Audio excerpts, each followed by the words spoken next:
Okay. Good afternoon, everyone, and welcome back. Thank you for your patience while we finished our in-camera session. We have two major items that we're dealing with at today's council meeting. Growing Together, DSD 2024-005, and we have 16 delegations for that item, and then we'll be dealing with inclusionary zoning, DSD 2024-029, and follow-up report 2024-111, and we have 16 delegations for that item. I do want to, in light of that, just ask Council that they focus their questions on questions of clarification, because we have a lot to get through. And as you know, we have a regularly scheduled Council meeting later this evening. Before I turn this over to staff, I do just want to begin by acknowledging that today I think is an important day of work for our Council as we deal with Growing Together and inclusionary zoning, both of which are bold and balanced plans to respond to the housing crisis. Processes that are several years in the making. Growing Together has been, in its present form, more than a year in the making, with consultations with thousands of people, and is really built on iterative work over the last 10 years. And inclusionary zoning, which in fact started 4 years ago this month during COVID-19 in its initial days.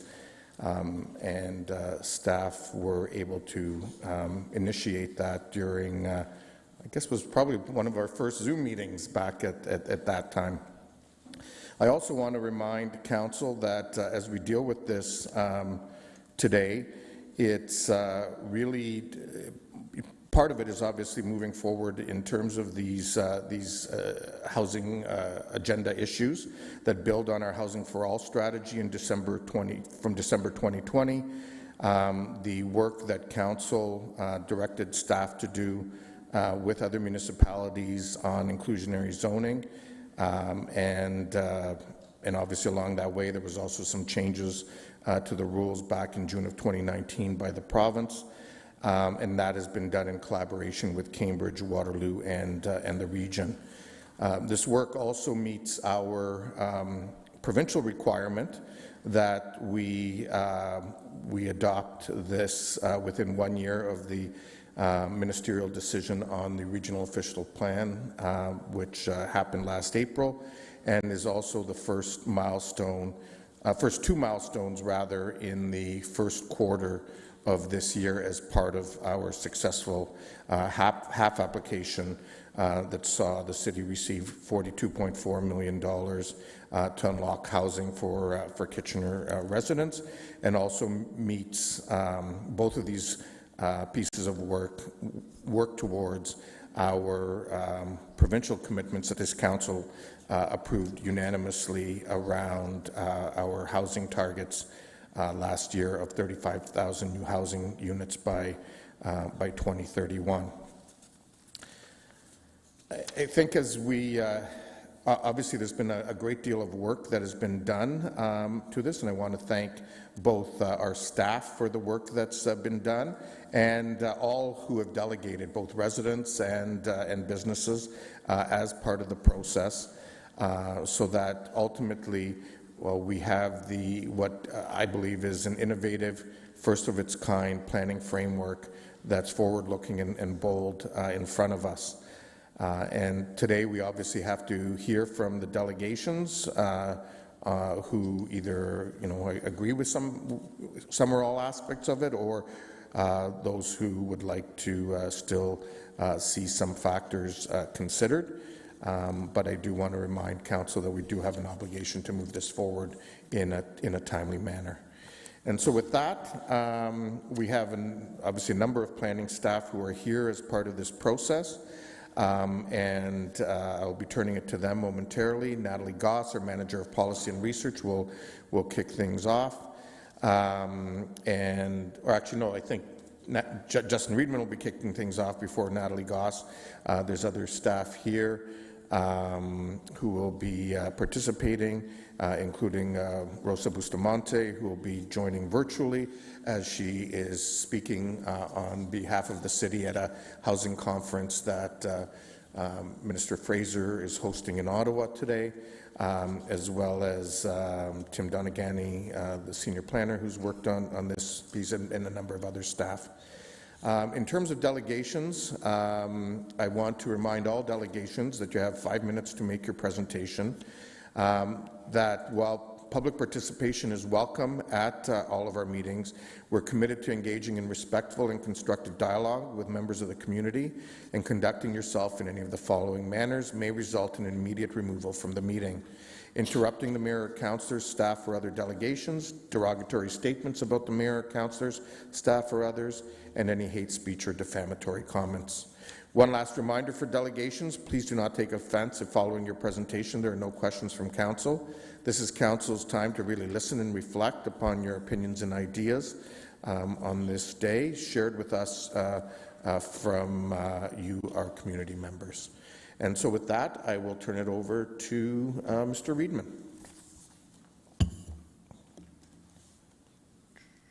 Go ahead, Mr. Reedman. Thank you, Mayor Urbanovic and members of council. Staff are really proud to be here today to present Growing Together and Inclusionary Zoning. Growing Together is one of the most flexible zoning frameworks in all of Canada, and it builds on Kitchener's leadership in housing approvals and building great communities. We know that using floor space ratio, or FSR, does not work in transit-oriented contexts. Adopting form-based zoning as proposed through Growing Together allows for flexibility while ensuring that Kitchener's protected major transit station areas are great places to live, no matter what type of housing format you live in. Not only does this plan support building transit-oriented development around major transit station areas, but it also balances broad interests of the community by ensuring long-term transportation interests are protected. It also ensures that high levels of foot traffic are in neighbourhoods to support small businesses, and helps to create more affordable housing options for all of the people that make Kitchener a great place to live.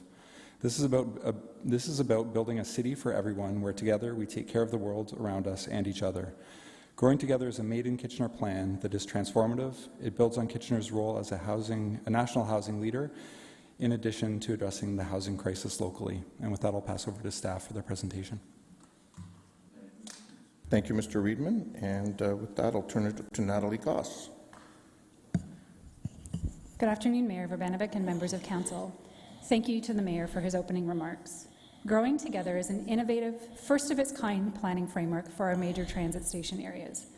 It is forward-looking and bold, a plan that lays the foundation for creating complete communities and meeting our housing needs.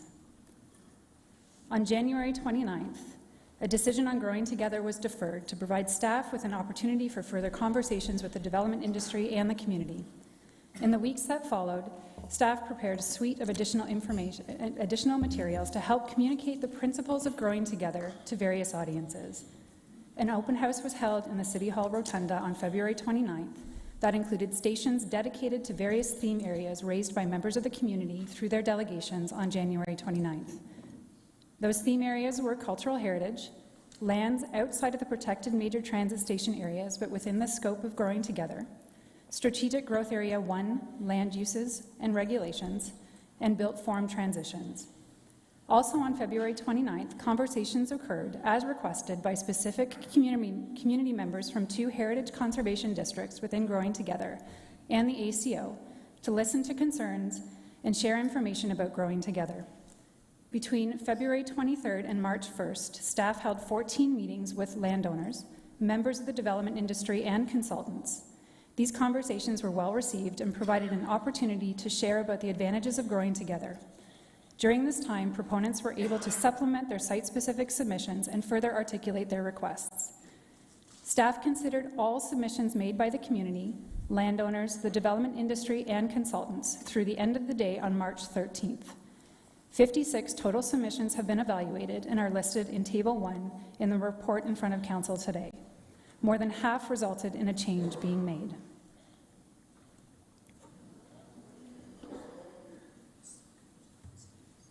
Since the publishing of the Council agenda this past Friday, 3 omissions have been identified.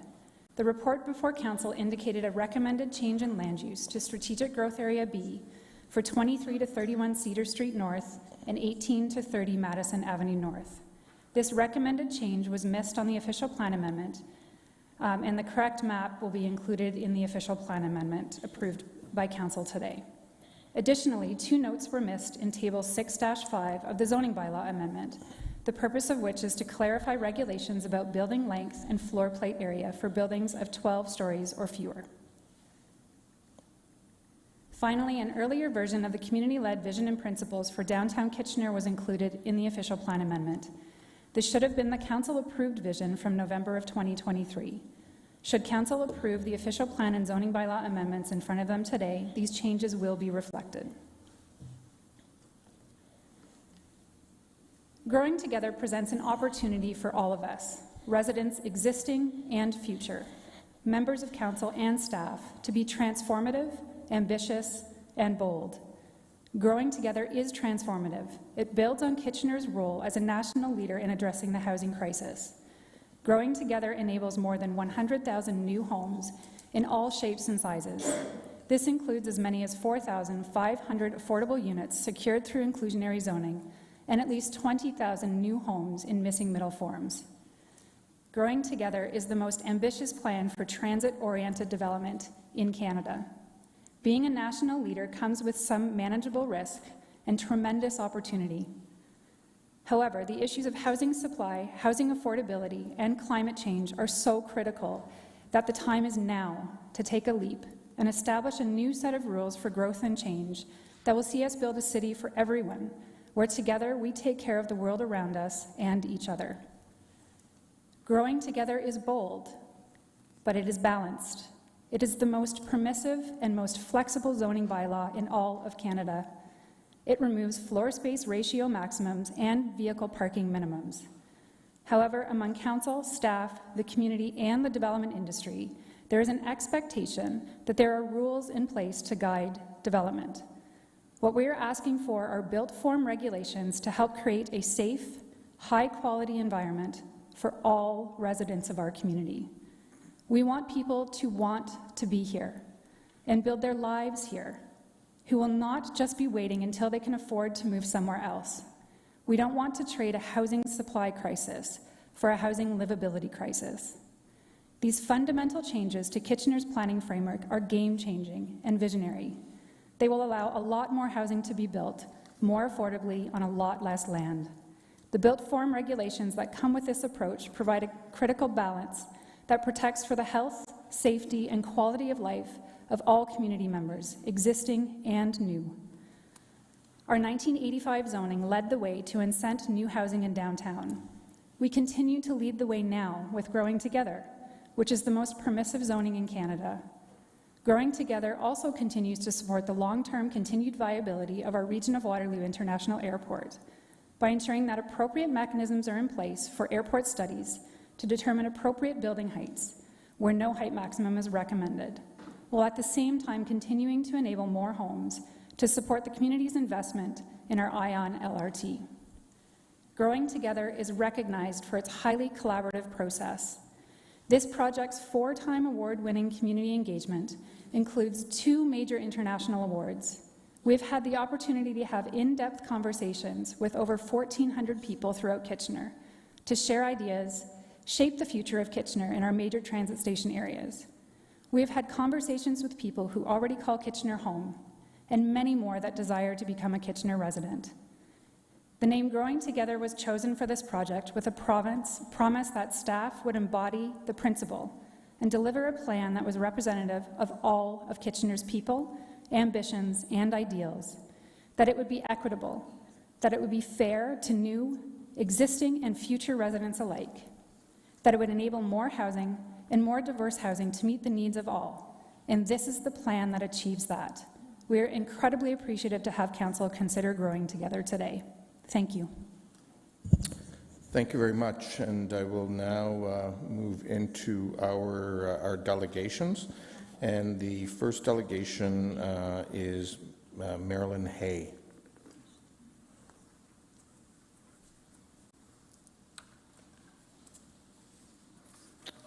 Welcome, Ms. Hay. Thank you. And good afternoon, Mayor, Council, and staff. I appreciate your time. I am Marilyn Hay, a resident of Kitchener and the current chair of the Waterloo Region chapter of the Council of Canadians, a national activist organization concerned about people, planet, and the democracy.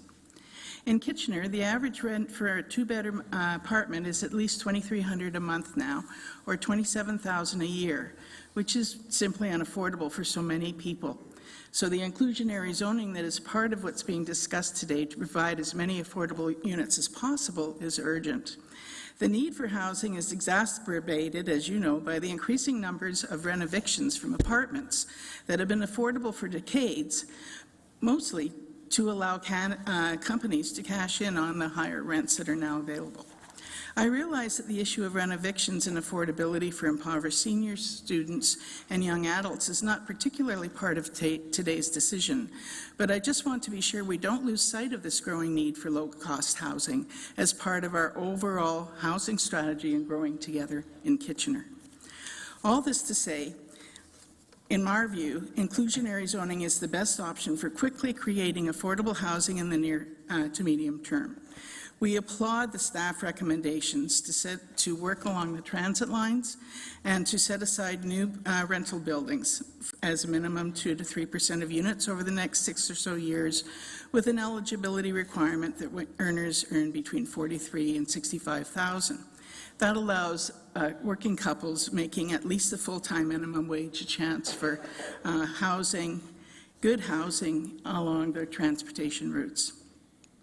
While this is a great beginning, overall it would cost us around 200 fewer affordable units that could be possible by 2031 that we would have if we started now with the 5% target allowed by the province. Accordingly, I encourage the city to consider raising the target to 5% beginning immediately as opposed to over a period of time. Further, for those people at risk because they make less than a full-time minimum wage income, I would urge the Council to urgently address the rent eviction and low-cost housing emergency, whether alone or in concert with the region. The major, as I understand it, the major concern about inclusionary zoning has been raised by the new association of 10 or 11 local builders. Their shared concern is that they feel they cannot afford the 1% decrease in rental income that would result from the creation of these affordable units. Personally, I'm unclear as to why this is a make-or-break decision for the developers. As I understand it, care has been taken by the province to ensure there will be no loss in the value of the land already owned for these rental buildings along the transit routes. In addition, all HST has been waived on the new rental buildings. Municipalities are being charged for the development costs associated with affordable units, power, water, and sewage, plus costs that the developers would traditionally pay toward parkland development fees have both been lessened by the new cap by the province, and any of those fees associated with affordable units are also to be paid by the city. All of this means considerable savings for the builders at the expense of taxpayers.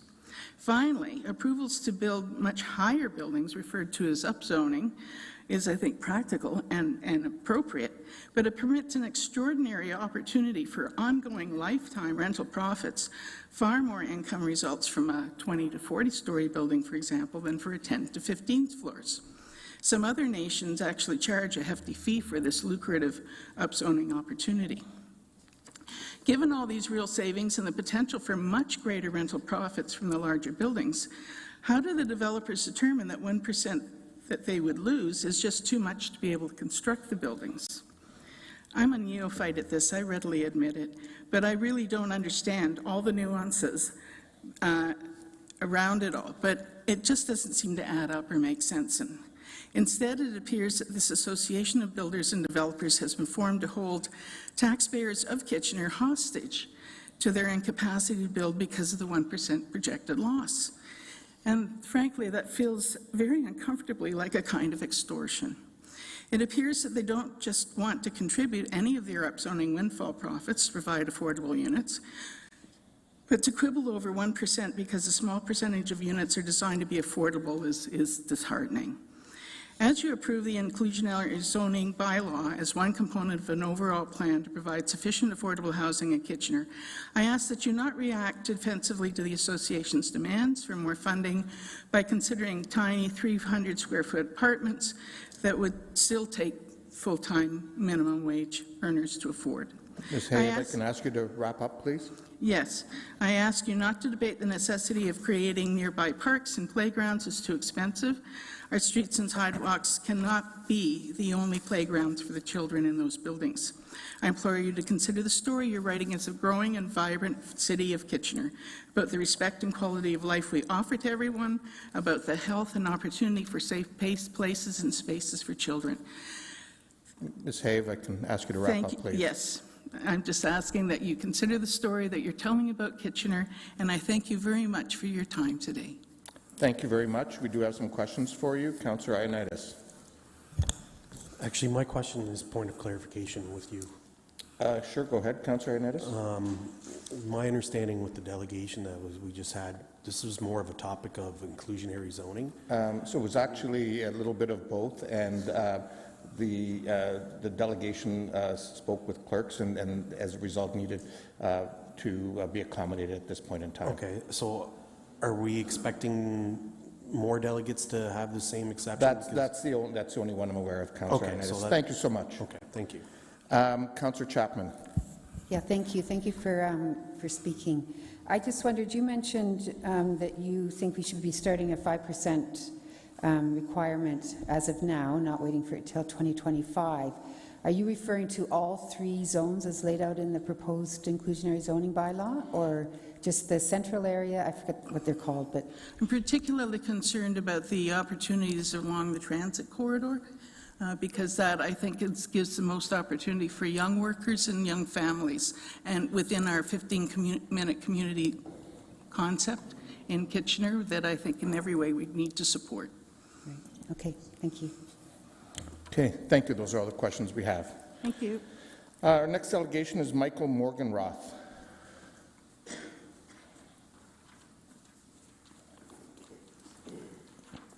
Welcome, Mr. Morgenroth. Good afternoon, Mayor, councillors. Thanks for allowing me to speak in front of you. I realize I'm only they're going to raise this up a little bit to bring the microphones closer to you. Okay, well, still I'm only one voice, even so I'm a little bit taller than most.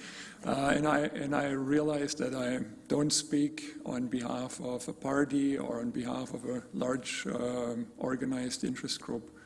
But I am very concerned, and this is important to me, important enough that I take time off work. And I've spoken with a number of residents in my area, and can tell that what I'm saying is probably very well reflecting of a lot of the opinions in the neighborhood. So 5 years ago, my family and I moved here in Kitchener to Agnes Street, attracted by a tree-lined street with historic character.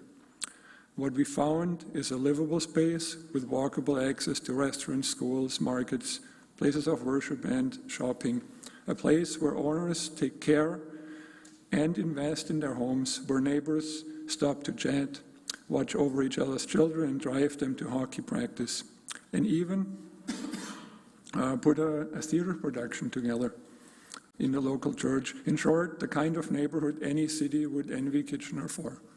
So just as a point in case, my next-door neighbors, they let their preschool children walk out on the street, come over to our place for a snack or a chat, and feel safe and comfortable with that. So I'm not here to pretend this is paradise on earth, but it's a very livable neighborhood that I believe deserves preservation and protection.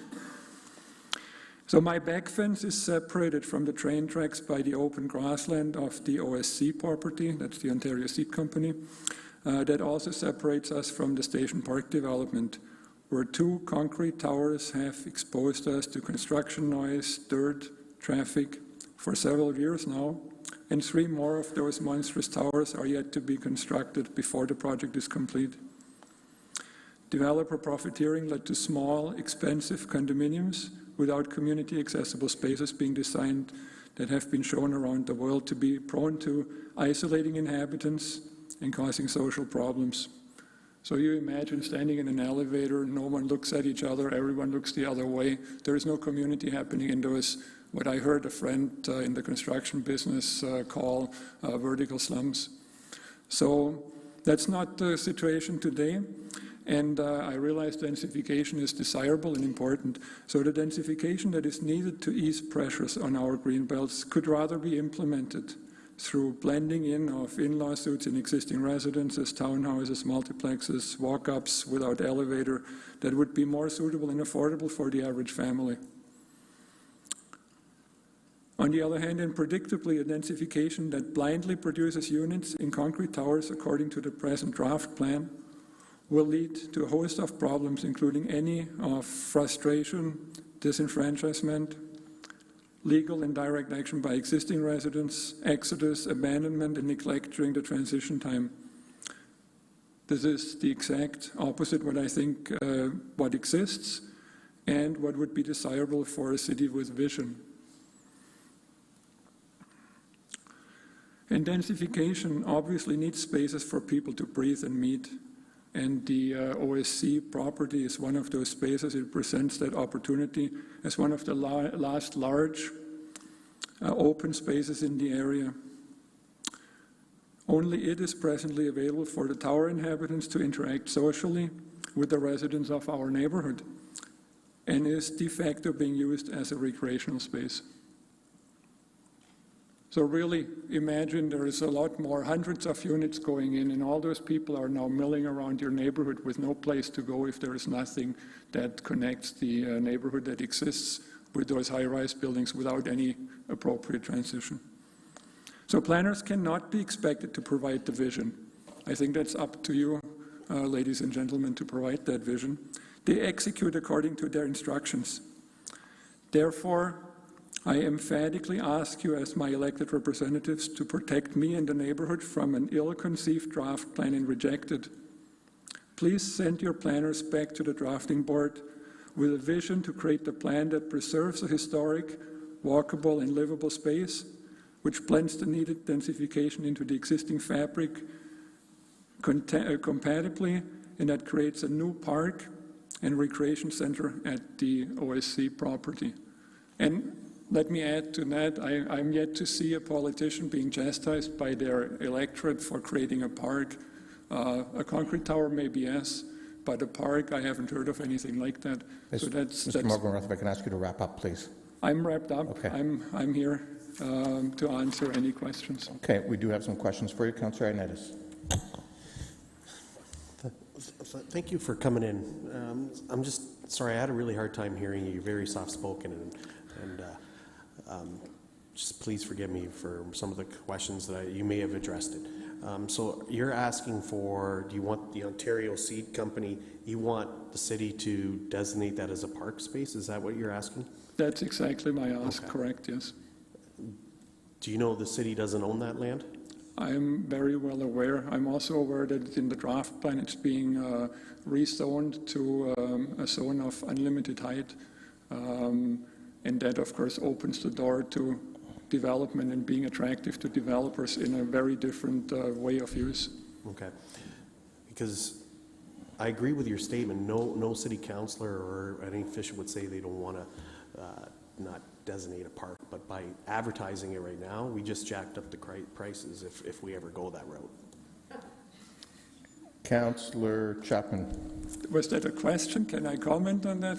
Because last year I made similar comments to the planning department. It only was, I think, not even entering the record. So yes, here it's in a public forum, and I'm sorry if that somehow foils the plans, but it was actually spoken of in a much smaller realm as well. Councillor Chapman, if you can turn your mic on again, please. Oh, it's on. Okay, go ahead. Oh, okay. Thank you, and thank you for coming in. I just wanted to ask you, you've got two schools in that area. You've got KCI, you've got King Edward School, you've got the Station Park there now, you've got the new Bright building. What changes have you seen in the neighborhood since those three buildings, the Station Park and the Bright, have been occupied? Well, we're still in that process, right? So it's for anyone who wants to come by and take a look at absolutely what's happening there. There's more traffic. So yes, Agnes Street, where I live, has a 40 km/h zone. Some observe that, many don't. And the elementary school that you mentioned there, King Edward, is just at the corner of King and Agnes. So a lot more traffic. This year was a mild winter, but when there's a lot of snow in the winter, there's all kinds of debris from construction workers going back and forth to their work site, and it accumulates over the winter in the snowbanks. And just more traffic, more noise, more dirt than what we've been used to before. Right. Also, you say you want a new park and recreation facility on the Ontario Seed property. If there were to be actual residential buildings put there, what would be acceptable in your mind? Some softer transition, not directly at the residential building and then at the fence of the backyard, an unlimited height tower like the one at Station Park. If there were an appropriate setback, I think it could be workable as well. But of course, it would forego that opportunity to really designate that land for something that's future-looking and visionary. Right. Okay, thank you. Those are all the delegations we have. Thank you for coming in. Sorry, all the questions we had. Thank you.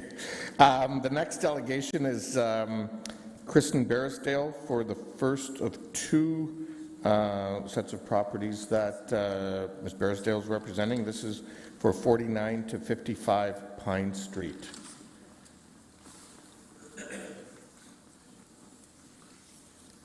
Welcome, Ms. Barrisdale. Good afternoon, Mayor Verbanevik, members of council. I'm here to speak briefly with regards to 49 to 55 Pine Street. We were here to speak to you about this in January. We did submit a letter late last Friday afternoon with respect to the proposed Growing Together framework. Just wanted to speak to that letter. We did have the opportunity to have additional correspondence and meetings with staff subsequent to the January 29th meeting. We met with staff on March 1st, and at that time, staff indicated that they were supportive of a component of our request. The properties were initially proposed to be designated Strategic Growth Area A as part of the framework presented to Council in January, and staff were supportive of changing that to Strategic Growth Area B as requested. So I believe the package that's in front of you today proposes Strategic Growth Area A designation as proposed. As part of our initial request, we did ask staff to consider also zoning the properties SG83 zone, which would be high density or high rise limited. It's staff direction, I believe, as part of the staff report that they are going to maintain the SGA2 mid-rise zone on the property. And I'm just here to ask staff to consider our request for the SG3 zone.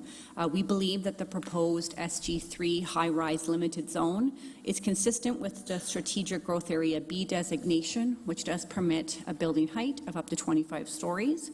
And we believe that Strategic Growth Area 3 zone would facilitate future high-density development on the site, consistent with the concept that we had submitted in January and resubmitted as part of our initial request to the city.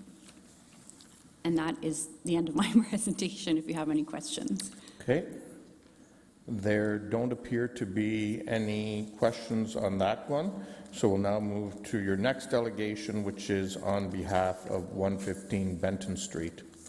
Thank you. And our apologies, we were approached by this property owner. I think the property owner was unaware of the strategic growth area and the Growing Together initiative that was going on. We were approached after the January 29th consideration by council of the Growing Together initiative. The property at 115 Benton Street is proposed to be designated Strategic Growth Area B as part of the framework being considered this afternoon, which would permit a maximum of 25 stories. The site is proposed to be zoned SGA2 mid-rise, which has a maximum height restriction of 8 stories. So similar to the request to 49 to 55 Pine Street, I'm here to request that council consider applying the Strategic Growth Area 3 high-rise limited zone zoning to the property. As outlined in correspondence that we submitted to council last week, we believe that the potential redevelopment concept or the preliminary development concept shows that we're able to meet the policy considerations of the OP as presented or associated with the Growing Together initiative with respect to compatibility, built form, lot area, and size. And we believe that the concept demonstrates the ability for the site, the portion of the site that has frontage on Benton Street, to be developed for high-density residential that can be designed to be sensitive and consistent with the low-rise nature of the uses on the backside of the site. There is a small portion of the site that extends out to Hebel Street, and there's absolutely no intent for that portion of the site to be part of the redevelopment schemes for 115 Benton. Okay, thank you. We have one question for you. Councillor Chapman. Yeah, actually, sorry, it has to do with the Hines proposal that you spoke to first. That's in the Heritage District, right? Victoria Park Heritage District? Through you, Mayor, I believe it is part of the district or it's on the periphery of the district. We're opposite side of the existing low-rise residential uses on the west side of Pine Street.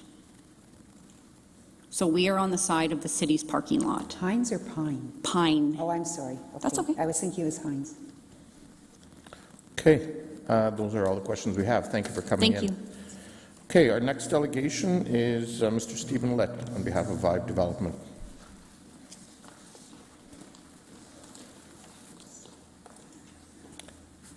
Welcome, Mr. Litt. Good afternoon, Council. Maybe we should lower this. I'm not that tall.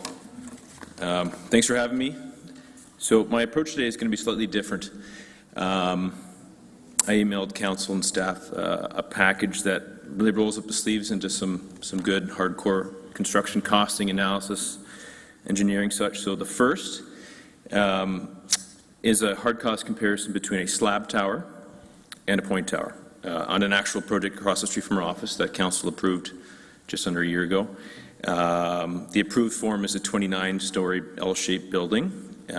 We actually had a cross-functional team of architects, engineers, GCs come, roll up our sleeves, and it was a very interesting conversation.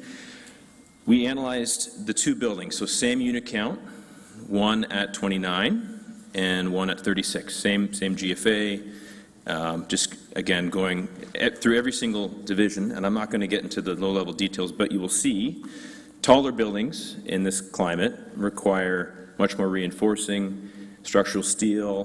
This considers the whole seismic, wind, soils, dewatering, the whole kit and caboodle that are very specific to anywhere you build. Again, I can go through details, probably better to answer via questions, but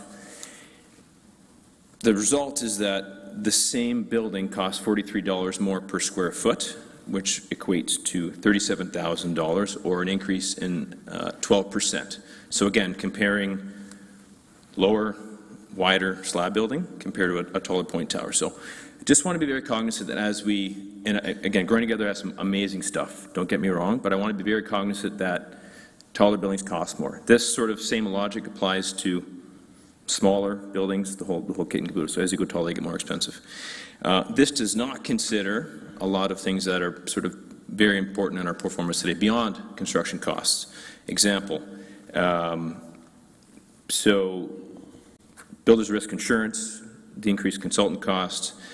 Interest rate is the biggest thing on a project like this. So we're talking about a project that's taller, takes longer to build generally, so 6 additional months on a project of this size, at interest coming directly from the Federal Reserve adds another roughly 2%. So in a condo project, where you pay double that effectively, it's 4%. So in summary, squatter building, roughly costs 16% less. I've had councillors ask that question, so I wanted to provide that information. These costs don't get absorbed by developers' profits. They just, projects simply don't get built when they don't make financial sense. And so just be very, very conscious of that.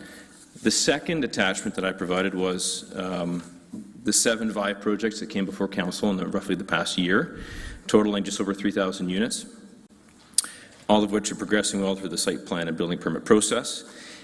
This chart identifies projects that were approved at council that anything in red doesn't work, doesn't comply with the various Growing Together provisions. Really what to take away from this, the most important things, the suggestions are, and I can get into some more little details, but allow a taller building to have a larger footprint, allow it to be closer to the property line. I'm not talking by a lot. I have four requests. So for a building between 19 and 36 floors, as opposed to Growing Together, which allows a 900 square meter footprint, asking that to go up to 1,200, which aligns with the projects that were approved by this council in the past year.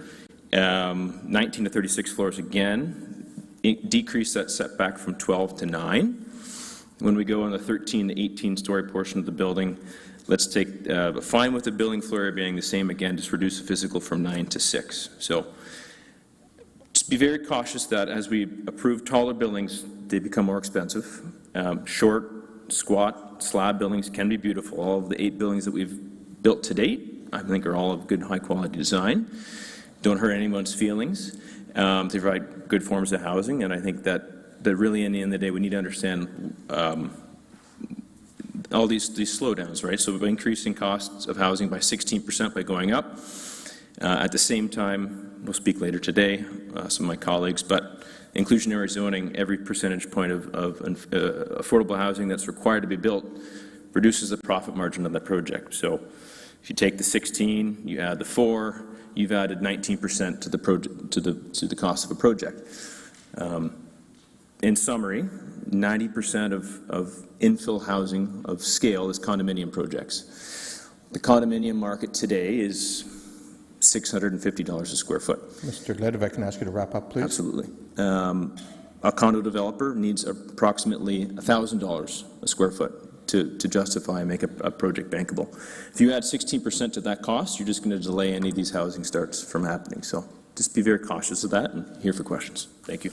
Okay, thank you very much. Councillor Deneau. Thank you, Mr. Mayor.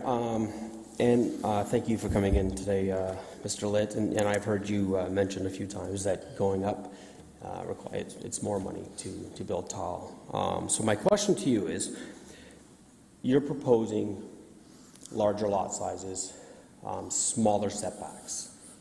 What are the cons of smaller setbacks and larger? Because there's got to be cons, right? So what, in your opinion, what do you see? We know what the pros are, but what do you see as the cons of smaller setbacks and increased footprints? I think there's a perception that as a building gets closer to the property line, it becomes more inundating to neighbors. That's inevitably the case.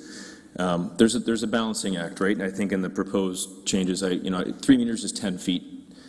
10 feet, the average lot size in Kitchener on these major arteries and stuff is 60 to 100 feet. So I personally think it's absolutely meaningless when a building's slightly closer to the property line. In the grand scheme of things, I understand quality of life is important, but I think right now and for the foreseeable future, supply is the most important thing to quality of Canadian life. So, okay, thank you. Councillor Ioannidis. Thank you, Mr. Mayor, and thanks, Mr. Litt, for coming in. I just have a question with regards to your chart, the first one, and everything that's marked in the red wouldn't comply with what's being proposed. So that's correct. That's yeah. correct. These are site-specific applications that I think the idea behind Growing Together is less council, less involvement from the horseshoe, less minor variances, and so I think less regulation would get more built, and that's what we want. And yeah. So you're saying this would be less regulation with SGA 4? All those red. So these are projects that were approved last year. These are projects. Anything red would not be approved. So it would require an official plan amendment or a zone change or a minor variance. So it would have to come before you guys again. So 7 projects would all have to be here yet again. I think the whole goal is to actually reduce the amount of process. That was what this sort of illustrates. So, yeah. If I understand you correctly, this would add more time and everything to navigate through through Growing Together. These projects would have to go through the same official plan amendment, same zone change process. Yeah. Okay. My other question is with regards to, you had mentioned 650 square feet.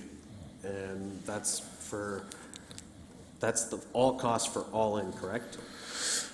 The condo market today, resale condos at all the new high rises are $650 to $700 a square foot. Yeah. And so would it be fair to say if you took $50 off, that would include the DC exemption and all that stuff? Or, I can run some numbers and report back. okay, because I think that number should be figured in, like, or the HST or whatever it is, that reduction. I still think the number's going to be very high. Yep. I guess my next question would be, geez, I had written it down. Okay, that's it for now. Thank you. No problem. Thank you, Councillor Hernandez. Councillor O'Dooney. Thank you very much, Mayor Barry. Thank you, Mr. Litt, for coming in. We do appreciate the many projects that you brought to our table and giving us an opportunity to look through. You talked about some of the numbers earlier on and how it might not make financial sense. And I know from, have you had a chance to meet with staff to just walk through some of your concerns as well? We have, a number of times. We've sent lots of emails. We've shared sort of this chart, but not in such a format. We thought it would be appropriate. I think, admittedly what's happening here is there's a line in the sand that needs to happen, right? The province says you have to do it by a certain date. We need to move something forward. There's 4 items here that could be, in my opinion, revised that would allow all these 7 of these projects to have been approved, and probably a minor variance for some of the minor setbacks, right? So I think there's some minor changes here that can make this work. In short, yes, we've met. We've made recommendations. We haven't heard back why our suggestions haven't been tabled. I do believe this is a great plan, Growing Together. I just don't think it's quite far enough to understand the specifics of what, if you want to build a lot of rental supply and build a healthy ecosystem, what needs to happen. So. And my second question, from a layman, I know, I wish you had a chance to walk through some of the numbers for us. I know we've chatted about that beforehand, and the comparisons between, let's say, before and after, what that could look like and the difference of the cost as well. I think that would be great to know. And also, I know staff, part of the incentive, I guess, around inclusionary zoning, transition to that now, waiving of DC charges and things of the like. Does that play a big role as well? So, sorry, on inclusionary zoning, we'll come back to that later on. Okay. Yeah, to my knowledge. On the inclusionary zoning, we'll leave that until later on. Yep. Okay, go ahead, Councillor. Question number 1, the first one. Development charges, to my knowledge, the only thing that's development charges are exempt on extremely low, what many would call truly affordable housing. What we build is unfortunately not that. So we're kind of that mid-market rental, so we pay development charges. They're deferred, but they're assessed. They're slightly reduced because it's rental, 10 or 15%, but yeah, the exemption would go a long way if it could happen, for sure. Thank you. Councillor Hernandez, your second round. Yeah, thank you, Mayor. So, Mr. Litt, so you're, based on your calculations and based on the height of required to build point towers and slab towers, the number you're saying is $43 per square foot. That's the additional cost. The additional cost. To build the same form, the same total interior area, but squished and made 6 stories taller. Okay. And then my final question is with regards to the first page. And can you remind council what are the heights of these properties that you're, like 32 Charles? What's the height of that one? If you. That's 28. 28. Okay. Yeah, 28. The one that the analysis is based on is 29. Weber's 32. KSC's 27. Schwaben 1668 is 27. Okay. Yeah. Thank you. No worries. Thanks. Those are all the questions from council. I just have a couple. I mean, in the past, you've been in front of council looking for more height. And today I'm hearing a different presentation. So I'm just trying to understand Yeah. the change in thinking. It's a good question, Mayor. I don't think it's just more height in a vacuum. I think it's more height in a form that makes economical sense to build it. We've taken, so the past two projects that council has been incredibly supportive, and it was just an increase in height of the slab tower that was already proposed to be a slab, so. Yeah. Okay, I'll leave it at that. Thank you. Okay, thank you, Mr. Litt. Thank you. We'll move on to our next delegation is Ms. Peggy Nichols.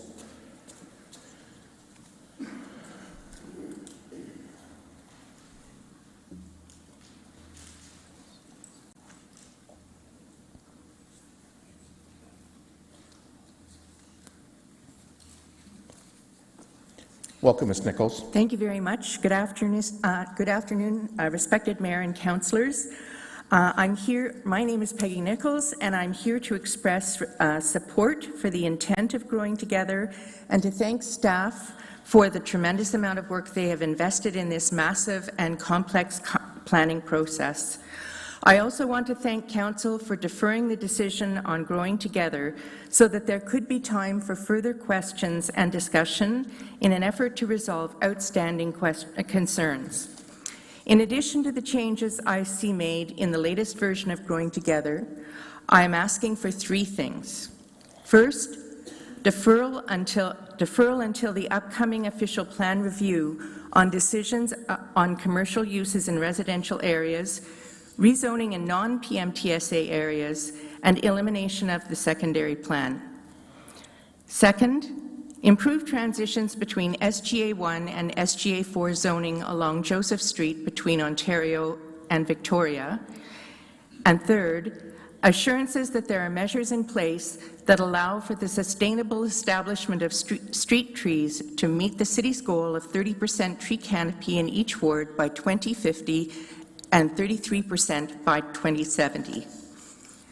I spent the weekend reviewing the staff report on changes to Growing Together since the January 29th Special Council meeting. While I'm in favour of intensifying our city to accommodate our growing population within the urban boundaries, I still have reservations about some aspects of this plan. First, I'm concerned about what I see as a late-in-the-process expansion of focus in the original focus of Growing Together. I believe that from the public's point of view, based on all the information and consultations leading up to November 2023, the focus was on meeting Bill 23's targets for housing and increased density within Kitchener's urban boundaries, starting with the 7 protected major transit station areas from Grand River Hospital to Mill Street at Ottawa. For the public to learn about and understand what this would mean was already a huge undertaking due to the scope and breadth of planning changes being recommended. Growing Together is massive. It's been a huge job for the staff, and then it's even harder for the public to understand. Then in November, 3 new elements were added for the first time, introducing new commercial uses to residential areas, rezoning outside the PMTSA areas, and elimination of the secondary plans. Suddenly, to many of us, Growing Together seemed like an omnibus bill with things being added that weren't related to the goal of increasing density, and yet 3 more layers of new issues we needed to learn about and try to comment on in a very limited time span. I suspect Council too has found it challenging to stay on top of all of these changes in order to make an informed decision. There's no provincially set deadline for dealing with these 3 subjects, and I would urge Council to consider deferring them to the upcoming official plan review, scheduled to begin very soon. That will provide the time and process needed for the public to be informed and consulted about them. My second concern is about the remaining areas in which there is a lack of transition between SGA1 and SGA4 zoning, particularly along Joseph between Ontario and Victoria. Staff have achieved appropriate transitions in 85% of the Growing Together planning areas, with height transitioning up step by step from SGA 1 to 2 to 3 to 4. In the other 15% of areas, they believe they have addressed concerns by implementing an additional transition regulation that limits building height to 30 meters within 30 meters of low-rise areas. My concern for the Joseph Street area is that all of the south side is lined with 2 to 3-story residential homes and Victoria Park. Even if the north side starts with 3-story residences, will they still be immediately backed up by 25 to 40-plus towers, or will the transition over to Charles Street be more gradual? Third, I'm concerned that adequate setbacks are not being implemented to ensure the conditions for more sustainably tree-lined streets in our downtown areas, especially in this era of increasing climate change. If we want to encourage people to walk and cycle, then we need to create streetscapes that are comfortable enough to do so. Walkability is about more than creating 15-minute communities with destinations and public transit in easy reach. It's about creating the conditions under which people will choose to leave their air-conditioned cars at home and walk or cycle. As we introduce a major new design for our city, this is our opportunity to make the significant changes needed to make it truly walkable and cyclable. If I can ask you to wrap up, please, Ms. Nichols. I won't add my concluding paragraph. It's just basically reiterating the questions that I've asked, and I just would like you to consider making these changes. Okay, thank you very much. Thank you. And there don't appear to be any questions. Oh, there is now. Councillor Chapman. Yeah, thank you so much for coming in. So regarding the non-PMTSA areas, are there any properties, I guess, or areas that you wanted to highlight that you know, can sort of justify why it should be deferred, or is it more based on process? So in terms of the new zoning in non-PMTSA areas, you and I actually looked at the maps related to our ward and identified quite a number of properties or sites that currently hold 3-story affordable multiplex dwellings. And so my concern is that by rezoning them, they will be bringing them, if they're rezoned Res 6, that will bring them up to 8 stories. And that upzoning then creates an incentive for the current properties to be renovated and people to be renovicted. So it's just increasing yet again our homeless problem and our affordable housing problem. So given that these are not decisions that need to be made immediately, I feel that we need to take a sober second thought and look at them under the official zoning plan. Okay, and you also mentioned the commercial uses. I think there were some changes. Yeah, I guess it's the same point. So it's a very broad range of new commercial uses that are being introduced, and I don't have a problem at all with, I like the fact that there would be home-based businesses and perhaps like a small cafe or a convenience store or something like that. But some of the other uses include things like vet services, brew pubs, restaurants. And so I think that, again, before we bring that level of new zoning into our residential neighborhoods, we need to really look at it closely and have a much better understanding of how those neighborhoods will change if we introduce those new commercial uses. Okay, just a final question. Your third point had to do with the allowing for more street trees. So along the priority streets, I know what's being proposed is that we build right up to the sidewalk.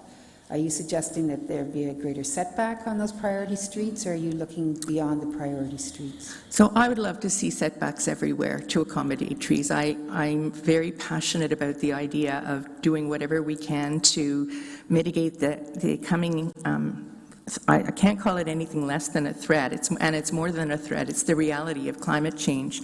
I don't think that on priority streets we necessarily have to have setbacks, and in fact I know that's not the the staff's vision of what those priority streets will be like.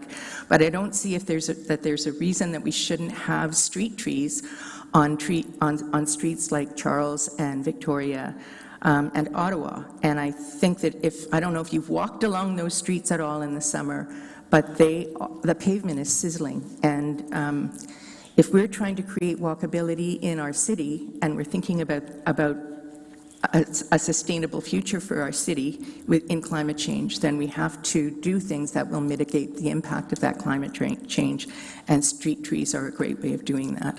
And we need to make sure that the way we plant them is sustainable, otherwise they'll be little saplings that can't survive and they'll die. So we have to figure out how to do it so they will live. Okay, those are my questions. Thank you. Thank you very much. Thanks, Councillor Chapman. Councillor Deneau?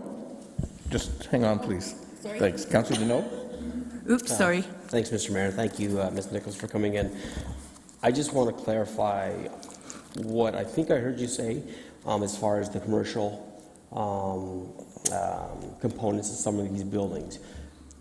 So you prefer not to have like brew pubs and restaurants down in that core or outside the core?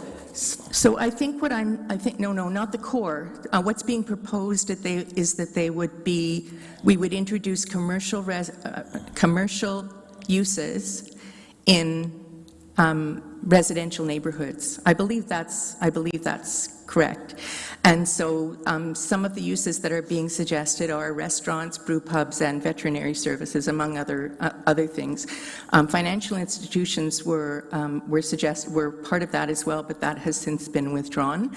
That's because I think we took a second look through some meetings with staff about what that means and what that could be. And I feel that there may be other aspects of these other uses that need closer examination. And because Bill 23 does not require us to introduce commercial uses into residential neighborhoods at this time, then I'm saying why not pull that back from growing together at this time and defer it for consideration under the official planning review, which is coming up very soon. And that will give everybody more time to look at what really are the implications. Maybe it's a great idea to do this, but what are we talking about when we talk about veterinary services and brew pubs and restaurants? It's a little bit different from, my neighbor who's got a haircutting business, or my other neighbor who's doing accounting, or my other neighbor who is, doing yoga or physiotherapy or something. Okay, thank you. Okay. Those are all all the questions we have. All right, thank you very much. You say it once and then you kind of just keep repeating the same thing. Next delegation is Dave Aston on behalf of 178, 188, 196, and 202 Queen Street South and 15 Joseph Street. Welcome, Mr. Aston. Good afternoon. Thanks for the opportunity to be here this afternoon with regard to those properties. The request to council this afternoon is actually quite simple. The request is to maintain the original staff recommendation that was put forward for the public meeting on January 29th. Since January 29th to the latest draft that's before you, a change was made on the properties to propose the SGA 3 zone versus the original staff recommendation report, which was SGA 4 zone. So we weren't here at the last meeting because at that time we were fully supportive of the recommendation and had worked with staff in addressing the criteria associated with the request for the SGA 4 zone. So through that process, the recommendation came forward that was considered January 29th. Our clients have not made any request for any change to that, but with this current report, there was a change made to downzone the request to SGA 3. So there was a bit of surprise from the landowners with what's before you today. What this request really is based on is the information that staff reviewed and supported in context of the original request. The lands themselves are within the Heritage District, but at the periphery of the district, and it's fully recognized that any work associated with heritage considerations would occur through a future process, and that would need to occur in any event. The lands themselves are surrounded by other SGA 3 zones. There's no low-rise residential adjacent to the lands, so the transition really is in place. And the SGA 4 zone was appropriate as determined by staff with the original recommendation based on a plan that met the criteria and the SGA 4 zone requirements. So the request here today is to go back to what was originally recommended by staff and originally put on the table as part of the January 29th public meeting. And I'd be happy to answer any questions. Okay, we do have some questions for you. Councillor Ioannidis. Thank you, Mayor Urbanovic, and thanks, Mr. Ashton, for coming in. I'm sorry, did you say what was the address to the property? Through Mayor, there's a few addresses: 178, 188, 196, and 202 Queen Street South, and 15 Joseph Street. So really, there's a block at the corner of Queen and Joseph. Queen and Joseph. Okay. Okay. Thank you. Okay, thank you, Councillor Ioannidis. Councillor Chapman. Yeah, thank you. So as you acknowledged, it is within the Victoria Park Heritage District, right? Through Mayor Verba. Oh, sorry. I can answer that first if there's other questions. No, that wasn't a question. That was me acknowledging that you acknowledged that it was within the Heritage District. Yes, I do, and that the surrounding properties, it's interesting that it's at the periphery of the district and that the surrounding properties of this site are actually exempt from the district. So it's kind of in a unique location within the district. I don't know that the Joseph Street address is exempt. I don't think any are exempt. There's Councillor Chapman, we can focus on questions of clarification, Okay, please. so my question is, what do you consider the heritage attributes of these properties that would be needed to be preserved or conserved or considered at the time of the developing of this site? Through Mayor Urbanovic, what we're requesting today is to go back to the zoning that was proposed and recommended by staff. The details and aspects associated with the Heritage District, consideration of attributes, consideration of design elements would come as part of any future application associated with the development of the lands. Okay, thank you. Councillor Janelle. Thank you, Mr. Mayor. Just a quick question. Were you given any reason as to why it was downzoned? Or did you ask, and were you given a reason why? Through Mayor to Councillor, we did receive some contact from planning staff. Our understanding was that the change occurred based on discussions internally as it relates to some other comments that were being received with regard to the heritage districts. That's our understanding. Staff would need to confirm. Okay, thank you. Councillor Davey. Yes, thank you. When were you made aware of the change? Pardon me? When were you made aware of the change of the downzoning? Through Mayor, we were made aware, it wasn't me direct. Mr. Stevenson contacted our client, I believe on last Tuesday. Last Tuesday. Okay, thank you. Okay, thank you. Those are all the questions we have. Thank you. Thank you, Mr. Ashton. And just for council's and everyone's clarity, at the end of hearing from all the delegations, staff will have an opportunity to respond to the various requests that have been made, and then we'll go into questions of staff and then discussion on the issue. Our next delegation is Mr. Hal Yeager. Welcome, Mr. Yeager. Thank you.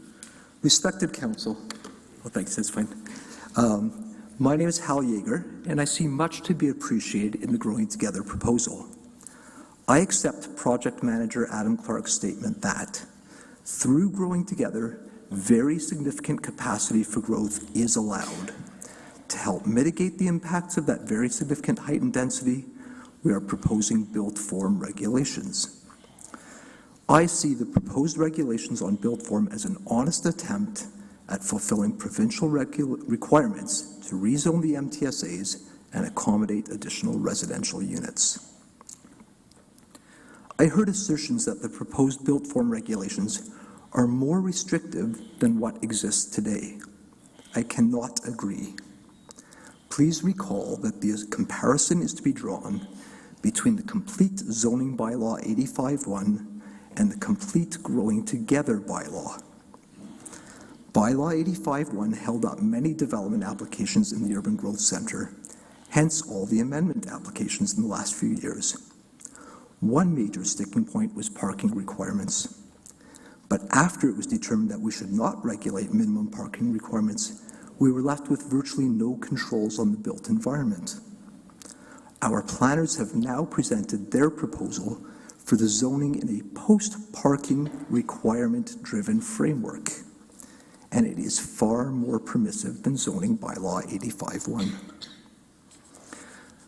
I still feel the proposed zoning in our city's core imposes on the public realm and surrounding low-rise neighbors, but its pairing with inclusionary zoning makes sacrifices much more palatable. If I may, I too wish Growing Together had kept to its original scope of compliance exercise of making sufficient floor space to meet the requirements of Bill 23, the Regional Official Plan, and our city's official plan. I think we would have been better served to address the add-on components like non-home occupation commercial uses in low-rise residential areas via another separate planning exercise. We, the public, struggled with the pace and particularly the late-stage expansions of scope. That said, thank you very much, staff, for doing what you felt you could since the January 29th meeting. And if you please, Council, I request 2 amendments that I believe could make matters smoother going forward. 1, Growing Together proposes zoning for properties that are subject to heritage preservation directives, including via heritage district plans, which prevail in the event of a conflict with zoning. I ask that we be fair and forthright with all involved, including current and future owners, planning staff and council, and declare that integration of zoning and heritage preservation requirements may not have been completed via the Growing Together project. I hope such notification may reduce potential frictions.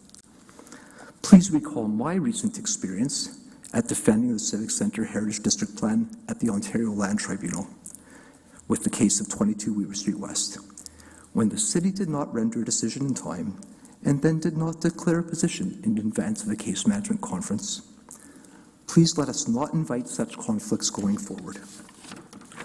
Please insert zoning permissions do not necessarily reflect heritage preservation requirements into the official plan.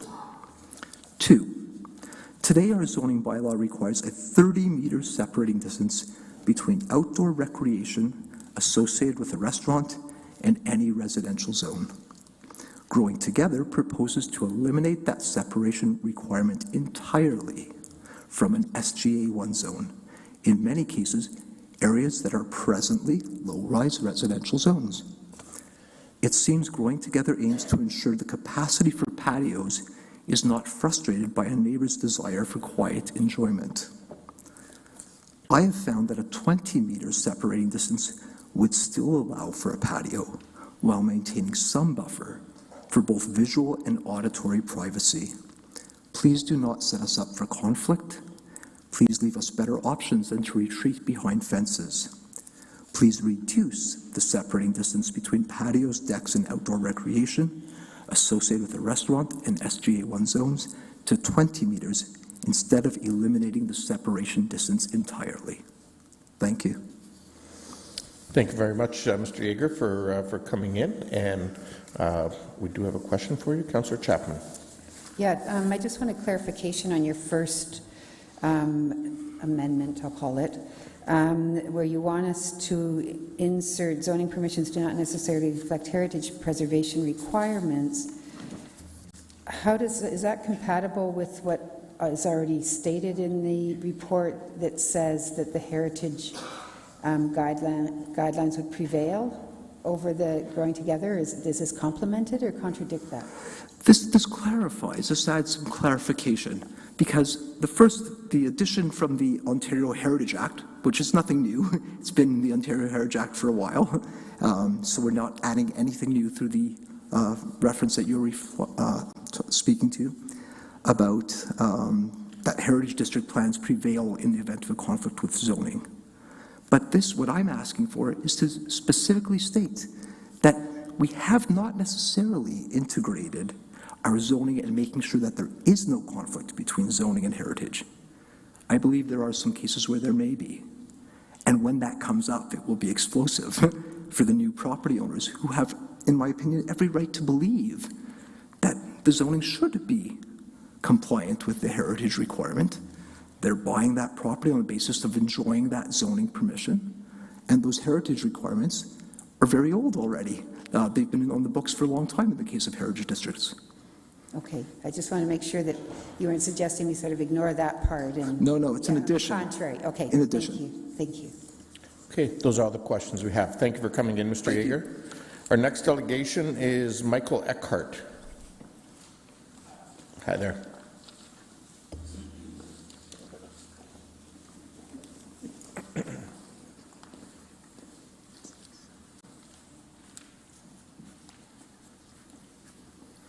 Welcome, Mr. Eckhart. Hey, I guess I'm here, and I can hear there's a lot of knowledge about land use and real estate in this room, much more than I would have. I'm here because I'm a partner in a family business. We have a distribution business that's located at 130 Imperial Drive, which is between the Expressway and the Mill Street Station. When we located our business there, we were hoping that some of our vast staff of 5 people were going to be able to use the Mill Street Station to come to work, and a little bit of that has happened. But I'm very supportive of the Growing Together plan, because the city needs the density. We've had to buy a building lot elsewhere in the region to relocate our business, but I think it's hopefully it's obvious to everyone that this is, generally speaking, I'm certainly not familiar with the nitty-gritty details, what we need. I'm the member of a church community and of some of my friends at church that grew up here, right in Kitchener-Waterloo. You know, one of my friends moved to Milverton, and he's got to commute in from Milverton every day. Another one's in Shakespeare, another one's in Listowel. And, you know, the lack of affordable housing right here has been, I think it's a hardship. I think it's bad for family life that people are spending so much time commuting, and certainly not good for the environment. People are spending so much time, driving back and forth. So just wanted to show our support for the plan in general. Not wanting to pick fights, but at a gut level, I love to see, restaurants within walking distance of home, just as a resident of the region. I'm one of those people that was lucky enough to have, my wife and I 25 years ago bought a house, and we have grass all the way around it, which is kind of a novelty now. But within a couple hundred meters of my front door, the neighborhood has really changed with, multifamily development growing in, and it's been great. And, if we don't do this overall, in a general sense, if we don't do it, I don't know, where my kids going to live, where they're going to be able to afford to have a place. So just wanted to show our face today and say we're supportive of the plan. I'm hearing that it's, extremely flexible zoning, and at a gut level, that sounds great to us. I have a suspicion there's no questions, but... Okay. Thank you very much, Mr. Eckhart. There are no questions, but thank you for coming in and sharing your thoughts with us. Next up, we have David Galbraith on behalf of Ontario Seed Company and Fitzrovia Residential Developments.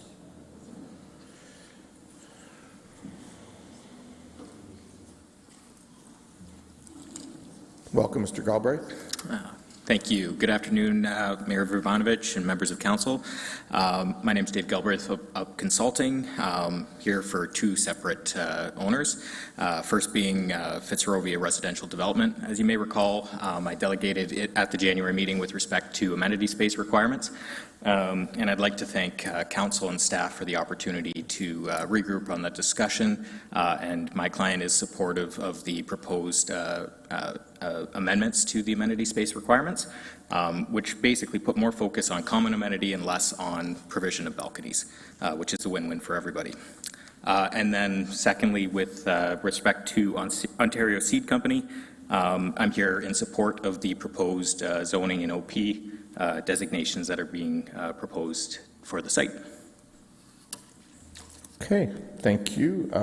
There is a question. Councillor Chapman. Yeah, I presume you heard the earlier delegate speak about, his concerns around what's being proposed on your property, the property that you're representing. What accommodations would you be willing to make for the residential properties around along Agnes, above and beyond what the Growing Together permits? Councillor Chapman, again, we're trying to focus on questions of clarification. It is a question of clarification. I can try to respond to that question. So there is no development proposal contemplated for the Ontario Seed Company lands at this time. But the bylaw does include transition policies or regulations to provide additional separation for additional height. So as building heights increase, there is a restriction within 12 meters of properties that abut low-rise residential areas or SGA 1 zones. So those are the lower density areas. So that's a pretty substantial buffer of 12 meters where height is limited. And certainly through the development application process, again, there is none contemplated right now. Consideration would be given to that as well. Thank you. Okay, those appear to be all the questions. Thank you for coming in, Mr. Galbraith. Our next delegation is Mike Doherty.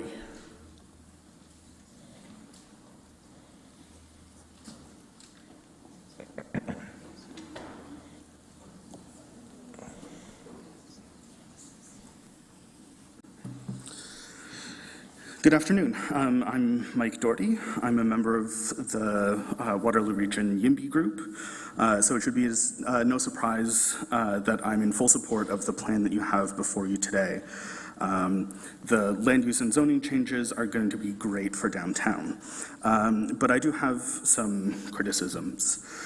We've heard that this plan is bold and forward-looking. And although the Growing Together plan is great, and you should absolutely pass it today without delay, I did want more. I think it's both too little and too late. So it's too little because it covers only the protected major transit station areas, but the whole city deserves this kind of upzoning. It deserves the chance to evolve. It deserves the chance to intensify, and all neighborhoods deserve to have corner stores and cafes. So I would have loved for this to cover the whole city, and so as the next official plan process kicks off, I hope that you'll keep that in mind. Hamilton put 90% of their growth into intensification in 2023. The regional official plan, I believe, calls for 61% intensification by 2051. So I think we're not being bold enough. We can do better. We just have to choose to do that and then follow through. It's also too late. The ION LRT had its first paying customers in 2019, I believe, and was in construction for a significant length of time before that. These kinds of zoning and land use changes should have been made so that on day one of accepting passengers, it was already in place. And so as you think about well, I guess for those of you who are also on regional council, when we're thinking about phase 2 of ION, we should have zoning like this in place there also. And then I wanted to comment on some concerns about livability that we've heard about today and that are also reflected in the staff report.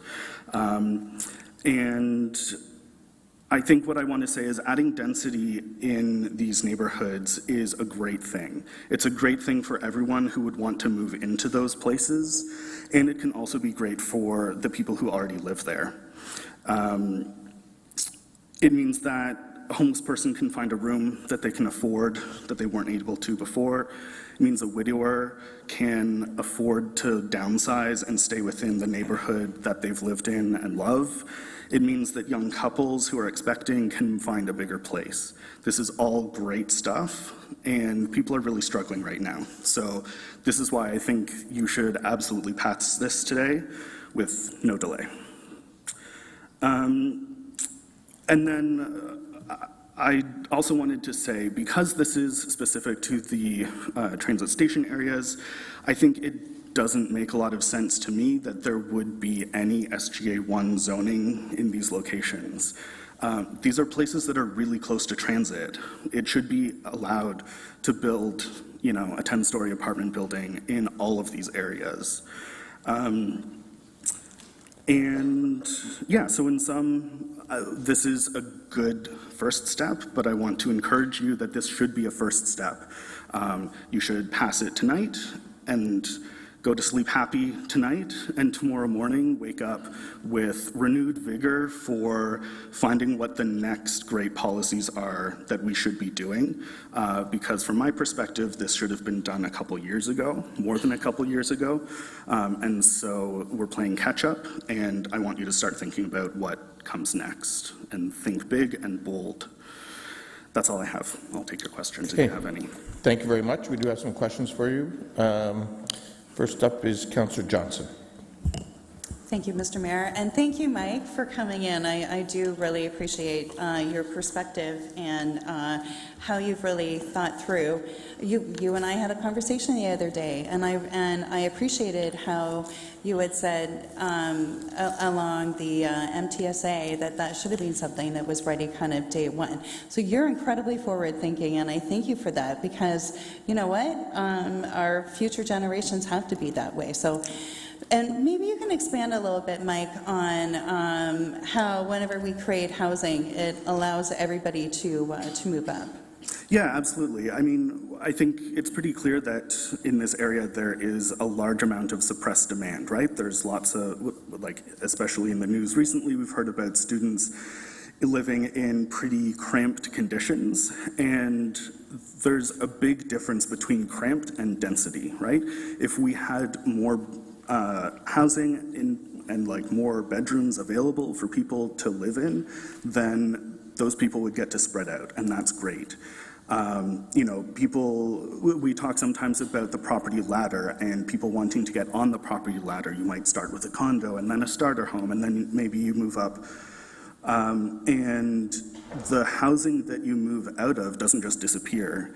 It is still there, and someone else can move into that. So, building up in a literal sense is great for not just the people who are going to live in that building, but for the market at large, everyone who's trying to find housing here. Yeah, thanks, Mike. And I think it compares to something that Mr. Eckert had mentioned earlier about, his staff are living further and further away. So it all connects together. Thank you. Absolutely. Thanks, Councillor Johnson. Councillor, there we go. Councillor Ioannidis. Thank you. Thank you, Mayor, and thank you for coming in. I just want a little further clarification. When you're stating the LRT has been here for a long time, and so you're basically saying that's how the city's been designed already, so why are we not going to the full extent that we need to go? Is that what you're trying to say? What I'm trying to say is this is before us today. I think it should have been before us, 5 years ago. You're playing catch up today. It may feel like a big change from what's currently in place, but this should have been part and parcel of implementing that higher order transit. So yeah, as I say, it may feel big today, but it's actually well overdue, and so tomorrow we need to start looking at the next big thing. So that train's left the station already, kind of. Okay, thank you. and it's left a few times, Councillor Ioannidis. Councillor, it's left a few times, both Conestoga and Fairviewell. With that, Councillor Deneau.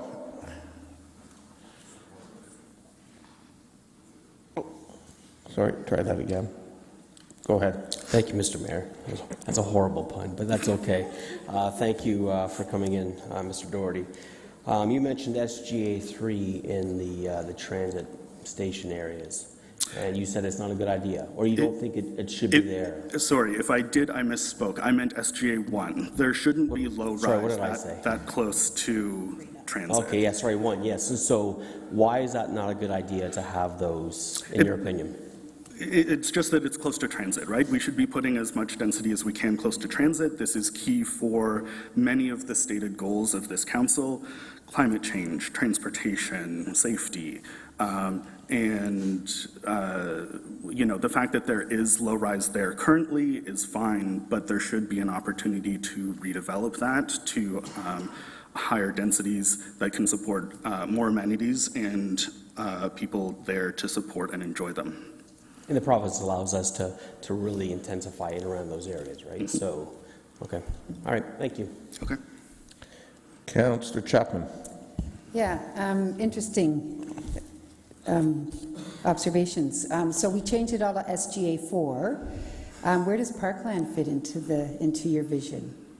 Yeah, I would love to see more parkland, especially downtown.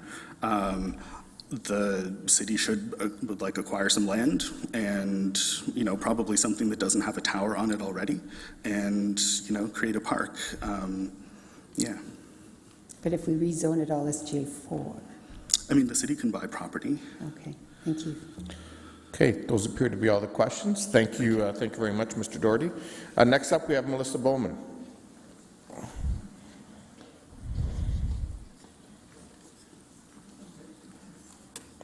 Good afternoon, Council. As you're aware, there have been a lot of housing-related decisions coming to Council recently. As both a co-founder of a housing advocacy organization as well as a longtime supporter of all things neighborhood, I've been doing my best to follow along with these discussions. I'm here today not as somebody with any urban planning expertise or industry knowledge, but just as a resident trying to figure out how these policies will impact our city, especially those who are dealing with unsuitable, unsafe, and unaffordable housing. I read in our local paper recently that some heritage advocates, including the ACO, have concerns about the Growing Together plan, and that it will erode the Victoria Park neighborhood if we were to allow 8 to 25-story buildings in the area, an area just steps from the LRT. I don't agree with that position for several reasons, and I say that as someone who, until just recently, lived within the Victoria Park Neighborhood Association boundaries, and even now, lives just a short walk from the park. This is very much a part of my neighborhood, and I believe there is absolutely room for us to both value what currently exists while also welcoming more and diverse housing options.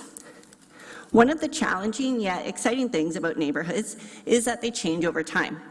They're less of a snapshot in time to be preserved forever in that state, and more of a living being that evolves with time and people moving through it. In fact, the Victoria Park HCD recognizes this. It states that it is considered a healthy challenge to heritage conservation, accommodating change and contemporary redevelopment, which will become the heritage of tomorrow. The HCD outlines a number of goals that I want to look at briefly. One goal is implementing the plan in a manner that is responsive to the community's needs. I'm certain everyone in this room is aware that one of our community's most pressing needs right now is housing.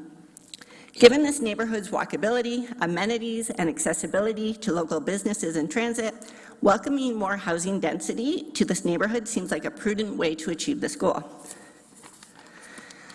The HCD also strives to respect the economic and social mix of the community by allowing for more diverse housing, including fourplexes, small apartments, and yes, high-rise buildings, is an important way to ensure a neighborhood maintains an economic and social mix. Having multiple housing forms and options in neighborhoods also allows people to remain in a neighborhood that they love, even as their housing need changes over time. On a personal note, much of this conversation hits home, literally, for me. We recently moved out of our Century home into a multi-residential mid-rise tower near the park, a type of housing that it seems would not be welcomed into the neighborhood if we were to reject all housing 8 stories or more in this area. But the fact that we had that housing option meant that we moved into housing more appropriate to our needs while opening up our home, our previous home, to a newly married couple who welcomed their first child shortly after moving in. Also, I just want to say, towers are not vertical slums, but people's homes, my friends' homes, and community connections absolutely exist there. As one small example, just this past Saturday, my neighbors spent their Saturday doing a community cleanup. Sorry, I just feel really emotional about that, and I was disappointed Council let that slide. It doesn't escape me that one of Kitchener's Heritage Conservation District, the St. Mary's neighborhood, was essentially a response to that era's own housing supply crisis. That HCD states that the neighborhood resulted from the federal government's direct response to the World War II housing crisis, specifically the profound shortage of dwellings resulting from a construction freeze due to the war effort. The partnership of the public and private housing sectors together with municipal government and local contractors resulted in an innovative response to providing low-cost rental housing at a time of considerable need. It seems to me we might have the opportunity to offer the same important response now by allowing more housing of all types in all neighborhoods. The physical makeup of the homes in my neighborhood isn't the only reason why I love it. When I think about why I love my hood, it's more about things like great people, local businesses, easy access to transit, and great community amenities. Many of these things are actually improved, not destroyed, when we welcome even more people into our neighborhoods. I've been hearing some fears about what's proposed in the Growing Together document. Fear of height, shadows, density, and loss of heritage. And while there may be things we can and should do to address some of those concerns, those are not my fear. My fear is that there are people who can't afford to live in our city. Public health workers, frontline staff, essential workers of our community are being priced out. I'll conclude with another statement from the Victoria Park HCD. A significant characteristic of the area is its social diversity in terms of cultural background, occupation, and income. New high-density, high-rise buildings can be the heritage of tomorrow. I agree, and I think the Growing Together policy can help ensure our neighborhoods and our city maintain that. Okay, thank you very much, Ms. Bowman. I've got two sets of questions for you. First, Councillor Johnson. Thank you, Mr. Mayor, and thank you, Melissa, for coming in. And Melissa, I'm going to start with an apology to you. I did notice that as well, and I should have questioned it then, so thank you. Thank you. I'm excited about the amenities that are going in now, and that helps provide community in all kinds of buildings. So maybe you can expand upon that and talk about a little bit more about your community, please. Sure. I mean, I'm a newer resident in a multi-residential building, and haven't lived in that type of housing for many years. And we were very quickly welcomed in the community. My husband is a bit of a local historian. I say nerd, but fan. Let's go with fan. And he quickly found a group of like-minded folks in the building, and they got to work with the support of the City of Kitchener, I think, on some of the work too. To create like one of those little neighborhood stories on a plaque.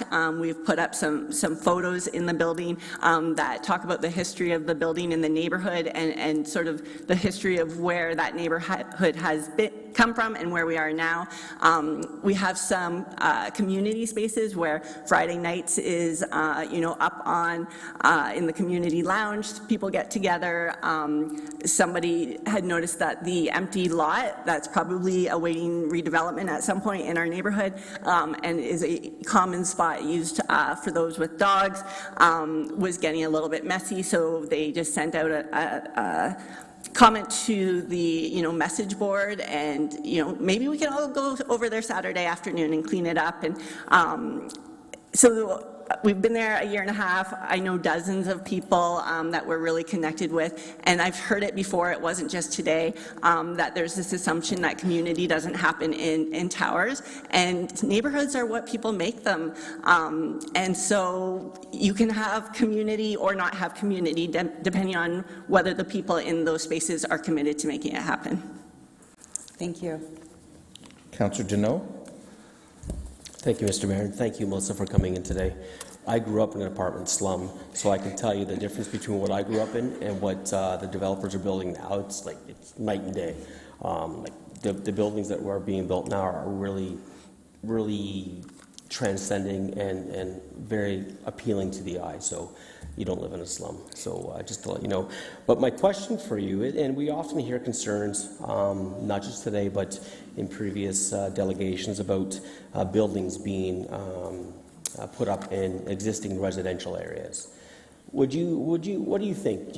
Would you say that 30, 40 years ago those same concerns were had when they were putting up 10 to 15-story buildings? And so I'll ask you to answer that. Sure. I mean, one of the common things for maybe some of us who spend our free time in housing discourse conversations, I guess, is, you know, this wouldn't be legal now, that we look at buildings that were built at some point kind of before a lot of the zoning regulations came to be the ones that we're familiar with today, and kind of, you know, updating and changing through processes like this. Stuff like this existed, you know, in the 20s and 30s and 40s much more often. I mean, we're home to the York Towers, which was this area's first skyscraper, right? And now it feels like it's a heritage thing, and we look at it as being some quaint little thing, but that was kind of a thing at that time. Like, wow, look at, we can build up and we can live densely. And so I just want to get back to being able to build like we could at the beginning of the last century. So I think this helps get us there, that we, I'm not calling for no regulation on anything. I think there's lots of room for conversations with the people who are building and the people who are existing in these neighborhoods. And most importantly, maybe not most importantly, but a part that doesn't get mentioned are the future residents, because you can't see them. It's hard to always know what they're, that they exist. And so one of the things WR YIMBY tries to do is remind people that future residents are a part of our community too, or will be, and we need to consider that in the conversation. Thank you, Melissa. Okay, thank you very much. Thanks, Ms. Bowman, for coming in today. Our next delegation is actually two delegations, Brandon Flewelling and Peter Benninger, who's joining virtually, both on behalf of 60 Ottawa Street South. Welcome, Mr. Flewelling, and welcome, Mr. Benninger. Clerks, do I need to bring them in, or you'll bring them in? Okay, great, thanks. Go ahead. Thank you. Good afternoon, Mr. Mayor, members of council. My name is Brandon Flewelling, and I'm a planning consultant with GSP Group.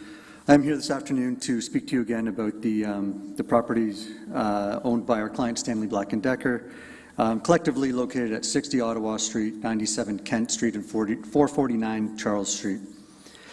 As noted in the supplemental staff report provided to you today, in Table 1, which starts on page 4. Our previous request to include all of the noted properties at this time in the Growing Together area has not been supported by staff, as the lands are within a floodplain. We met with staff following the last public meeting and discussed options to identify these properties now for their future intended use in the Growing Together framework, versus the option of having to have staff come back later following the completion of the Schneider and Shoemaker Creek EA study. We can appreciate the difficulties with including the property at 97 Kent at this time, as it is fully within the current floodplain limits. However, for 60 Ottawa Street South, over 3/4 of the property is outside of the floodplain limits. This is visible in the map on Table 1 on page 5 of the supplementary staff report. 60 Ottawa Street is the large white property in the middle of the page, and the blue dashed line at the bottom left-hand side represents the floodplain. Based on this mapping, it is our request that the portion of the property again specifically for 60 Ottawa Street, that is currently outside of the floodplain limits, be designated Strategic Growth Area C and zoned SGA 4 zone, consistent with the adjacent property to the north. The requested change provides clarity now for the long-term vision for the intensification and redevelopment of this specific property. Should the floodplain limits change following the completion of the Schneider and Shoemaker Creek EA, it is suspected that additional development land could be achieved, not a reduction, as the area outside of the floodplain is where Ottawa Street starts to rise as you head towards Charles Street. With respect to the properties constrained by the floodplain, our request is for the direction to staff to keep us informed, to be myself and Mr. Benninger and the other property owners, to share information as available. An example of sharing of information would be floodplain modeling, so that we can have our engineering consultant, MTE, review and provide comments, and to complete the Schneider, and sorry, the last request would be to direct staff to complete the Schneider and Shoemaker Creek EA as expeditiously as possible. I think the property at 60 Ottawa Street is clearly outside of the floodplain limits. There's multiple examples throughout the city where properties would have a dual designation and a dual zoning for floodplain or natural heritage or other type features. We think it's very reasonable to include this property at this time, and I'd be happy to answer any questions. Okay. Is Mr. Benninger adding anything to this, or because you guys are together, right? We are, yep. Mr. Benninger, did you want to add anything? Well, thanks, Mayor, for the opportunity, and Council. First off, I've been, in front of you before in regards to MTD, and as I've said previously, we've been at this since 2010 on their behalf, trying to see what can ultimately happen with these lands and for the betterment of the community, and we think this is an opportunity to do that. So, and we certainly support everything that's going on in terms of the initiative by the city. We do think it's groundbreaking, no pun intended, as to what the city's doing with these zone changes and resolving a lot of the issues that go around housing and affordable housing. And do appreciate having met with Natalie. I was able to bring in one of the local representatives from SBD to meet with Natalie and kind of get a better understanding of what the issues are and how we might work through them. Last week I had an opportunity to meet with the Director of Real Estate North America for SBD, and who continues to fully support our initiatives to get these lands changed from a zoning perspective as you're doing in the rest of the neighborhood. So we certainly have the support from the owner and encouragement from the owner to continue on, and I hope you'll consider what Bran has put forward there, and we look forward to continuing the discussion over the next few months to get through the process. So, okay. Thank you. Great. Thank you very much, Mr. Benninger. We do have a question to the two of you. Councillor Chapman. Yeah, thank you. So you didn't say it, but are you proposing severing the property into two properties and having one zoned SGA 4 and the other on hold, or is that, are you actually proposing a severing? Through you, Mr. Mayor. No, we would not be proposing to sever the property, just a dual zoning that would align with the existing floodplain line. So there are lots of properties in the city where there's a natural heritage feature that would be identified and zoned and designated that you could not develop on, but the rest of the property is still available for development purposes. So it would just be recognizing the land that is outside of the floodplain for, within the Growing Together framework at this time. Okay, thank you. Could I add to that? I just wanted to clarify that the councillor realized that the particular property that Brandon was asking about at 60 Ottawa is divided by Borden Avenue and is a separate parcel to the balance of the property, which is more extensively in the floodplain, in the regulated area. So it is a separate parcel. Okay, great. Thank you to both of you. Those appear to be all the questions, so thank you to both of you for coming in today. Thank you. Thanks very much. Our next delegation is Andrea Sinclair from MHBC Planning.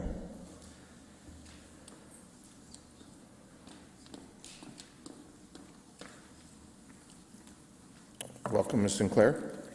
Good afternoon. Thanks for the opportunity to speak. I'm here today on behalf of multiple clients with landowners within the Urban Growth Centre and major transit station areas. That includes Sun Life Financial, Perimeter Development Corporation, Cantiro, Tony DiBattista, Windermere Apartments, Inc., and Ray Street Investments, Inc. During the January 29th council meeting, I had a general delegation just asking for more time to be able to meet with staff and review our various clients' concerns and clarifications. I'm just here to confirm tonight that since that meeting has occurred, I've had the opportunity to have multiple meetings with staff. We've provided, in some cases, updated correspondence or supplemental information, and we're very pleased that our concerns have been positively addressed in the supplemental report that's before council this afternoon. So I'm here just really to thank staff of the Growing Together team and to let council know in terms of my clients and their land holdings within the MTSA areas, we are in support of Growing Together and the amended materials that are before you this afternoon. So thank you. Great. Thank you very much. There don't appear to be any questions. Thank you for coming in today. Our next delegation is Andrew Head, representing Dryden Smith and Head Planning.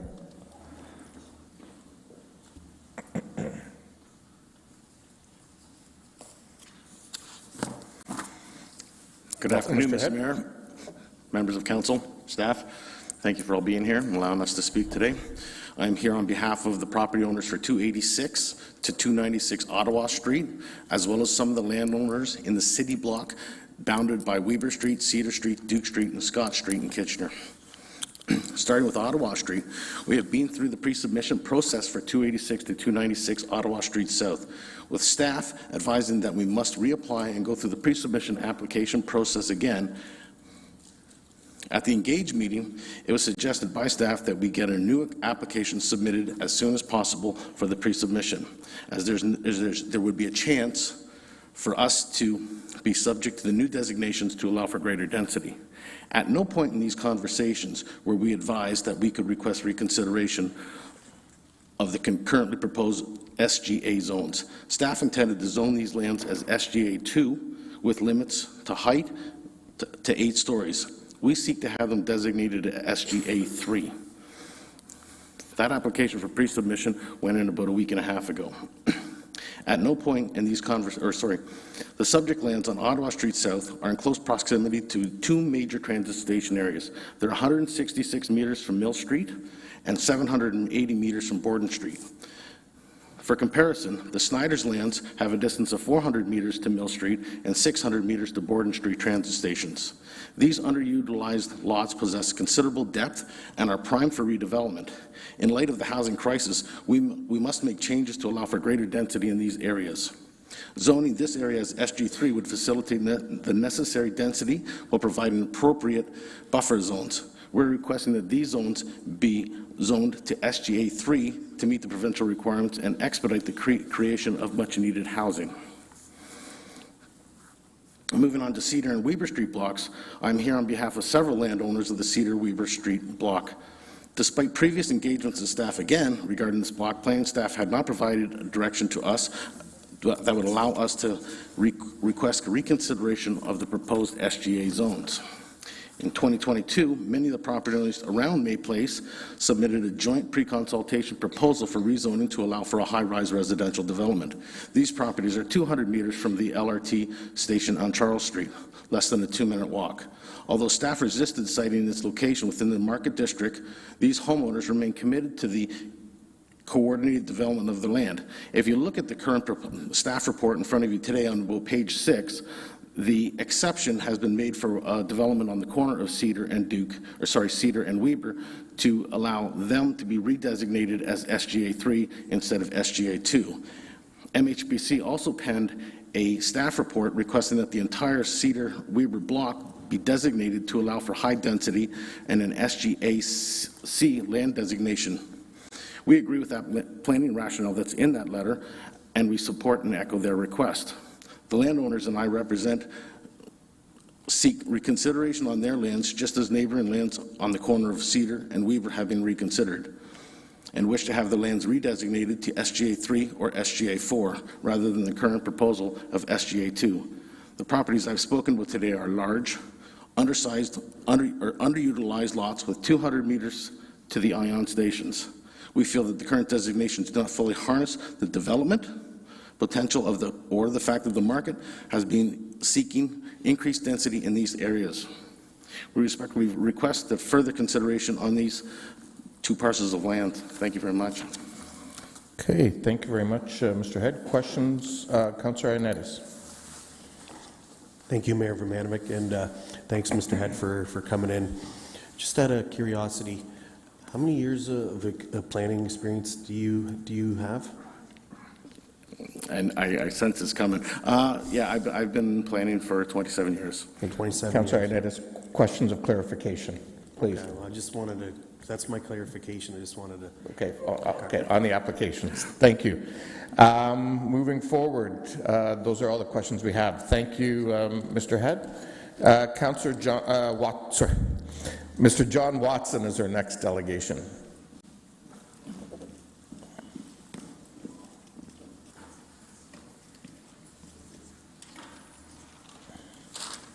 Welcome, Mr. Watson.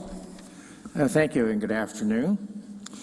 So when I first put my name forward as a delegate, I had about this many notes, and I've been sitting here for 2 hours or so writing notes based on things I've heard, and I've learned a great deal. So I'm going to try and work my way through this in such a way that it's not resembling one of my grade 13 English assignments or something.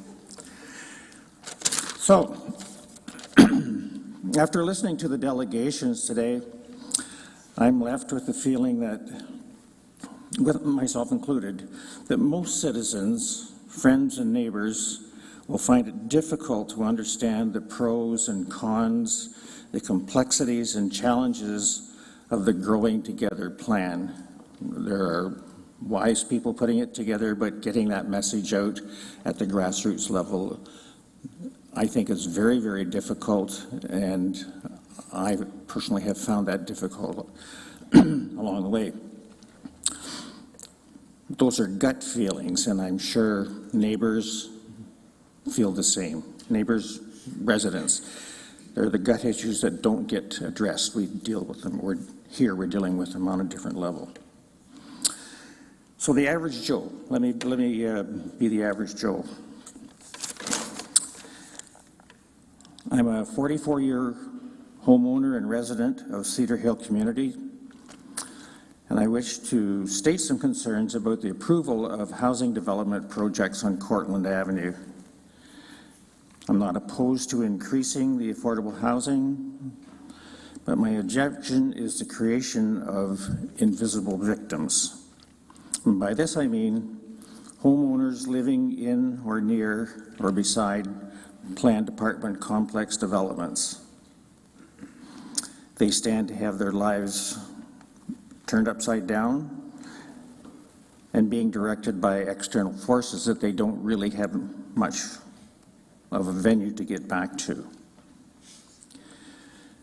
My concerns, I have 6 written down. There are many more, but here I'll give you 6. Devaluation of property because houses will stand in the shadow and be dwarfed by apartment towers, and their life as they have known it will be disrupted dramatically. A gut feeling. A very high risk of physical damage to homes due to the construction of the apartments. And I say this because of the age of the homes in the Cedar Hill community. By the vast majority of them sit on rubble stone foundations on sand. When the construction of large apartment buildings goes on, there is a very high risk of damage to all of those properties, and some may become unusable as safe housing. Number 3, the deflection of water away from the apartment towers, which will create a concrete dam at this is kind of the midpoint down the sand dune from the top of Cedar Hill all the way down to Schneider Creek. So we're about the midpoint. The water that comes down flows all the way to Schneider Creek. You put a concrete dam or a foundation of an apartment building there, it'll deflect out to the sides. And I know there's ways of developers dealing with that, but that's not a message that's going to be easily or has not been put out in any of the description of what's been projected. So this goes along with the absence of consultation with neighbors. It's the personal stuff that it makes or breaks the buy-in of the people who are being affected positively and negatively. There's the absence of compensation for dramatic disruption of daily living due to the construction and physical damage to homes. A dramatic impact on the traffic on Cortland Avenue. And this is one that you talk to anybody who lives on Cortland Avenue will say, how can this happen without further complicating the fact that Cortland Avenue is a two-lane road. It is a regional road. It is an EDR designated road. It has bike lanes already carved out of it. It has a heavy public transit route. It's in the middle of school zones, and we're now having the housing on the north side of Cortland Avenue being increased, or that's the plan. There is the Silverwoods project for more housing. There is the Schneider plant project for more housing, all of which is going to drive an influx of traffic that will make Cortland Avenue a bottleneck. Mr. Watson, if I can ask you to wrap up, please. So yes, I will largely leave it at that. But what my summary line would be, in spite of the lots of visionary chat that we have, I don't get the sense there's much about the gut issues. What we need is more togetherness if we are to grow together. Thank you. Okay, thank you very much, sir. There is some questions for you. Councillor Chapman. Yeah, hi, thank you for coming in. Were you notified of any of the public consultation opportunities that the city staff held? Yes, there have been some, and I've not made it to all of them, but I've been to some of the consultations. And the difficulty is for the average guy like myself to read through and understand what is actually being talked about, because it's largely referenced by numbers and codes and plan projection, that kind of stuff. So it's not easy read to understand what's happening, but that's, I guess, the... Right. Also, so your primary concern is the zoning and development being proposed on Cortland Ave rather than in the Cedar Hill area itself? Sorry, I did... Yeah, is your biggest concern what's being proposed along Cortland Ave as opposed to what's proposed within the Cedar Hill, the interior part of the Cedar Hill? I'm just speaking to the neighborhood that I live in and carrying the message of that neighborhood. As I said, I'm not opposed to the notion that we have to do future planning, you know, growing together, all of that. But the meat of this of the topic has to get to the bottom where people are, not just developers, not just financiers, not just politicians. Great, thank you. Councillor Stretch. Yes, thank you, Mr. Watson. My question is around what kind of consultation would you want? Well, somebody to come and knock on my door, that hasn't happened.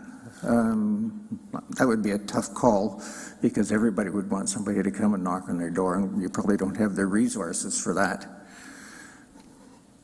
But it would be some assurance, whether it's delivered in person or on paper, that the issues of what's going to happen to their home and their lives as it will be affected by massive construction in our neighborhood. Thank you. Okay, those appear to be all the questions that Council has. Thank you, Mr. Watson, for coming in. Our next delegation is Gail Schenk.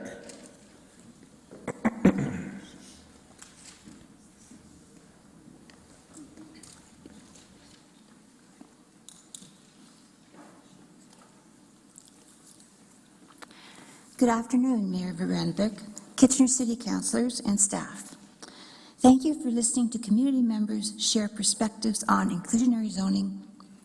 Inclusionary zoning offers the possibility of intentionally building a degree of affordable housing. Ms. Shank, sorry, are you speaking on inclusionary zoning or on growing together? You know, that's a really good question, and it's been addressed by different people.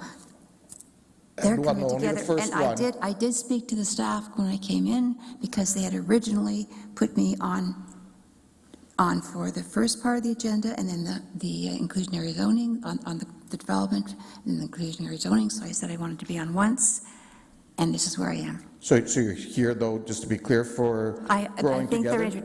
from listening to the January 29th meeting, I understand that they're quite interlinked. That's all I can say with my Okay, foundation. I'll let you continue, but you're the second last delegation in this section. But you can focus primarily on growing together. That's this section. I can only say what I just told you, sir. Thank you. Okay, thank you. Thank you for your question. This is a privilege to meet together. In many countries around the world, consultation with community members is not honored or allowed. We have the opportunity to build a community by growing together. To do so, we are specifically examining the documents Growing Together and Inclusionary Zoning. I listened to the 6-hour January 29th, 2024 Kitchener Council meeting, during which the city planners presented in detail Growing Together and Inclusionary Zoning, and during which many delegations were heard. I listened a lot. I learned a lot. I believe our community is a common ground for all of us. Many different perspectives, sources of information, personal experiences, and suggestions how to work together were insightfully shared. Most contributions centered around how can we meet the needs of the housing crisis in Kitchener. Personally, the full definitions of inclusionary zoning and protected major transit areas, or PMTSAs, were important for me to learn. Let me return to a statement at the beginning of my presentation. We have the opportunity to build a community by growing together. Kitchener as a community was a central point in the Planning Department's introductory remarks today and on January 9th to the documents Growing Together and Inclusionary Zoning. They stated, "This work embodies the vision of Kitchener's strategic plan.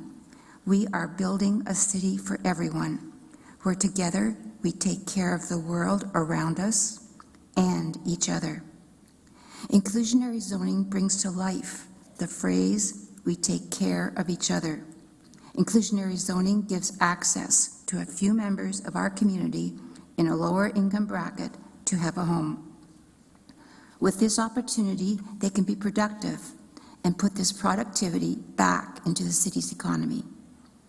Growing Together and Inclusionary Zoning give life to the phrase, "We take care of the world around us." We are currently facing the very real possibility of greenhouse gas emissions crashing through the temperature threshold of 2 degrees Celsius.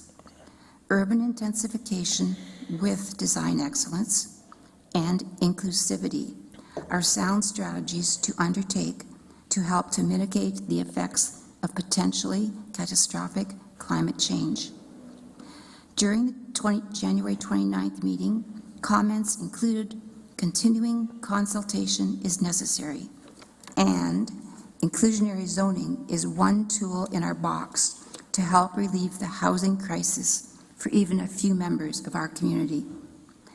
I think these are positive strategies for the City of Kitchener to have in view. That is why I support the City of Kitchener adopting Growing Together and Inclusionary Zoning. If this requires more consultation to bring it to fruition before the approaching deadline, let's do it. If Growing Together and Inclusionary Zoning become possible in Kitchener, they may be possible in other cities in Ontario too. An African proverb comes to mind. If you want to go fast, go alone.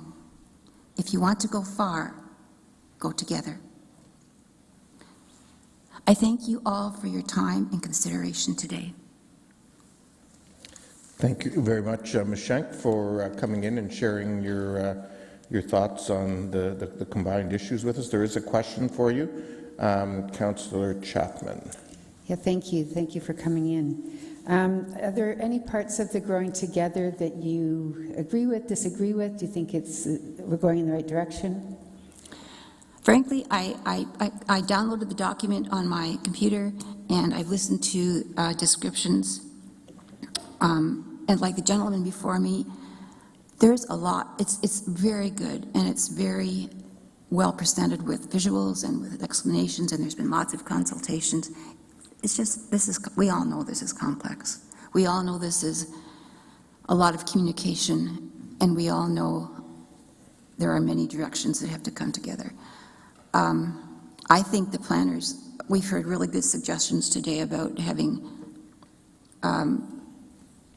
the green areas saved and having affordable, walkable, livable communities. Right. Okay. And also, thank you for bringing up the question of the environment. That's important to consider. Thank you. Thank you, Ms. Schenk. Next up, Councillor Ioannidis. Oh, don't leave yet. There's still one more. No worries. Sorry. Councillor Ioannidis, go ahead. Thanks, Mayor Urbanovic, and thanks, Ms. Schenk, for coming in. So, from Councillor Chapman's, you're pretty comfortable with growing together aspect of what's been proposed because of the density? All I understand is that today and on January 29th, there's been a lot of input.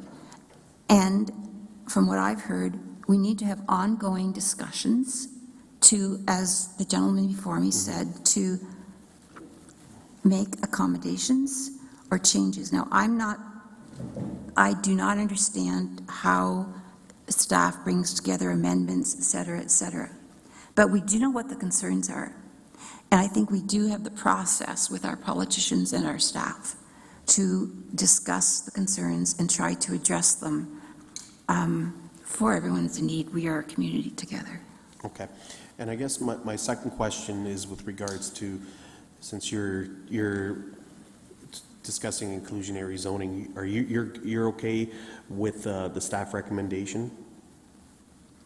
I understand that in the last, from the 29th meeting, they've got from 2025 to 2031, increasing it from 1% to 5%. Is that what you're referring to? Yes. That's a great start. If we want to do better, let's do better. Okay. Thank you. Okay, those are all the questions. Thank you so much for coming in, Ms. Schenk. And our last delegation is Ms. Sally Guns.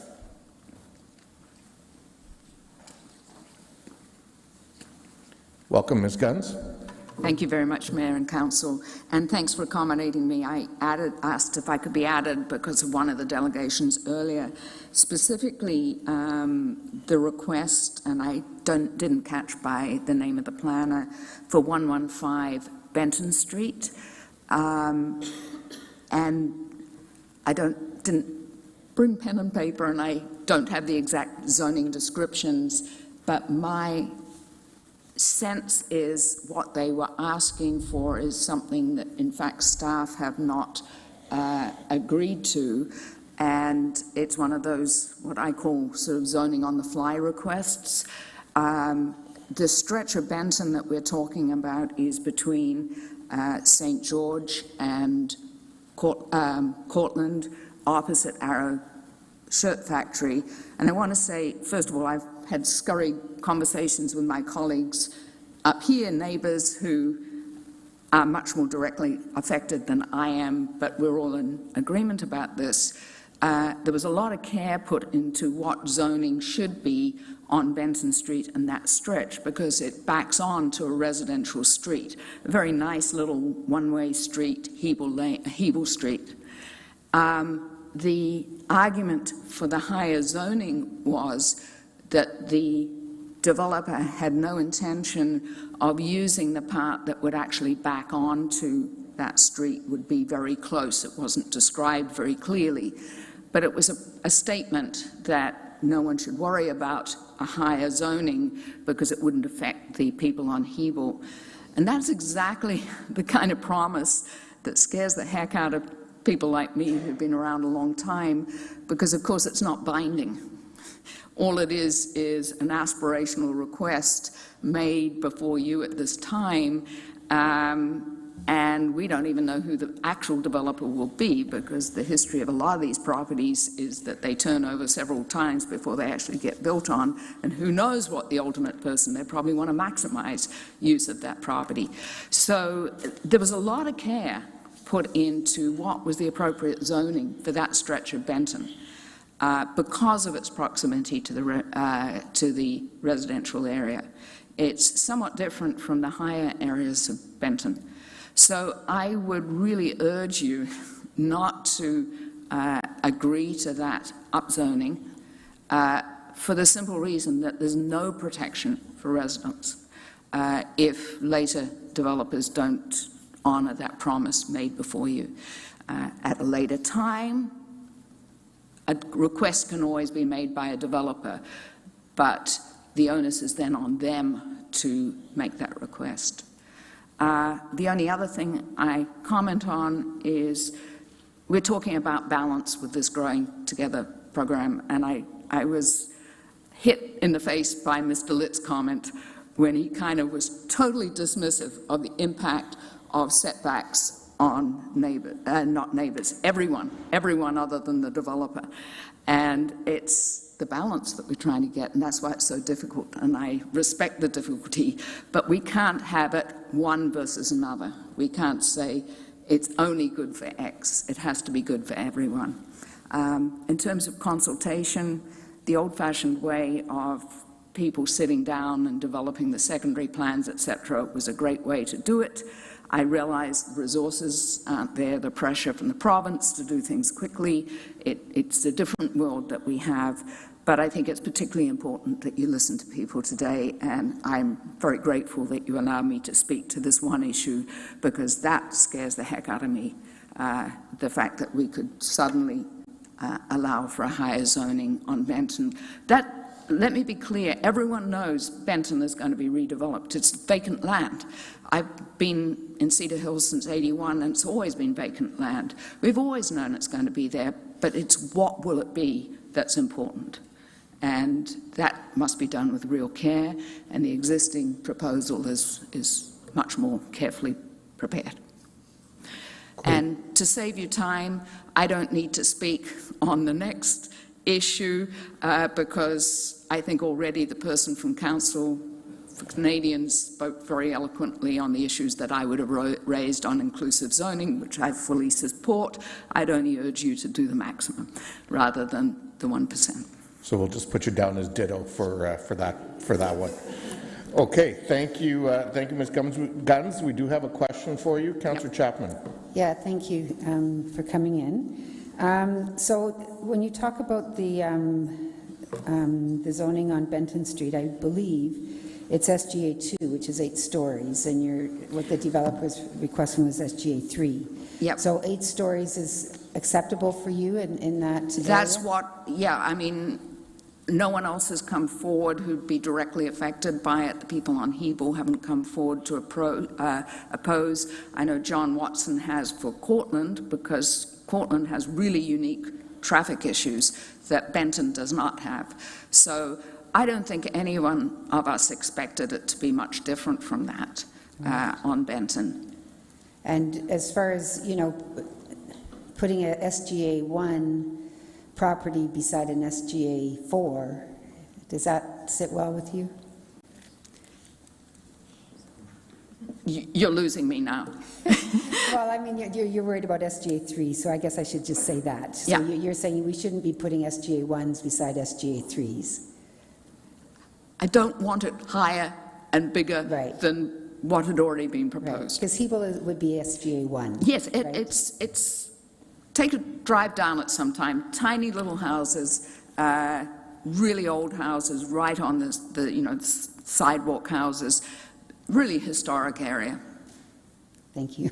Okay, those are all the questions we have. Thank you for coming in, Ms. Guns. Thank you. And thank you to all of the delegations on this particular issue. I'm going to suggest that at this point we ask staff to just go through the list and respond to the delegations, and then we're going to take a 5-minute break before we get into questions of council and so on. So I don't know who's leading that from a staff perspective in terms of going through and responding to. Or do you want me to rename the delegation, or have you made?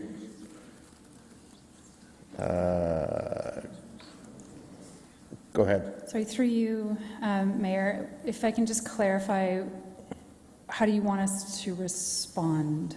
Well, I think there's, I mean, obviously, you know, there's been a number of things raised, questions around, you know, going from SGA-X to SGA-Y, whether it's up or down, questions or suggestions around deferrals, street trees, a number of different things from different folks. And so I'm thinking if you can, the ones that basically had a question, and there was some staff thinking around it, if you can articulate that, and then we can go into questions. Councillor Dave, you have a question? Yeah, I was just going to suggest, you know, your prerogative, obviously, Mr. Mayor, but if staff's a little unclear on how to answer this too, perhaps we should take our 5-minute break first and then have staff do the responses and then questions afterwards. That's up to you. Okay. Yeah, that's fine. I can do that. So we will take a 5-minute recess now.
1 minute warning.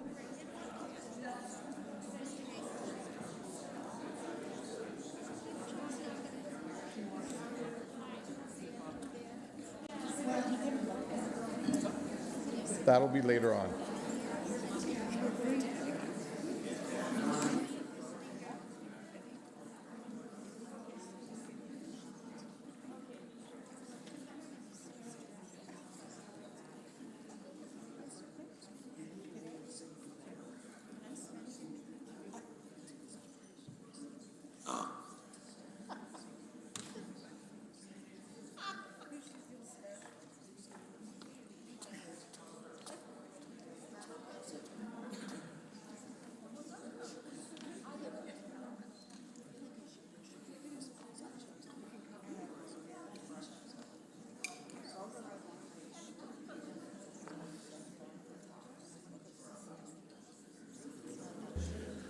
Okay. So folks, what we're obviously juggling a number of things and recognizing that this will all still take some time. So what we are going to do is hear the staff responses now to the delegations we've heard from, and then to recognize all of you delegations that are in the second set that have been patiently waiting. We're actually going to then come to you to hear your delegations, any staff response to those, and then we will go back to the discussion, debate, questions of staff on the first issue and the second issue. After that, we may need to have a break in between there, and we will then finish this issue before this whole special council meeting, before we go into the other council meeting that's slated for later tonight. So for those of you that delegate in the inclusionary zoning piece, we'll be able to do that now, and then you're certainly welcome to stay for the balance of the evening. But if you prefer to watch it from the comfort of your own home with the beverage of your choice, you're welcome to do that as well, as we debate the issue. So with that, we're now going to go to the run-through from staff of the various delegations. And if all of staff can click in, I will turn on your mics. And just don't turn them off, please, as you go through your list of responses. And we'll go from there. And I don't know who's starting number one. You're all on, but I'll just turn it over to staff. So through the mayor, thank you for the opportunity to address some of the comments that were made so far today. We heard a variety of different thoughts. And so we've categorized them into themes, and we'll do our best to give you a quick response to each of those themes. And Adam Clark will start us off. Thank you. So in response to Mr. Morgenroth's delegation regarding Agnes Street properties, I would like to point out that staff's original proposed zoning for the Agnes Street properties was an SGA2 zone that was to help provide greater transition to the Ontario Seed Company's lands, which are adjacent. Upon meeting with several residents of the Agnes Street properties over the summer during our engagement, we reevaluated based on their request to downzone those SGA2 properties to an SGA1 zone. We've made that request after analyzing their submission and finding that it wouldn't be, bad planning to do so. However, that did leave us with an SGA1 zoned street next to lands that are proposed to be zoned SGA4. Following that, we have had many conversations with many perspectives on built form transition that helps us to make sure that where taller buildings are next to shorter buildings, there is that give on transition and separation and setbacks. And following that, we have added an additional regulation into the zoning bylaw that requires an additional step of physical separation between shorter buildings and taller buildings. In this case, that's the 30-meter height limit within 30 meters of a low-rise zoned area.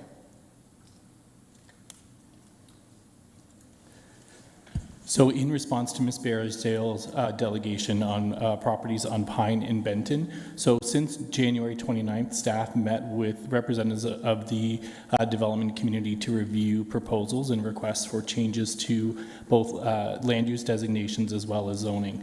There was a test that was asked to be satisfied to demonstrate how the intent of a new policy within our OP could be met with the revised changes. As a result of that, we did make some changes, and you'll see that outlined in the staff report, and those are the cells that are highlighted in green, and there are others where we did not proceed with the change at this time. We recognize that there's new regulations, and there may be site-specific applications in future, and where it was a proposal that did not fit within the regulations that are being proposed at this time, we did look at the appropriateness of it at this time, and in the case of those specific delegations, we are recommending that if additional height is being sought, that would be done through a site-specific application. In response to Mr. Litt's delegation, what he is essentially describing is basically exactly how the planning framework works. A shorter building has fewer restrictions on things like building length, floor plate area, and physical separation. That's something that does make us unique amongst municipalities who do form-based regulations, where they tend to have just one set of standards for all buildings of all sizes, heights, and densities. Cities like Toronto, for example, who would limit a floor plate to 750 square meters. We don't come anywhere close to that. We're much more permissive than that. But what we do is have that flexibility built in so that if you do a 6-story building, a 12-story building, an 18-story building, different standards are applied, more permissive standards are applied. They're easier to meet because their impacts are mitigated by the fact that they're not quite as tall. I would also add that pro forma analysis is important to understand. We don't have the context behind the numbers presented today, but we do work with developers to make sure that projects are viable. We do that all the time through site plan review, and we have studied through our financial consultant on the missing middle work, financial viability of these kinds of things as well. And I also want to just show an image that I think demonstrates really what's being asked for by that delegate. If you look to the top left corner of what's on your screen currently, those are all of the towers that exist along King Street between University Avenue and Columbia Avenue in Waterloo. That's known as the Northdale neighborhood. I have taken those buildings and transposed them onto the section of Weaver Street, which is the subject of one of the delegates' properties. And in the bottom left, what we have modeled is in that darker orange, that is the permission being sought by this delegate on those properties. And if we applied a similar standard of built form regulation to those other properties along that stretch, that's what we could see. That would be the precedent that we would be setting. So without built form standards, you can see how much more significantly impactful this type of development is as compared to the tallest, densest section of Waterloo, and how it would cause sort of really significant impacts as well. In response to Ms. Nichols' delegation regarding street trees, this is an area of focus and an area of improvement, admittedly, that the Planning Division as well as our operation colleagues have identified. We have some older developments that have been approved without any landscaping and street trees that went through the planning process around the same time that ION was either being planned, detailed design was being done, or was not yet operational. Since that time, we have had success stories with integrating higher standard streetscapes. So Bright Up Block Phase 3 is an example of that. 30 Francis Street, we accepted a revised streetscape and planting plan, which allows for larger trees within the setbacks, and as well as the Drulo on King Street, where they're going to be using Silva-cells. So that's an area of continued focus. We know that streetscapes are very important. We understand the cooling effects of having good, decent trees, and the council's target for increasing our tree canopy. So we are working towards that. Newer development applications are seeing that, and it is our intention to work not only with our operational colleague, our operations colleagues, but with our regional colleagues as well for regional roads. So that's an area of continuous improvement for us. We also heard several delegations raise concerns and matters about commercial use permissions within existing lower-rise neighborhoods. Through extensive engagement over the last year, in particular over the summer, we clearly heard that the vast majority of people want a broader range of commercial uses within neighborhoods. It was always within the scope of Growing Together to look at a new zoning framework for our protected major transit station areas and permit a broad range of uses to ensure for complete communities. The zoning that we are recommending on non-residential uses, so commercial uses, include size maximums to ensure that they're smaller in scale, and certain uses are only permitted on corner lots as well. In response to Mr. Aston's delegation regarding 178 Queen Street, our position has changed on that. There was a submission in January 29th. We were recommending SGA 4. With further dialogue with our heritage staff, urban design staff, as well as ACO and others with a heritage interest, we are simply saying at this time that we can support SGA 3, and any additional height may be appropriate, but that should be considered through a site-specific analysis. So that would be a developer preparing a heritage impact assessment and other supporting studies in order to in order for us to be able to support any height increase over 25 stories. It is an area within the Victoria Park Heritage Conservation District Plan that is identified for mid-rise and high-rise developments. However, at this time, the unlimited zoning, we're recommending that that be a site-specific zoning with its own justification from a heritage perspective at this time.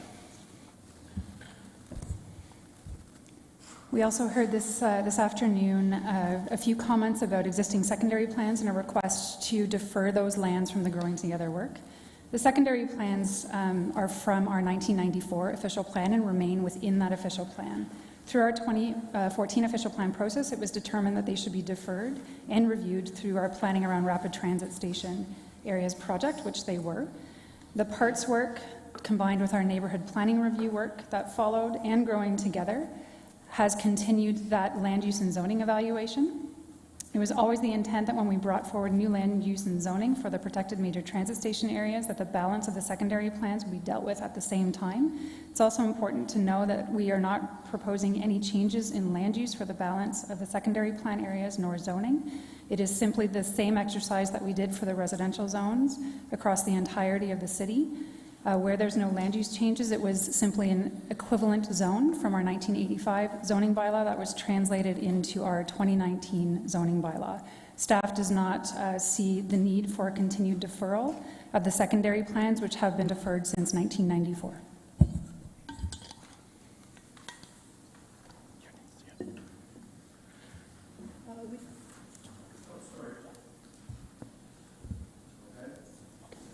Thank you. So we've heard some varying perspectives regarding the growth and management of our Heritage Conservation District plans. It should be recognized that the intent of our Heritage Conservation districts are not to prevent any type of development from occurring, but to ensure that new development that does occur happens in a manner that protects and enhances the heritage value of these areas. And that's done by following the policies and guidelines of the specific HCD plans that we have in effect. These policies speak to everything from building conversions when a change of use is proposed to the construction of new additions and also new buildings in their entirety. And it does speak to where medium and high-rise buildings are appropriate in these areas. It's staff opinion that the proposed official plan policy and zoning bylaw changes are reflective of the policies of our Heritage Conservation District plans, and we're not anticipating that this result in a loss of cultural heritage resources, but will instead continue to allow for a balance of interests that we strive to achieve in heritage planning, that being the allowance of growth while protecting the significant elements of our built environment. The existing heritage tools that are currently in use, which include requirements for a heritage permit where changes to properties that are designated are proposed, as well as the ability to request heritage studies to support proposals, remain in effect as well. We heard from Mr. Flewelling and Mr. Benninger about a request to split zone a property on Ottawa Street. We are conducting an environmental assessment for Schneider and Shoemaker Creek, which is coming to Council this Monday, which will identify future flood provisions and is a partnership with the federal government for tens of millions of dollars to remove flood impacts on a number of those properties. Once that happens, staff are planning to bring forward a city-initiated zone change for a number of properties that are impacted by that change in a positive way. We heard from Mr. Head regarding our meetings and follow-up since the January 29th meeting. So as a result of the direction from Council, we did reach out to every single delegation from the January 29th meeting. However, we did not re-inform every single person who participated in the process, as the follow-up, in our perspective, was narrowly focused to those who were delegating. We did have a meeting with every single person that requested one, including people who didn't delegate before, and we were able to fill all of our time slots and satisfy even some late meeting requests as well. We have tried identifying the changes as Growing Together as part of our pre-submission process as well as our formal application. So for over a year now, we've identified that Growing Together is an ongoing project and provided resources, including the project pages, to any applicants that are doing development applications within the geography. Sorry, just on the earlier point, when speaking about the proposals from Ms. Bayersdale, this is another opportunity perhaps that if a development is appropriate and a zoning bylaw amendment would be a site-specific, proponent-driven application, we do have additional direction within the official plan guiding what we would consider for the appropriateness for either changing a zone or for permitting additional height.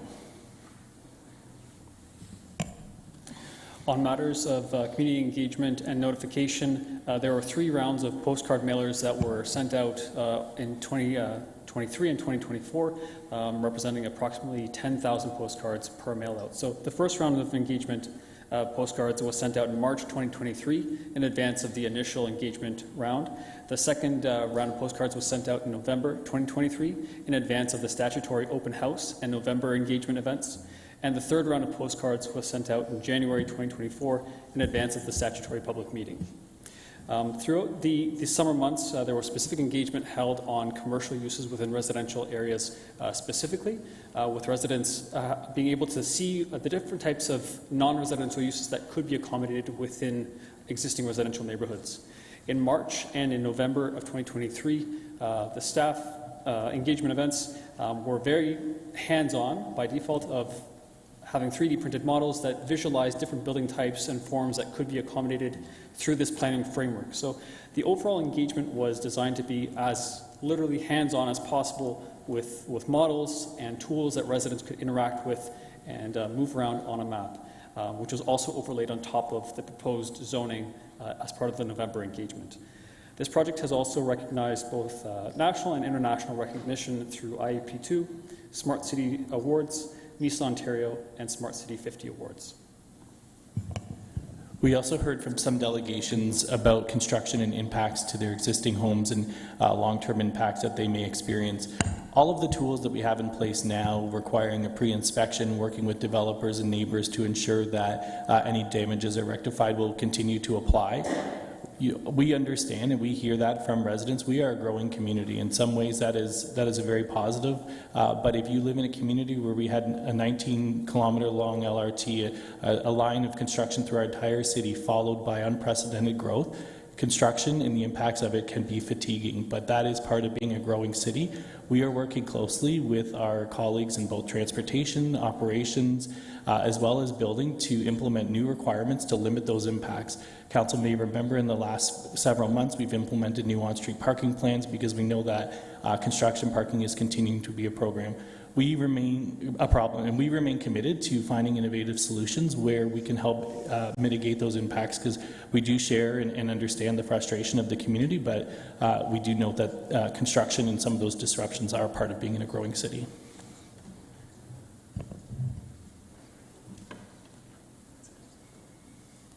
Is that it? Okay.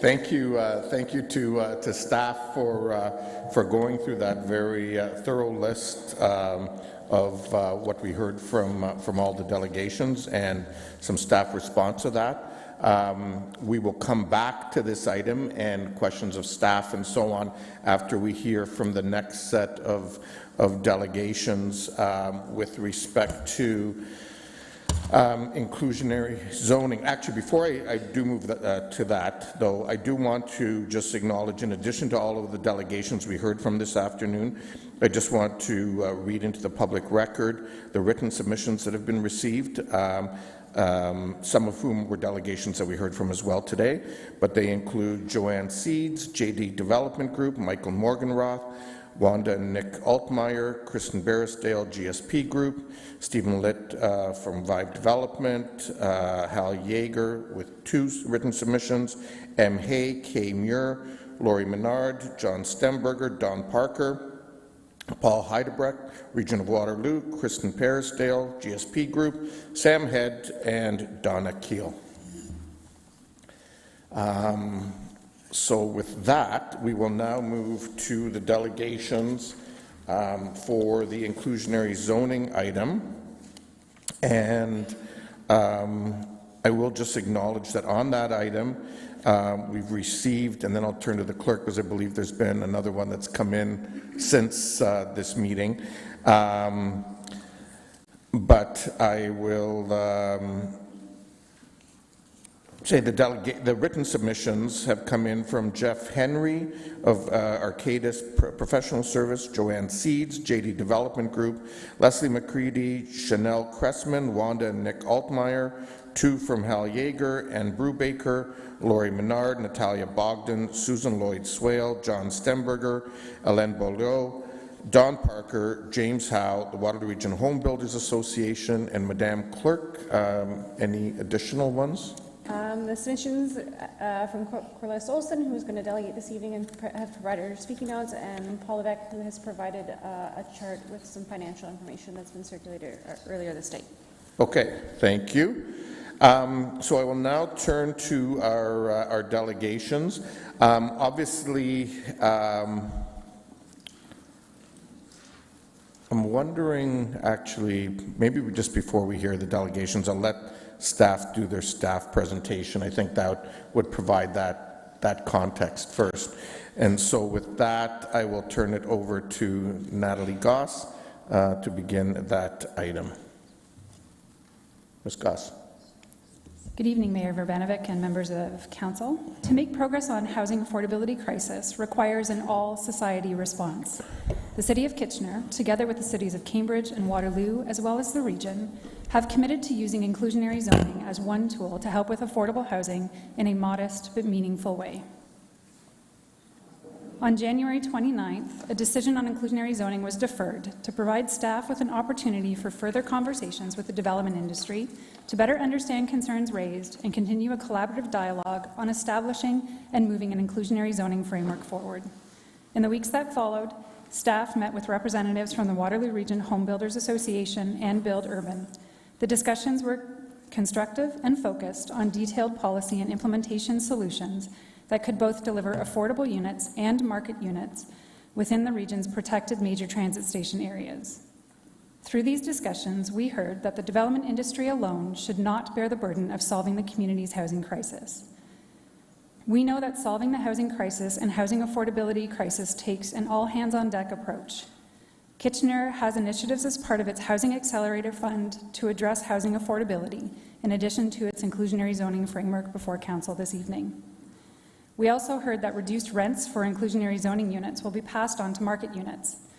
Staff have worked to offset the impact of inclusionary zoning on the development proformas and market housing by establishing a much more permissive regulatory framework through Growing Together, which eliminates parking requirements and density requirements and increases permitted building heights. Development charges, community benefits charges, and parkland dedication fees are also not required for inclusionary zoning units. We also heard that market conditions are very challenging, and it's the wrong time to implement inclusionary zoning. 2023 was characterized by extremely challenging conditions for developing housing. Nevertheless, last year Kitchener issued permits for 3,985 units and saw 2,777 housing starts, the highest year for building permits in Kitchener's history, and third highest year for housing starts. We heard concerns with the characterization of the Mill and Borden market areas. Our consultant's criteria for the categorization of market areas is summarized in the report in front of Council today, and staff continues to concur with that approach. We heard that more information was needed about implementation. And a draft implementation guide was available as part of the January 29th report to committee, and staff has committed to ongoing dialogue with the industry to refine and improve implementation details. And finally, we heard concerns about the eligibility of low-income households. Quite simply, once a household is qualified through initial occupancy, the tenancy is regulated under the province's Residential Tenancies Act. There is no mechanism to evict tenants due to their changes in income or circumstance. In the amending bylaws before Council today, and in staff's recommendations, we have committed to clear and detailed policies in our official plan that acknowledge the importance of and key role of frequent market analysis on a continued, robust inclusionary zoning framework. We have committed to a path forward on achieving the maximum allowable 5% set-aside rate. We have committed to amendments to zoning now that establish initial set-aside rates that range from 0 to 2% depending on the market area. We have also committed to frequent monitoring in collaboration with the development industry and community before future set-aside rates and other inclusionary zoning details are included in future zoning bylaw amendments. The recommended inclusionary zoning framework is flexible and premised on frequent monitoring with the opportunity for adjustments based on the evaluation of market conditions. 2023 was a very strong year for building permits and housing starts. Despite current market conditions, every strong year that passes without an inclusionary zoning framework is a lost opportunity to secure affordable housing units. Inclusionary zoning is the one tool that Kitchener can use to require some units that are affordable to moderate income households. This is a crucial component of complete, vibrant neighbourhoods. Now is the time to set the stage for requiring affordable units within our protected major transit station areas. Thank you. Okay, thank you very much for that overview. And I will now move into the delegations. I do want to say, because I've heard from, I think a number of us have heard from a number of the delegations, and I know a number of you are supportive of things. Obviously, a lot of work has gone into your presentations, and we want to hear them in their entirety. But if you based on what you're hearing and so on, want to shorten them at all, I'm sure, as we go along, we won't object to that, particularly if you're reaffirming your support for the issue going forward. But we will work through the list, and the first delegation we have is Mr. Victor Labrèche.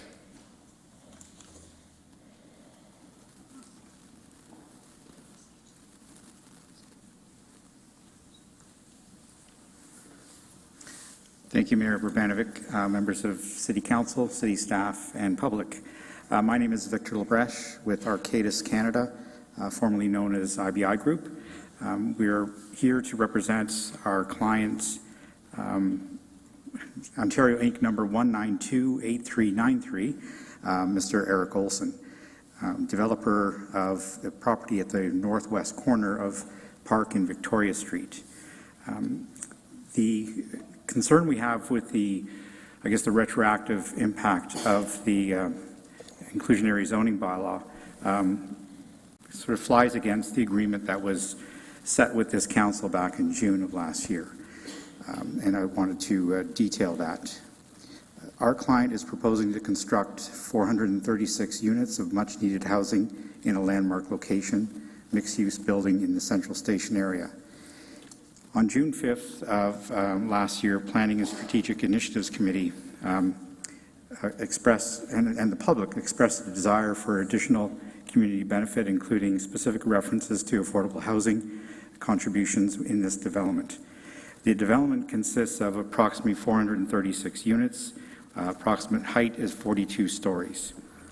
We were approached by planning staff following the BSIC meeting to discuss what could be presented to council consideration for affordable housing in exchange for increased density and reduced parking.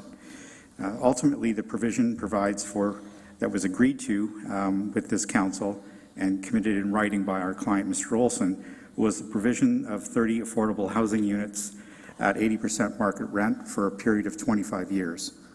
And that provided for an increased density from the proposed 7.7 FSR to 8.5 and reduced parking from 0.8 to 0.6.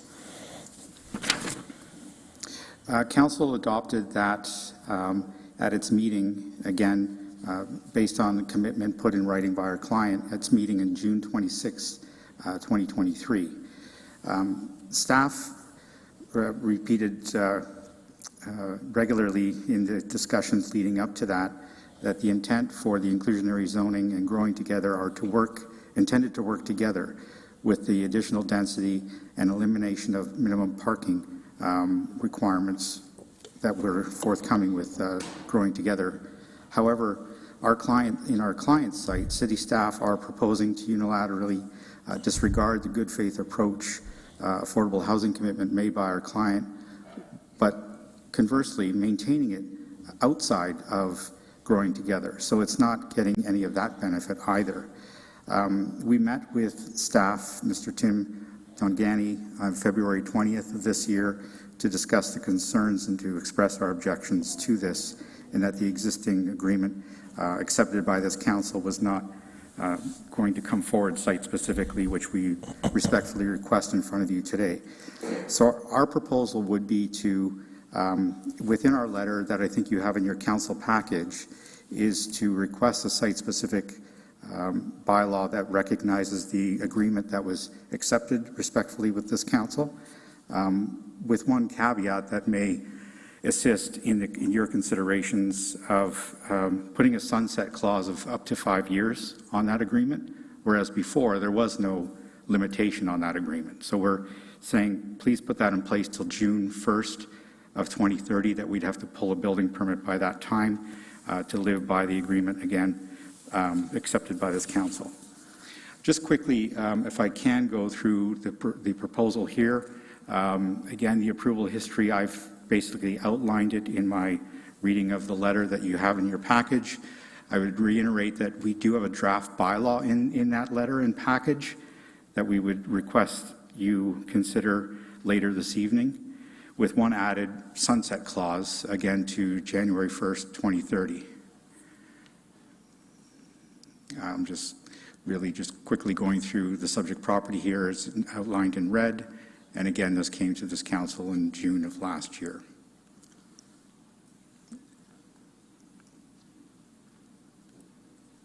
So again, the recommendation respectfully that we request that council approve the enclosed site-specific amendment in our letter, which be the proposed inclusionary zoning regulations for the subject lands identified here on your screen.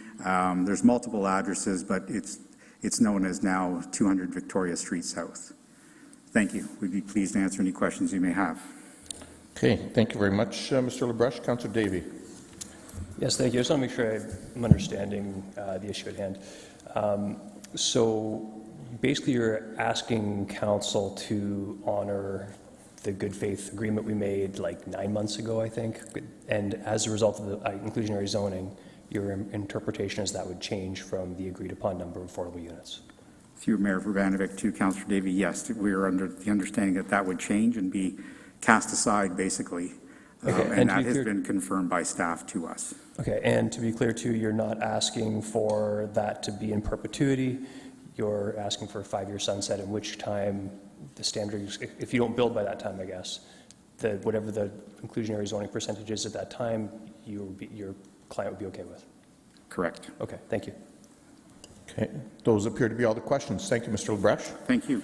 Okay, our next delegations are members from our Kitchener, from our Mayor's Advisory Council for Kitchener Seniors.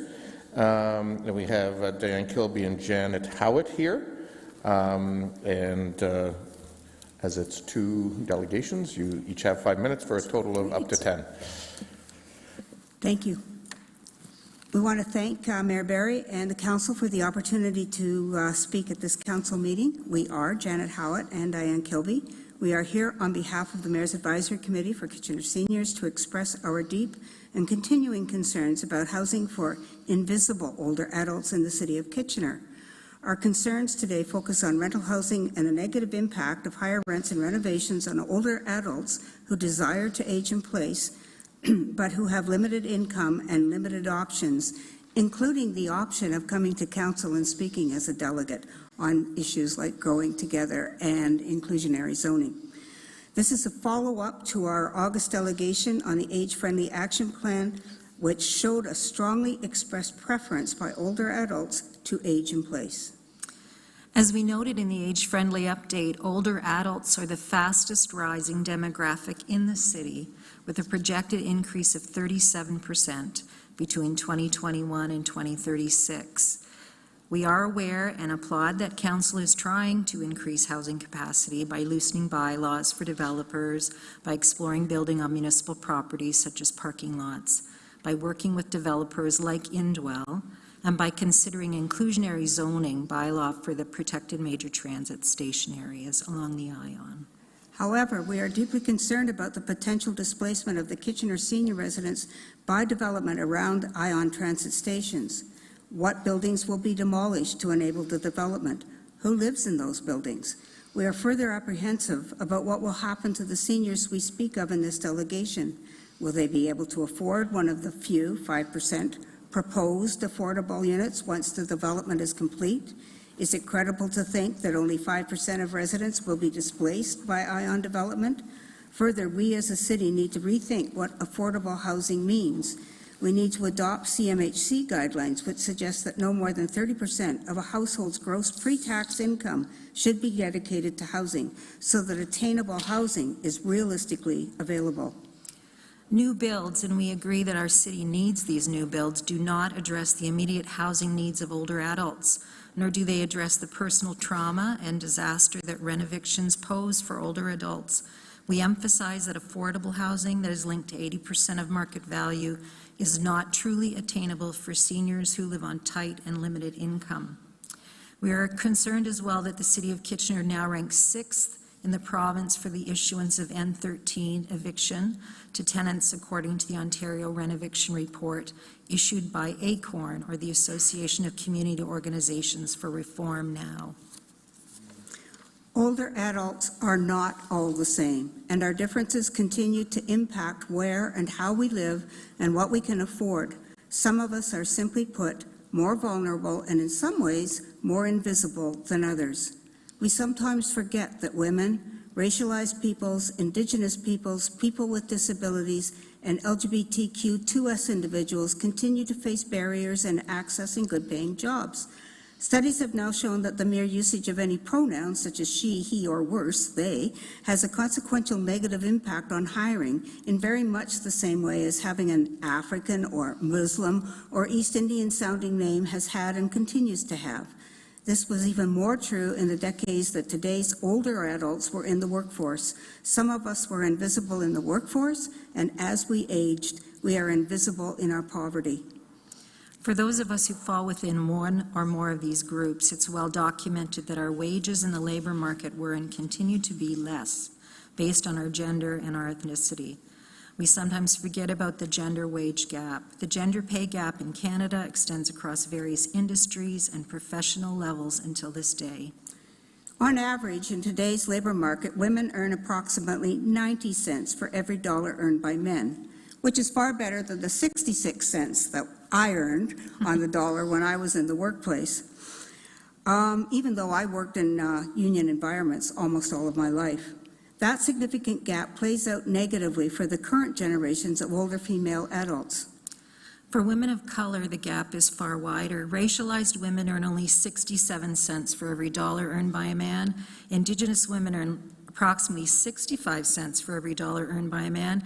Additionally, Indigenous women earn 19% less than non-Indigenous women.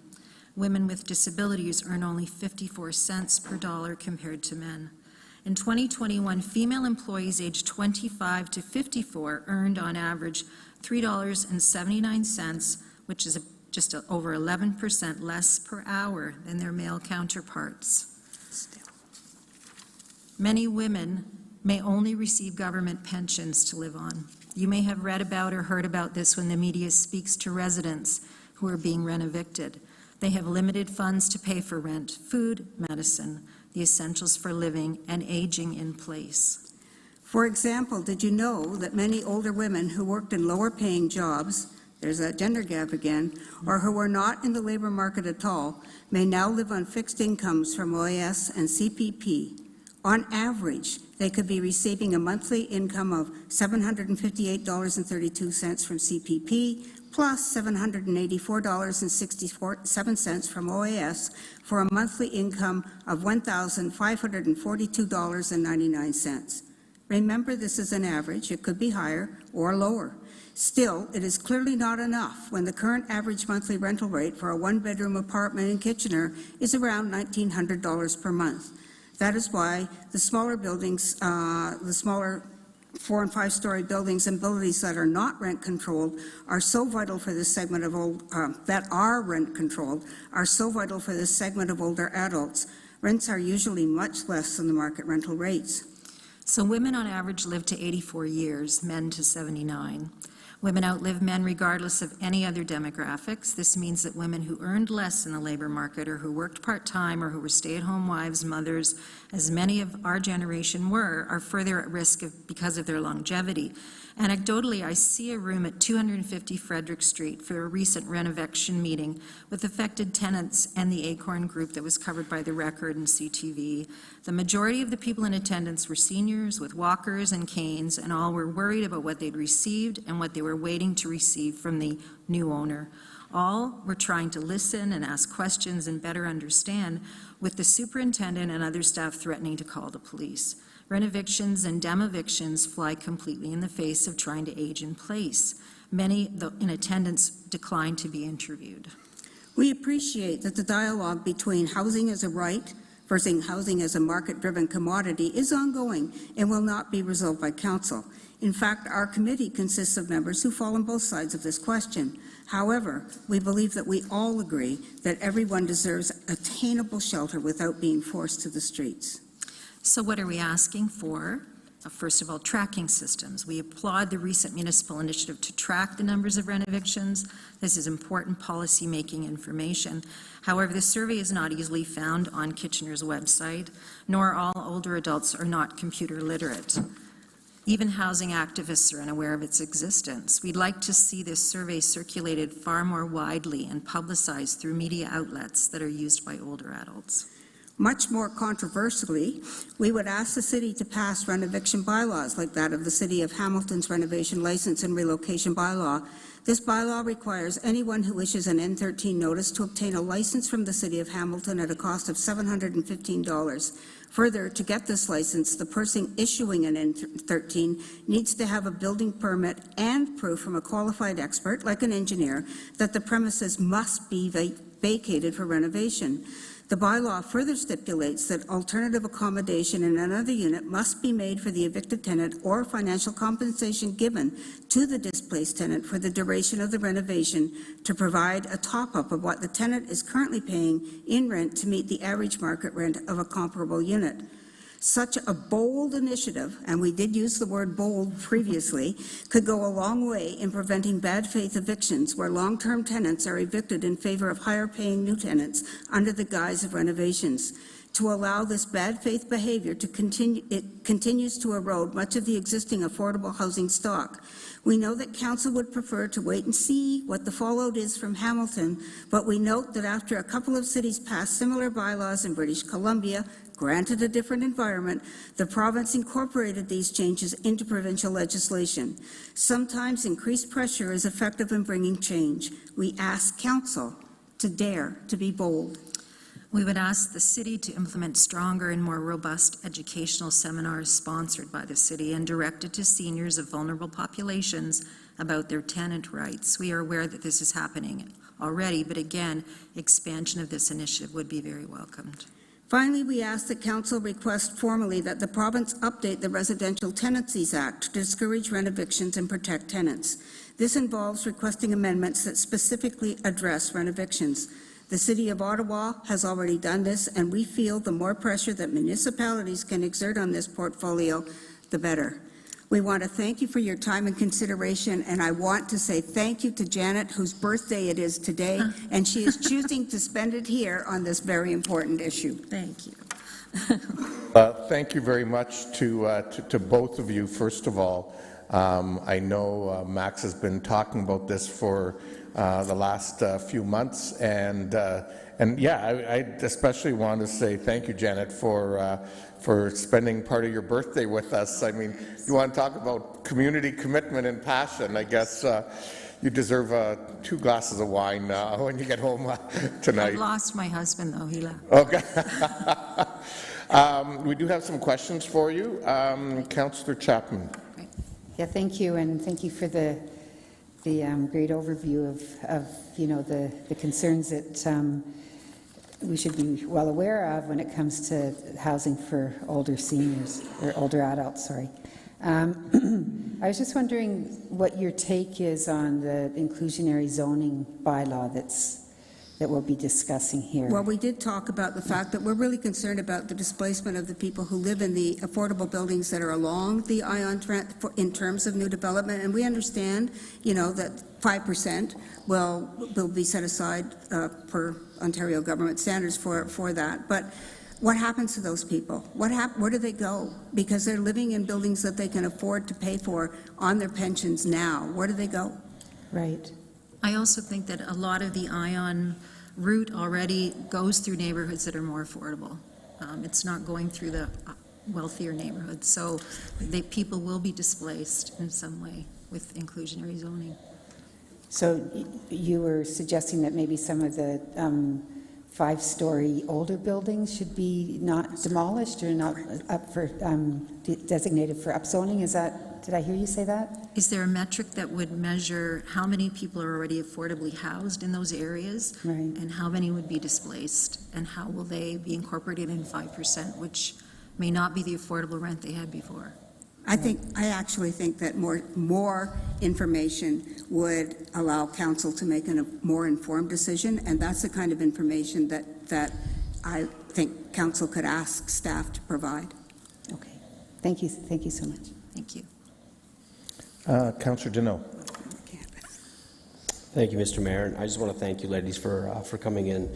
You know, some of those stats, the facts and the numbers about pay equity and wage gaps, you know, they need to be heard every day by people in this gallery, people who are watching, like, you know, and because it's a real threat to our older people. I'm literally one owner away from having my mom live in my basement, and so, you know, things have to change. And so, thank you for bringing up all of that information and having other people hear it. Thank you. We feel it's important because we feel those are voices that aren't heard in delegations to council. Councillor Johnson.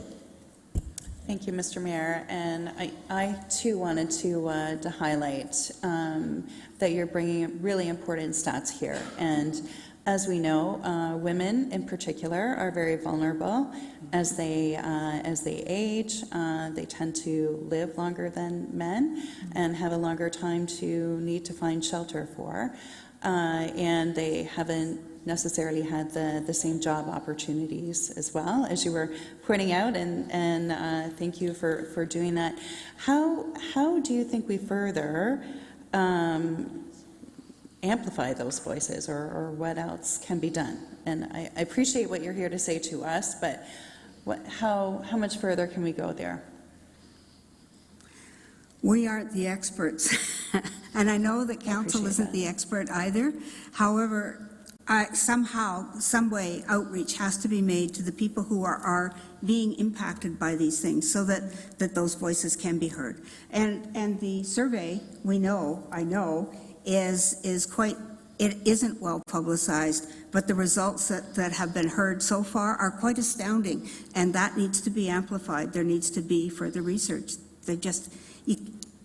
I know that the desire is to go full-blown motion ahead, but there are people who are going to be hurt in that. Thank you. Okay, those are all the questions. Thank you again to both of you and to the work of Max overall on this and other issues. Very much appreciated. Next up, we have Kim Charlesworth.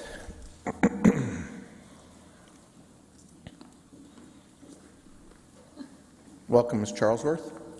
Thank you. And thank you, Mr. Mayor and councillors, for taking the time to hear from representatives from the community. I moved to Kitchener just over 2 years ago from British Columbia to be closer to my children, who both live here. And I was really delighted at some of the progressive actions that I saw being taken in this region. Building the ION was a big one, and planning intensification around that area. It was a risk to decide to build the ION, but it was well planned and well executed and is now serving the region well. I was a city councillor in BC prior to moving here, and I understand how difficult some of the decisions are that you need to make. This afternoon's decisions around inclusionary zoning and probably qualifies as one. You have heard a great deal of concerns, not so much today, but in your previous meeting in January, from our developer community that the very minimal provisions that staff have put forward will raise costs and therefore make housing more expensive, or worse, because we're in a housing crisis, stifle development. These same fears have been raised every time that inclusionary zoning is proposed. And because of that, there are years of research proving that inclusionary zoning programs have had very little or no impact on either production or price of housing. Extensive research shows that these fears are not grounded in reality. I expect that staff have referred you to these various reports, and there's no doubt that our developer community is also familiar with them. So I would ask, why do they continue to raise the same myths as reasons why inclusionary zoning is either unfair or unreasonable to the developer community? I would suggest that it's for the same reason that the oil and gas industry hired the same marketing and PR firms as the tobacco companies did, because they were so successful at creating confusion with misinformation that the status quo was able to continue making huge profits for years. The status quo benefits those who are currently making money, and they don't want that to change, and I get it. We all go into business to make money, and they've been doing that really well. But we also know that there are ebbs and flows in our economic cycles, both individually, locally, nationally, and globally. We are seeing major shifts in every industry. The changes affecting housing in this province are coming fast and furious and are compounded by things like a lack of skilled workers in the trades and supply chain issues, as well as the things that we're dealing with here tonight. Inclusionary zoning and green development standards are two more examples of changes that are coming fast. But upzoning benefits developers. Developers have already benefited from land value increases due to zoning changes and rise in property values over the last 4 years. They have already benefited from public infrastructure spending on the ION. They have benefited from policy changes in their favor around less parkland dedication fees and parking requirements. They are currently benefiting from development charge discounts, and they are currently benefiting from HST being waived on purpose-built rentals. In closing, I'd like to tell a little story. In the fall of 2008, I had flown into Vancouver for a manager's meeting and had the incredible experience of sharing a cab from the airport to downtown with the Vice President of International Development for Shell Oil. I had been standing in the taxi line and said to the people around me, "I'm heading downtown, does anyone want to share a cab?" And this guy said, "Sure." So we're talking about the upcoming federal election. Stephen Harper had a minority government, and his Liberal opponent was Stéphane Dion. I asked him who he hoped would win, and he grinned and said, "Stephen Harper, of course." He asked me, and I laughed and said, "Just about anybody except Stephen Harper," because I was worried about climate change and the lack of action on it. But then he said, "You know, we know it's coming, that we'll have to shift away from oil and gas production." And I literally gaped at the guy, and he laughed. "But we're not going to do it until the government makes us do it." And that's the situation we have here. Nobody is going to change their practices, which may cause uncertainty to them in their business plans or potentially mean a little less profit, unless they have to. But if changes are brought in with certainty and applied equally across the board to everyone in the region, nobody loses. And a lot of people win through more affordable housing and making our communities a better place for all of us to live. Can I ask you to wrap up, please? Inclusionary zoning is a good policy tool to support more housing options. I encourage you to adopt it for residential developments in the major transit station areas in the City of Kitchener. You have supported good planning decisions up to this point, and it's contributed to Kitchener being attractive for investment in housing. Let's keep that track record going. Thank you, Ms. Charlesworth. We do have a question for you. Councillor Chapman. Yes, thank you so much for coming in and for your comments. I was just wondering what your views are on the inclusionary zoning bylaw that's before us today as it's presented. I think it's as good as we're going to get. I don't think it goes far enough, but I totally support bringing it in. And hopefully, if you can make it, the only change that would make it better would be to bring it in right away instead of waiting for 2025. Okay, thank you. Okay, those are all the questions we have. Thank you for coming in today, Ms. Charlesworth. Thank you. Next up, we have Yvonne Fernandez.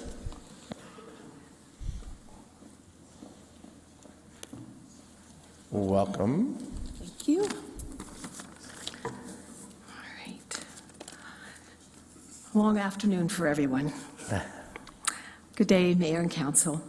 Today, Council has heard from staff, members of the public, and especially the development industry about inclusionary zoning. I would like to present my opinion as a former councillor and what I have observed and heard as it relates to what inclusionary zoning, affordable housing could mean to our community. There may be a number of different definitions of affordable housing out there, but the one that stays with me, and you heard from a delegation today, is this. It would mean that two people earning a minimum wage salary could afford to rent a two-bedroom unit. Isn't this a very reasonable expectation? Before the words inclusionary zoning and affordable housing became the most recent buzzwords, there was already talk about the missing middle. Actually, Councillor Ioannidis, you were talking about this in 2019, shortly before you were re-elected. Where is your support for inclusionary zoning today? This plan started around 2019, and at the last planning meeting, and today we're hearing from the development industry that it's the wrong time. Well, when will the right time come? With all of the checks and balances that have occurred with this plan, how can you now bow down or be held hostage by the development industry? If they say they won't build affordable units in their builds, then challenge them on this. Is Council really afraid that the developers here today won't build? They've been speculating on these lands for years. I believe that there would be many more builders and developers who will be happy to develop in this community and include affordable housing in their builds. By accepting this policy, you are making a decision that will help many more people in this community afford safe and decent housing.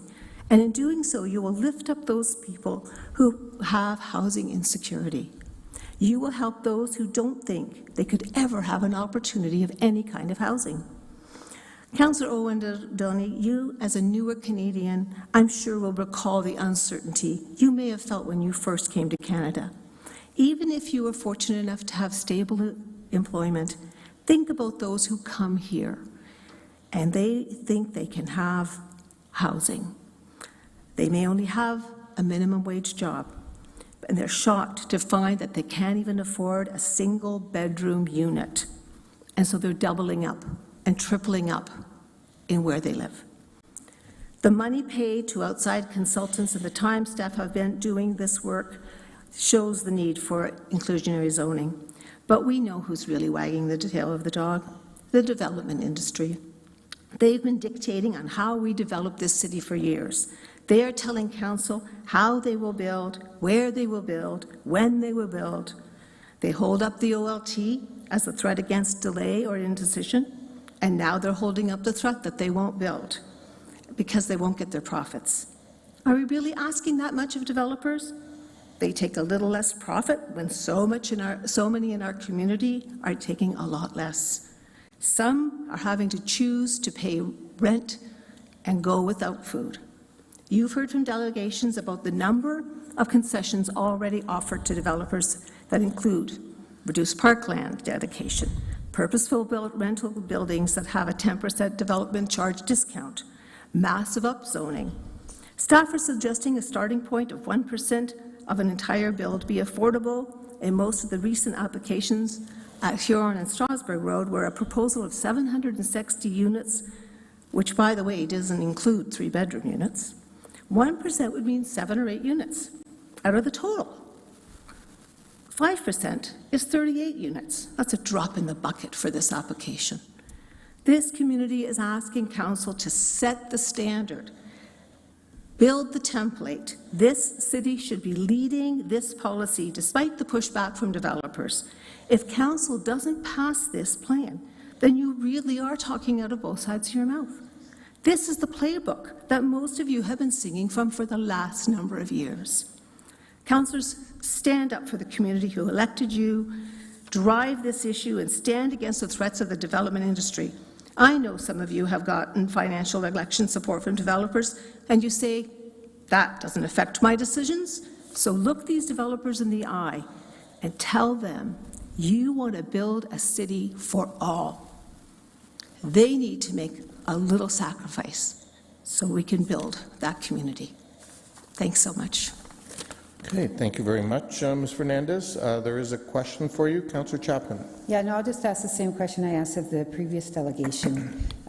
What's your view of the guidelines of inclusionary zoning as it's presented to us today? You know, I think, Councillor Chapman, they don't really go far enough. I mean, as I said in my example, 1% of 760 units is 7. It's going to take decades for us to get affordable housing. We need some of that affordable housing now, because if we can do it now, then the people who have housing insecurity will be able to find something that they can live in. So it's good. It's a good start. But let's not wait. Let's just move forward. Okay, thank you. Thank you. Okay, those are all the questions. Thank you, Ms. Fernandez. Next up, we have Peggy Nichols.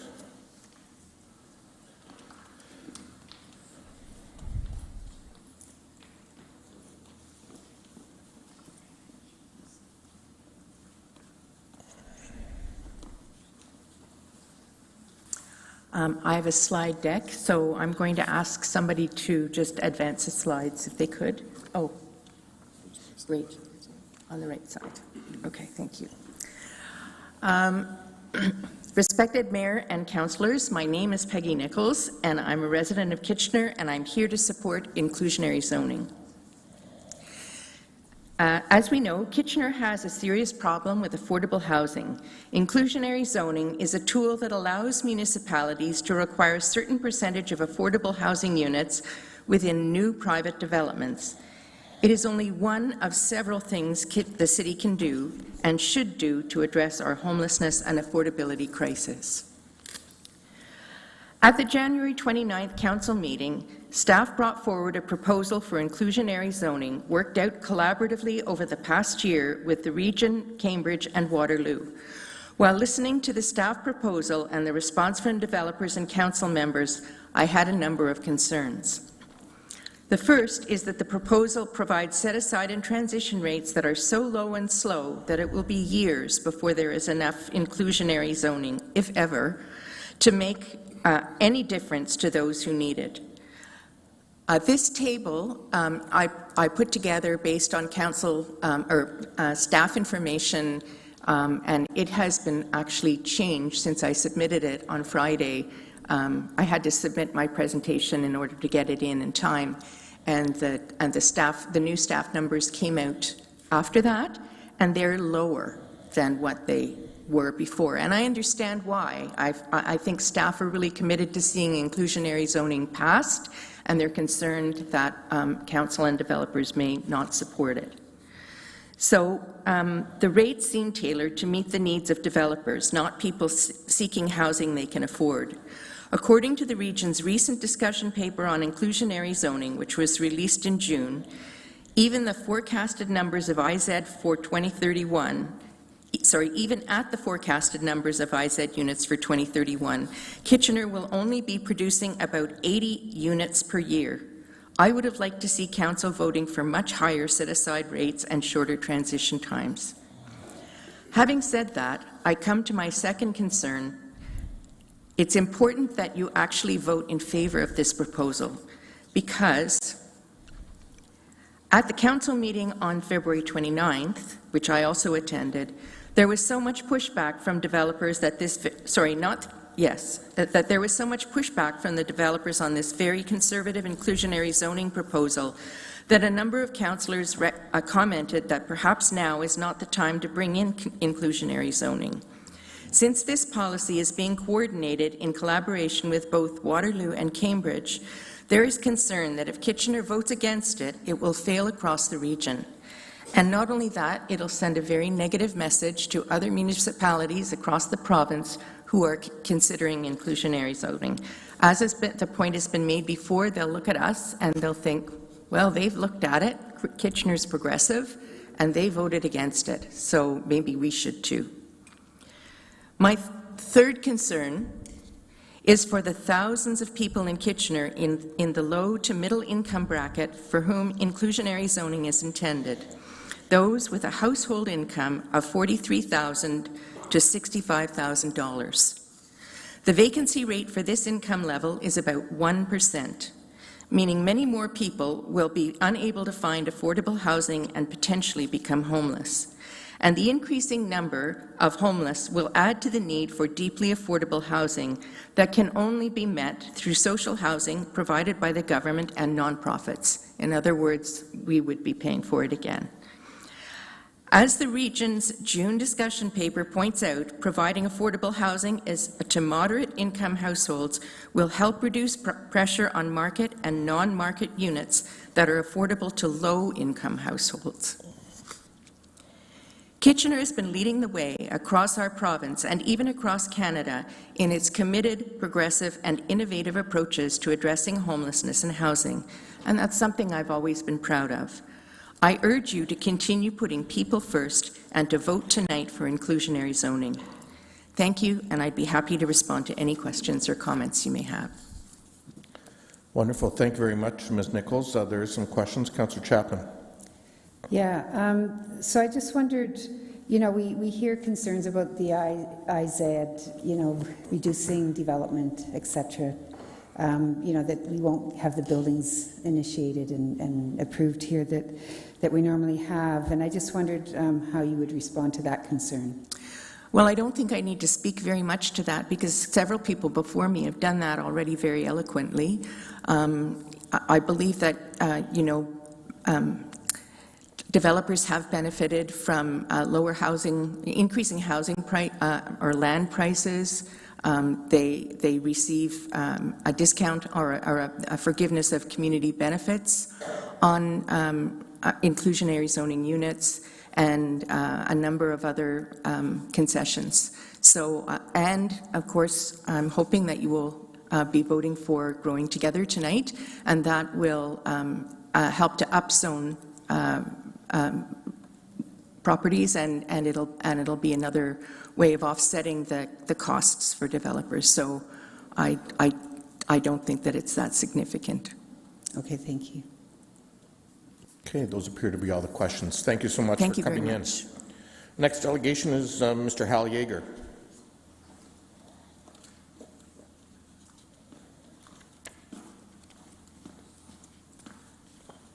Welcome again, Mr. Yeager.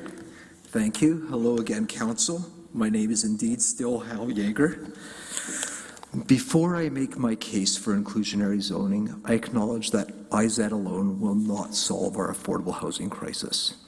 I appreciate that you are soon to review rental replacement and lodging house bylaws, among other measures.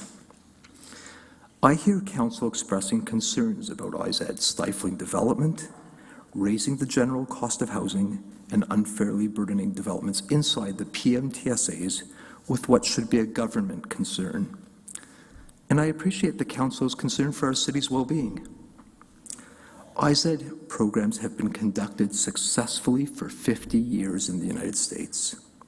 The research concludes that IZ programs have little or no impact on either production or price of housing.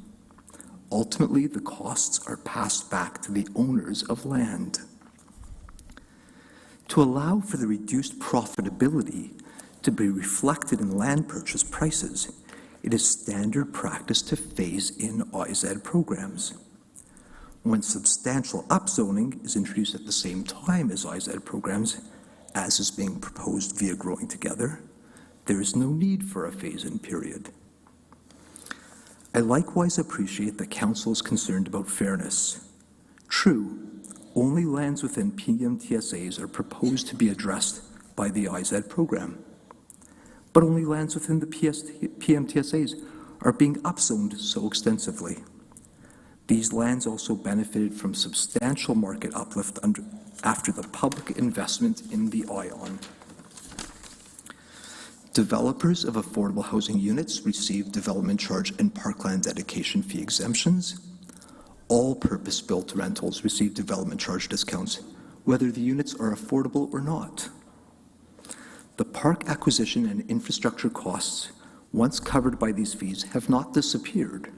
Rather, an increasing proportion of the costs of growth are being transferred onto property taxes, and some are being transferred to provincial and federal levels. HST has been waived on purpose-built rentals. Preferential government loans are being extended to qualifying projects. I hope Council can agree that it is fair to ask landowners and developers who are benefiting from the public investments, subsidies on the cost of growth, and upzoning to also contribute to affordable housing. Please note, upon full implementation, the IZ program will cost no more than 1% of gross rental income. I hope Council is not considering further compensating developments for IZ units, via property taxes or otherwise. Doing so would take from scarce funds desperately needed elsewhere, including to assist the homeless, fund emergency shelters, provide supportive housing and community housing. Doing so would contravene the very core of an IZ program, a means of securing a degree of affordable housing in new private developments without reliance on government support. I fear a decision to further subsidize IZ units with public funds could entirely unravel support for an IZ program. And if we do not implement IZ using the only tool the province has provided us to require some affordable housing in private developments, how can we possibly return to the province for further assistance? Whatever your own research informs you, please also take assurance from all the work that precedes this proposal before us today. The province limited the extent of IZ programs to ensure they do not stifle development. The province determined that our MTSAs are suitable for IZ and granted them protected status. The province required that we undertake a study to ensure our market can sustain an IZ program, which we did with the assistance of an outside consultant. The study evaluated our PMTSAs and determined appropriate set-aside rates for each. The IZ program has been scrutinized by planning staff from Kitchener, Cambridge, Waterloo, and Waterloo Region, as the program is being jointly advanced by all four bodies. The program includes a built-in 2-year review to permit any needed adjustments. At every step, utmost care is being exercised to ensure our IZ program will not stifle development. I present to you a petition supported by 530 signatories that reads, "We call upon the City of Kitchener to implement inclusionary zoning to the full extent permitted by law immediately, or if that is not acceptable to Council, to at least the standards provided for by Staff Report DSD 2024-029. Thank you. Thank you very much, Mr. Yeager. We do have a question for you, Councillor Chapman. Thank you for your presentation. You mentioned the fact that IZ has been successfully running in the U.S. for years, and it hasn't stunted growth or, impacted profits. How do the IZ programs in the States compare to what's being proposed here? I don't know if we have that information, but... Oh, yeah, sure we do. Because this program is so studied, because everybody has the same concerns that this council does. They're standard. They've been the same concerns at each and every time every IZ program is raised, because it's so counterintuitive. But it doesn't stifle development. So the standard around North America in most IZ programs is 20% set-aside rate, not 5, not beginning with 1, 20. The duration of affordability that's required is perpetuity, forever, because we can't afford for them to come off. We're losing more affordable housing than we're gaining right now. And what's affordable in that context? What's considered affordable in that context? 30% of gross income of a household is the standard definition of affordability, not based on market rates. But I do understand that we're working within the context provided by the province. Right. Okay, that's fine. Thank you. Okay, those are all the questions that we have. Thank you again, Mr. Yeager, for coming in. Next up is Mike Doherty.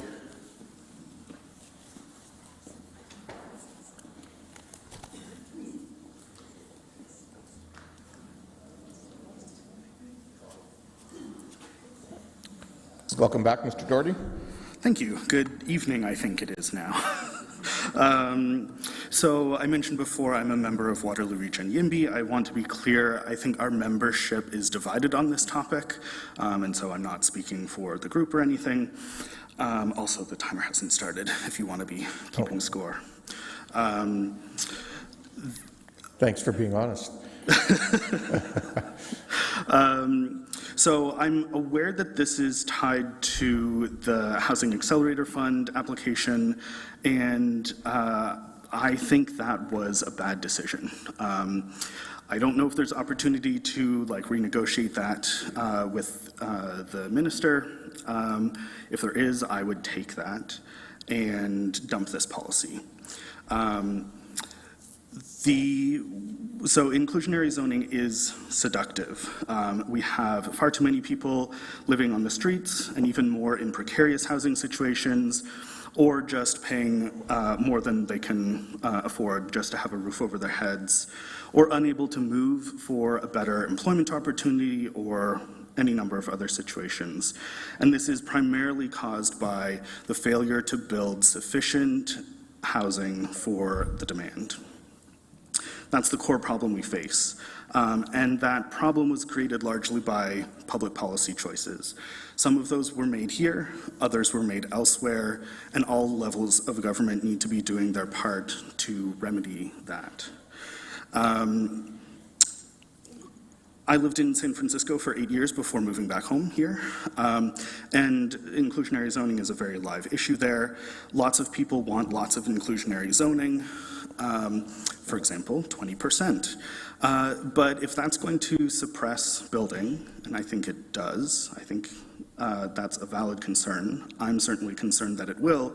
20% of nothing is nothing, and so we've actually gained nothing. And in addition to not getting the IZ units, the subsidized below market units, you're also not getting the market rate units, which is how, I don't know, 90%, 95% of people get their housing. So that's a huge problem if that happens. And so higher rates of inclusionary zoning is not actually the goal. It's more people housed in housing that they can afford. And we have, I think we may be at risk of confusing the metric with the goal. So building more, a lot more, as much as we can, in fact, is going to be the first policy prescription for this problem that we have. With respect to staff, the third highest rate of housing starts last year, I think it was, is just not going to cut it. We need to double the rate of housing production and sustain it every year for a decade and continue into perpetuity beyond that. The pace of housing development is simply not fast enough in this region, despite all of what you have been doing up to now. And so I worry that this is going to constrain production of market housing. If we think that subsidized housing is a social good, and I absolutely do, we should just pay for that. As a city and as a region and a province and a country, we should just pay for that out of general revenues instead of trying to tack this on to new development and new, renters and home buyers. In particular,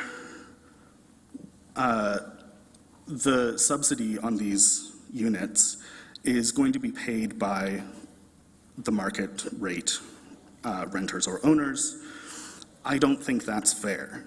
It's not fair to put that burden on those people Why should those developments and those buyers and renters pay for this as opposed to 50-home subdivision? Why isn't there inclusionary zoning there? Why should they pay for that instead of the existing residents and homeowners in this city? Why should it only be newcomers, young people, or people who haven't gotten onto that property ladder that I mentioned before? I just don't think that's fair. We should instead do something that is probably not politically palatable. We should tax people in the city, all of them, and then spend that money in a sensible way. And then I didn't mention it before in my comments on Growing Together, but staff really have done a great job in terms of engagement on both of these issues. Huge kudos to them. They've been really responsive to my questions. And in coming here today, I've learned that that has gone even further back in time than I was aware. I only moved back to the city 2 years ago or so. But I worry about the opportunity cost as well. You know, spending 4 years on Growing Together, or some number of years, I think, on inclusionary zoning is a huge expenditure. And while you're looking at this, which I think is not clearly an effective policy, it means you're not pursuing other things that I think would be clearly effective. And that's my time. Okay, thank you very much, Mr. Doherty. We do have some questions for you. Councillor Deneau. Thank you, Mr. Mayor, and thank you, Mr. Doherty, for coming in today, spending the day with us. It's awesome. So my question is, you know, in council, we've been approving developments coming out of our years, but they're not starting. Mm-hmm. So how do you fix that? Yeah, that's a great question. I think that's the core of the matter that this council needs to wrestle with. Unfortunately, I'm not an expert. I don't develop housing for a living or anything. This is entirely amateur for me. It seems to me that if things are proposed, there's a bunch of reasons why it might not actually go forward. It might not be profitable anymore. Financing might fall through. Delays are a huge problem. And I think another problem is related to delays is the lack of by right building. So people come to council often for, you know, variances and zoning changes and all of this kind of stuff, and all of that is cost and delay on all of those projects. I do know that this city periodically reviews what the most common minor variances are and, you know, tries to put together a package to like fix those so that they're just always allowed. But yeah, I think there's going to be a whole range of policy options that you need to explore. So would you say that, you know, the removal of HST and parkland dedication fees, that's making it a little bit affordable for developers to build, no? Yeah, absolutely. Okay, all right, that's all. Thank you. Okay, Councillor Arnettis. Yeah, thank you. You certainly don't talk like an amateur. But anyways, I guess my question would be with regards to with inclusionary zoning, are you comfortable, because you said you have two sides to this, and I really Absolutely. appreciate the other side that you're saying. But as far as the staff here is implemented, do you feel that is a good starting point? Yeah, I cut myself off right on time, but I also wanted to say I think staff did a really good job of sort of tailoring this to be minimally like damaging. That's not really what I want to see. Like minimally damaging is kind of a low bar for public policy, but they did do that, and that's great. So I'm sort of ambivalent about this. I think, like I said at the top, if this really is tied to a half application and can't be changed, then like you're going to do what you got to do, I guess. But this wouldn't have been the policy I would choose for that. It's not a policy that I would have chosen, you know, from thin air on my own. Okay. So in speaking with that, in your opinion, IZEDS is really not a really the be-all, end-all for affordable housing. Yeah, absolutely. I think we should get back in the game of government building subsidized housing at various levels of subsidy, and there will still be a role for market builders to the government is probably not going to own the shovels, but they can manage the flow of money from revenue into spending on that. Okay, thank you. Councillor Johnson. Thank you, Mr. Mayor. And Councillor Ioannidis just asked my question about basically what would you do here as well. And I really appreciate your perspective. I appreciate you having spent the day here.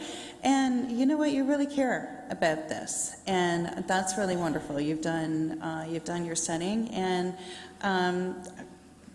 I appreciate what you've said here today. Well, if you've had the same question, I'll maybe expand a little bit more. Okay, great. Thank you. I think it is, because I talked about, taxing is not politically advantageous always for a city council, and that is understandable, but not a great way to run public policy. It's just not right to put the burden on people who you think don't vote or are not the incumbent residents of the city. You're here to govern for everyone, and that includes people who are going to live in these homes in the future, and people who are currently struggling and need huge amounts of housing to be built in this city so that they can move out of precarious situations or take that job that they want or have space to have a kid, whatever the case may be. And you're right, they're not the voices that we're able to hear from because they're not here, and it's impossible to hear those voices, but we need and to I'm lucky think enough about that I who can they take an afternoon off to come here and speak with you. Not everyone can. Yeah, thank you. Thanks. Next up is Councillor Chapman.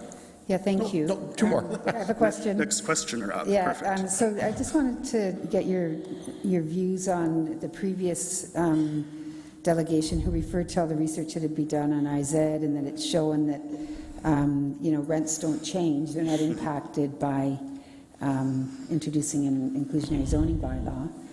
So what are your views on that?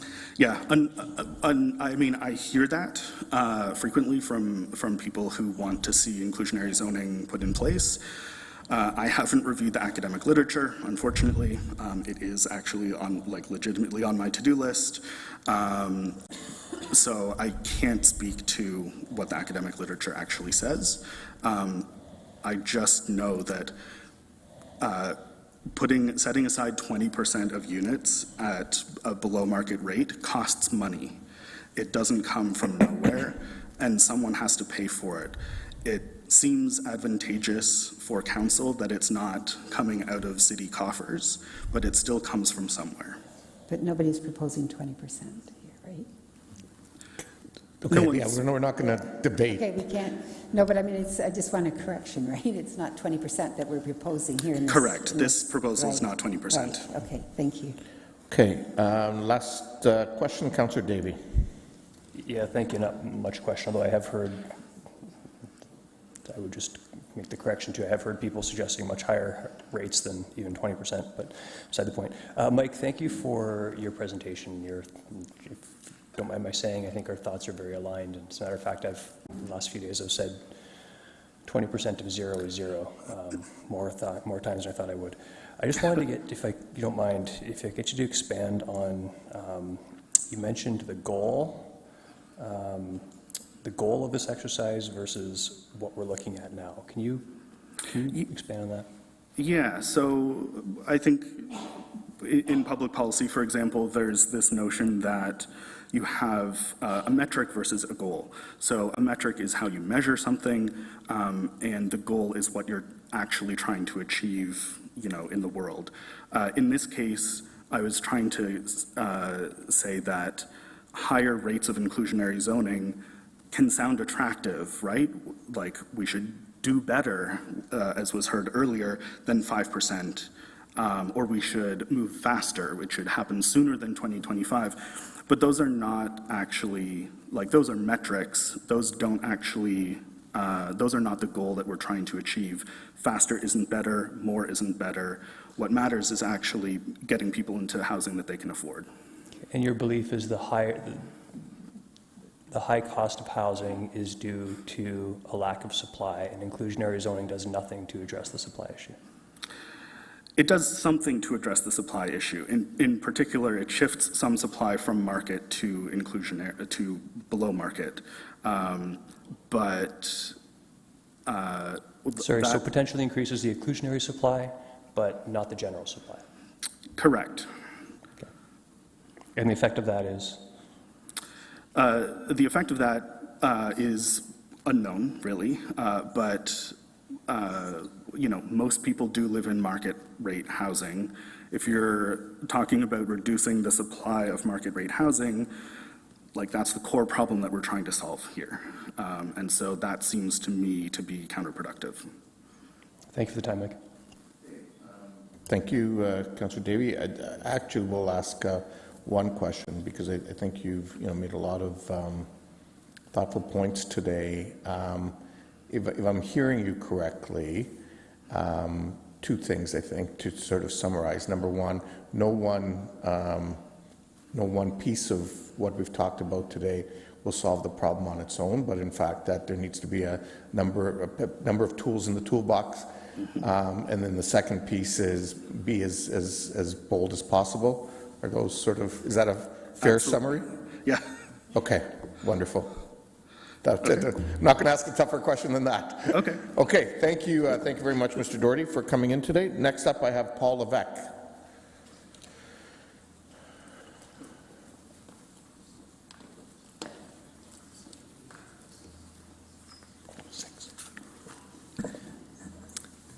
Good afternoon, Mayor and Councillors. I'm here to express my support that as a member of a civil democratic society, we have an obligation to support each other, particularly those in need. This is particularly true who are fortunate enough to be in a position to be able to help. Inclusionary zoning is being promoted as a policy framework that is designed to do just that. If you recall, I had made a presentation to you at the previous meeting in January. In that presentation, I concluded with the following two statements. Number one, we must not undermine current housing affordability. And number two, the unintended consequences of higher housing prices almost certain without policy adjustments.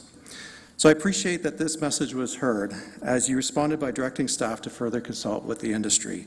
As a member of the development community, I was invited to participate in these discussions, and I thank staff for including me in those conversations. I concur with staff that they were productive and constructive conversations.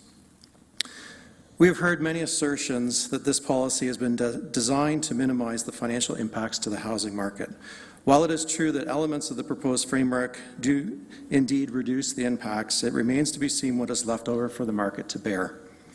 I was curious about the answer to this question. So as a developer of projects that will be impacted by this policy, I wanted to know how my business was going to be affected. So I set out to construct a financial model that assesses the impacts of inclusionary zoning on my projects. As a developer of market condos, my modeling was based on the premise that affordable units would be sold in the marketplace to investors who will rent out the units, no different than how the majority of my product is sold today. My underlying assumption is that a prudent investor will be willing to pay a price for an affordable housing unit that will yield the same rate of return on investment as a traditional market rental unit, knowing that they can rent the rent that they can charge is significantly less than market rents. The difference in market value multiplied by the number of affordable units is the cost, the number of affordable units in the project is the cost to provide affordable housing. From this cost, any benefit provided by the policy framework is deducted, such as DC and parkland waivers. I provided a handout. I don't know if that's been provided to Council, but if you can refer to that, please. This handout provides a summary of my analysis.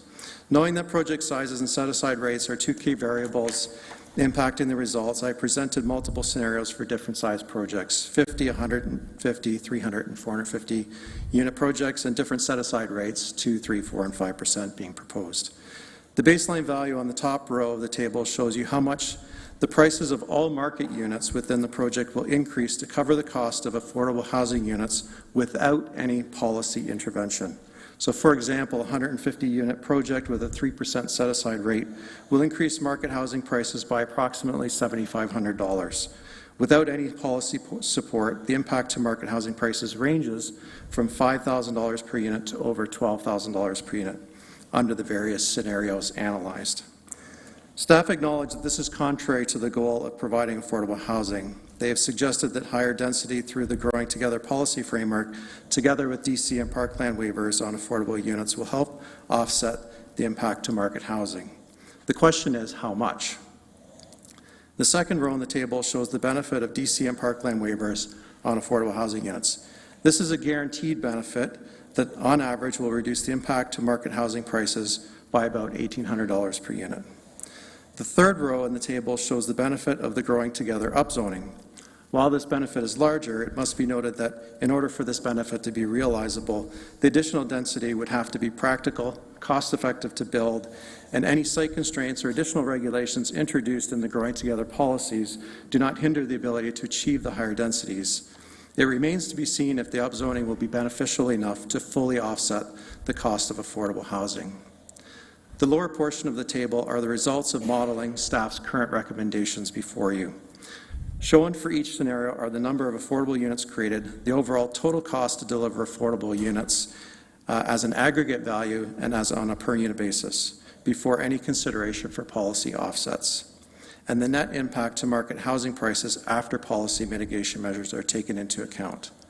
I estimate the prices of market housing will rise approximately $1,000 per market unit at a 2% set-aside rate, over $4,000 per market unit at a 3% set-aside rate, $7,700 per market unit at a 4% set-aside rate, and $10,000 per market unit at a 5% set-aside rate. The average cost to deliver an affordable housing unit in a market condo is about $225,000. Mr. Levesque, if I can ask you to start wrapping up, please. Yep. To put this into perspective, this translates to an increase of anywhere between $10 and $35 per month in an increased mortgage payment for the average homeowner to pay. In conclusion, as a developer, we will build what we are permitted to build under the rules, and we will sell our product at a price where the projects are financially viable. I'm simply illustrating that inclusionary zoning is likely to increase the cost of market housing, and the unintended consequence of this is a further erosion of housing that is affordable. Thank you. Okay, thank you very much, Mr. Levesque. And there don't appear to be any questions. Thank you. Okay, next up I have Ashwin, and I apologize if I make a mistake, Anna Malai. Did I do okay? Welcome, Mr. Anna Malai.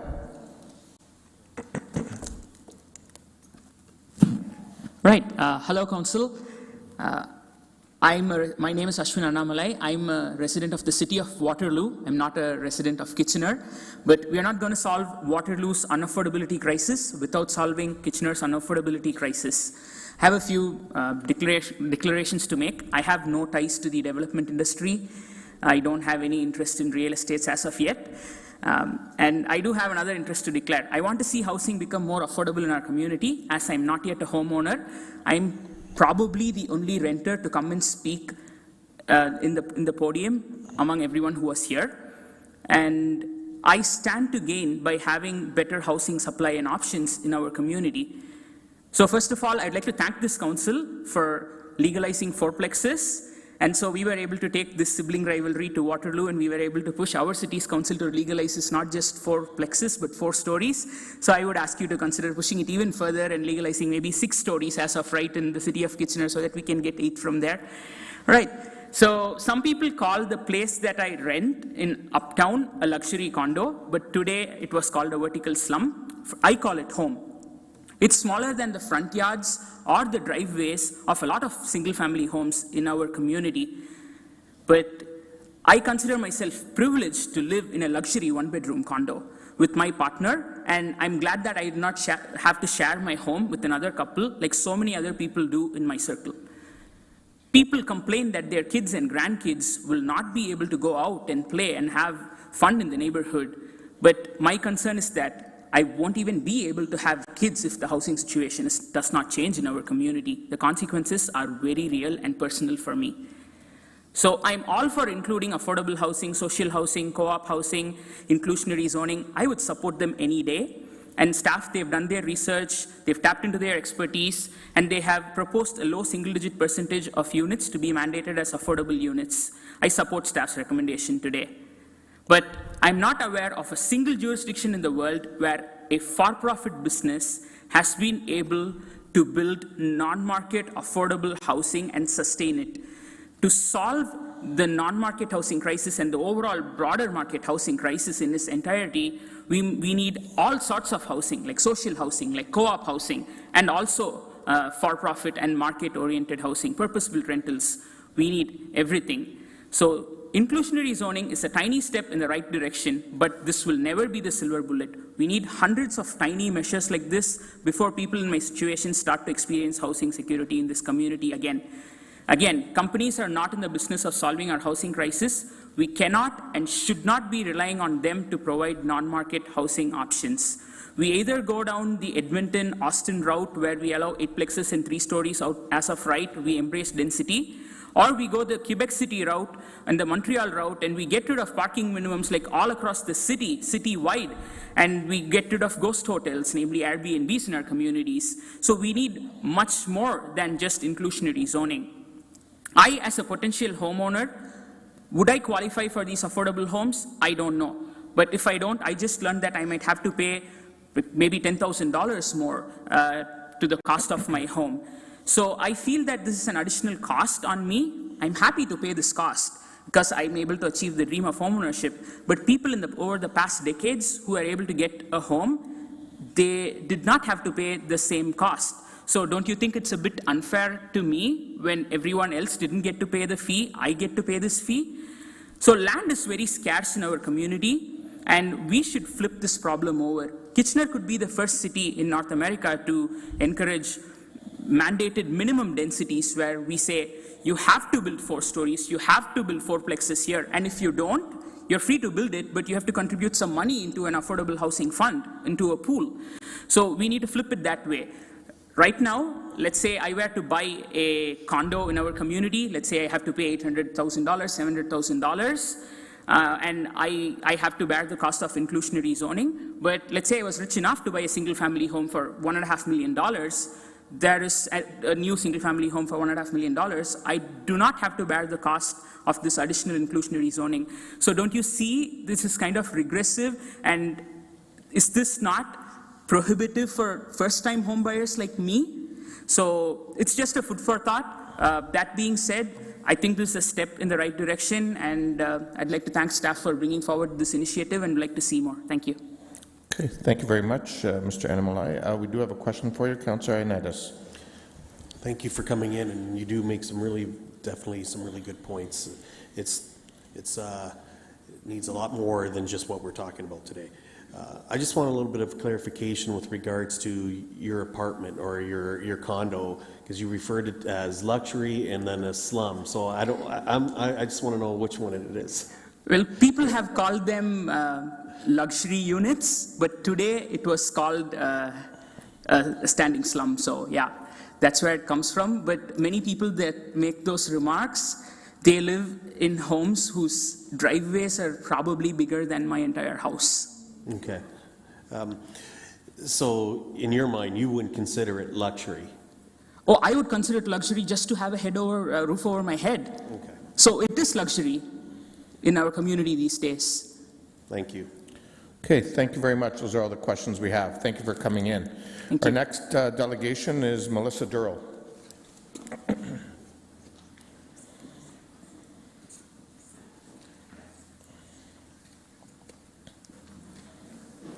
Welcome, Ms. Durrell.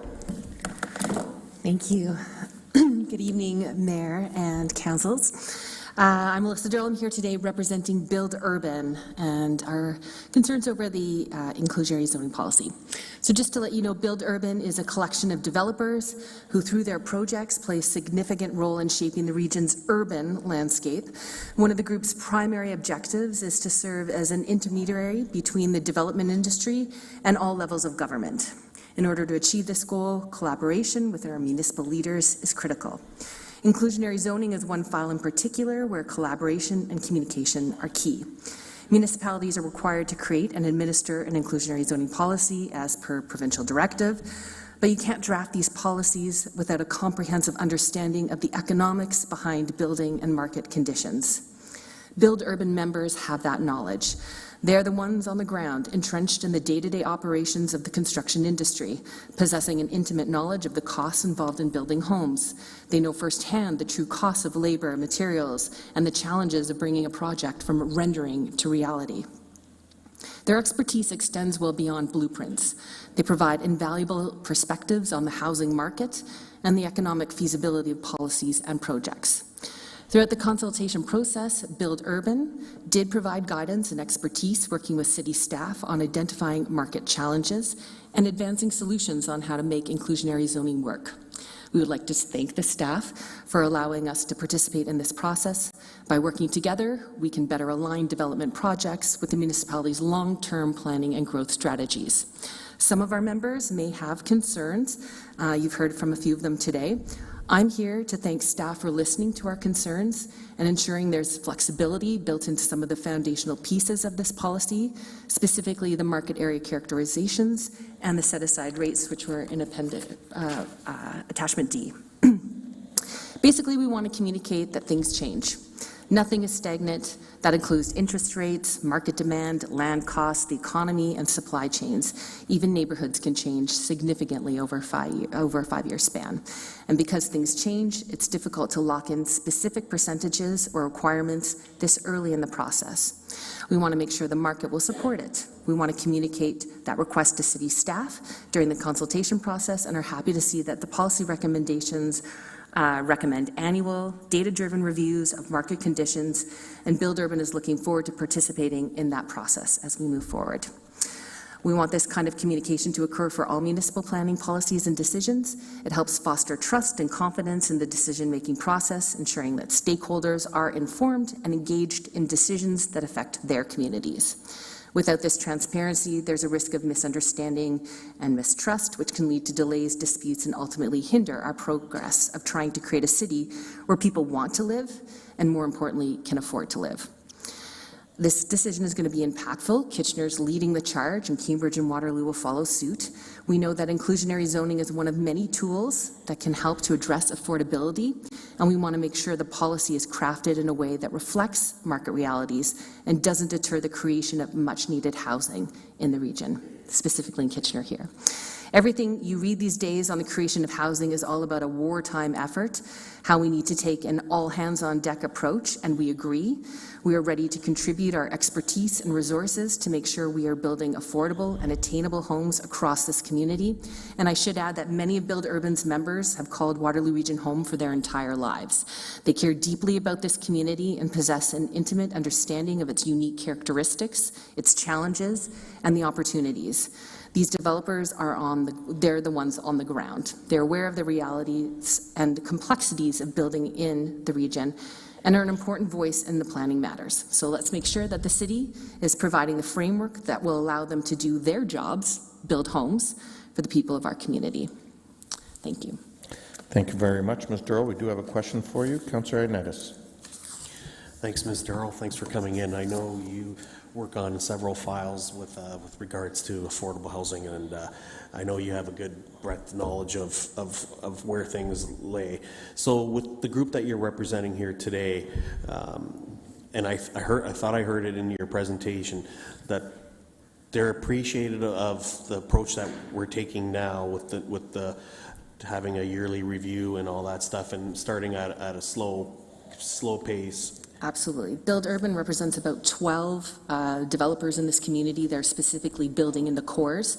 And I think specifically for us, we're very happy to see things like staff recommend that future amendments occur based on biannual reviews, and that things will be reviewed late in 2024, just so we can understand exactly what's going on in the market before these become entrenched. Okay. So in essence, they're comfortable with inclusionary zoning, but at this pace that is being suggested. As we continue to have conversations and understand the numbers behind it. Okay. Yeah, that's all my questions. Thank you. Thank you. Okay, those are all the questions we have. Thanks, Ms. Darrell. Next up, we have Mr. Joseph Pupulo.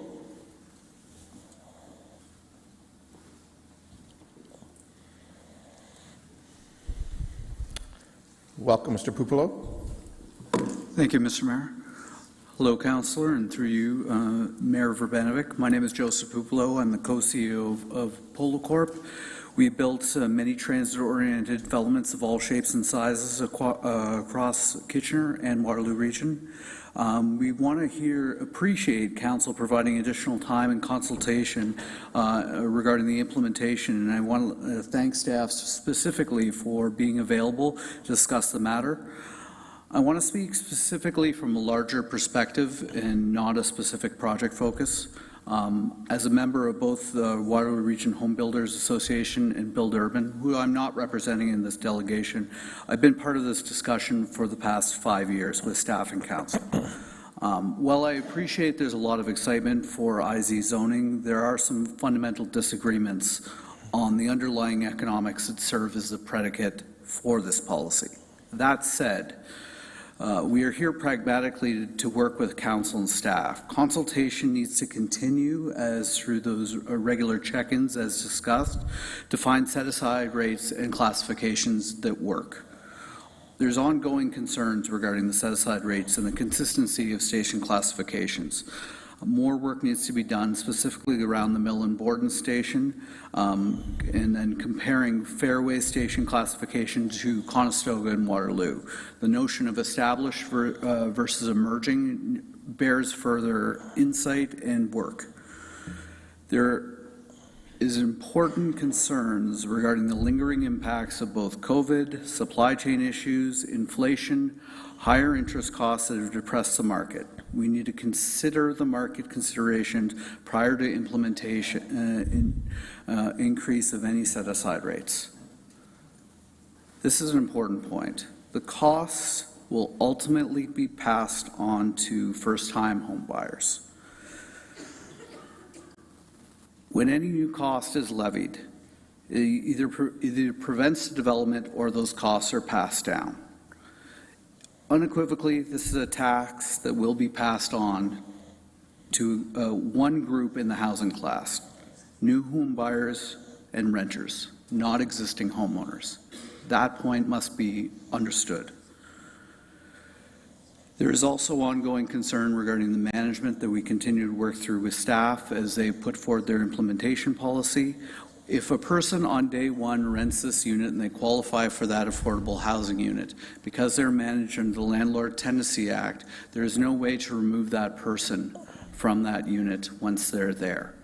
There's two different classifications in terms of the Protective Housing Act as well as the Landlord Tenancy Act, and this needs to be understood, is that the individual economics changes, they are in that unit in perpetuity. I just want to, there's been a lot of discussion on the topic of equity. If equity is a guiding principle, then all taxpayers should bear the weight of social housing. That said, we aim to work with staff and council to create a pragmatic plan. At current, Kitchener is the only major municipality in the region that's hitting its housing targets. We don't want a hindrance to maintaining the shared goal of building housing.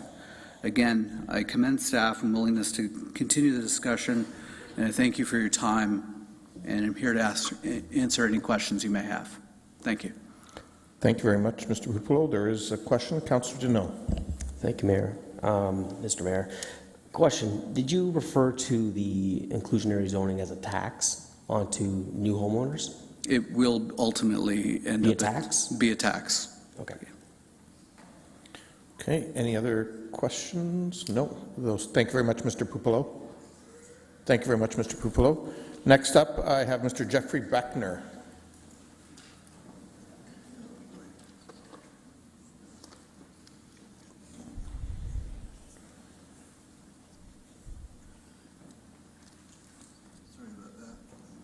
Take your time, Mr. Beckner.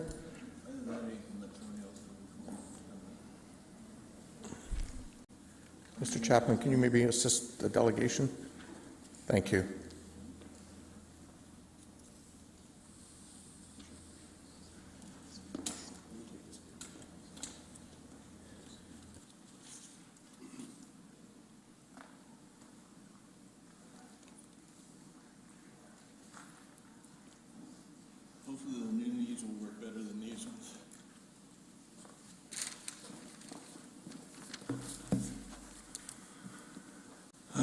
Welcome, Mr. Beckner.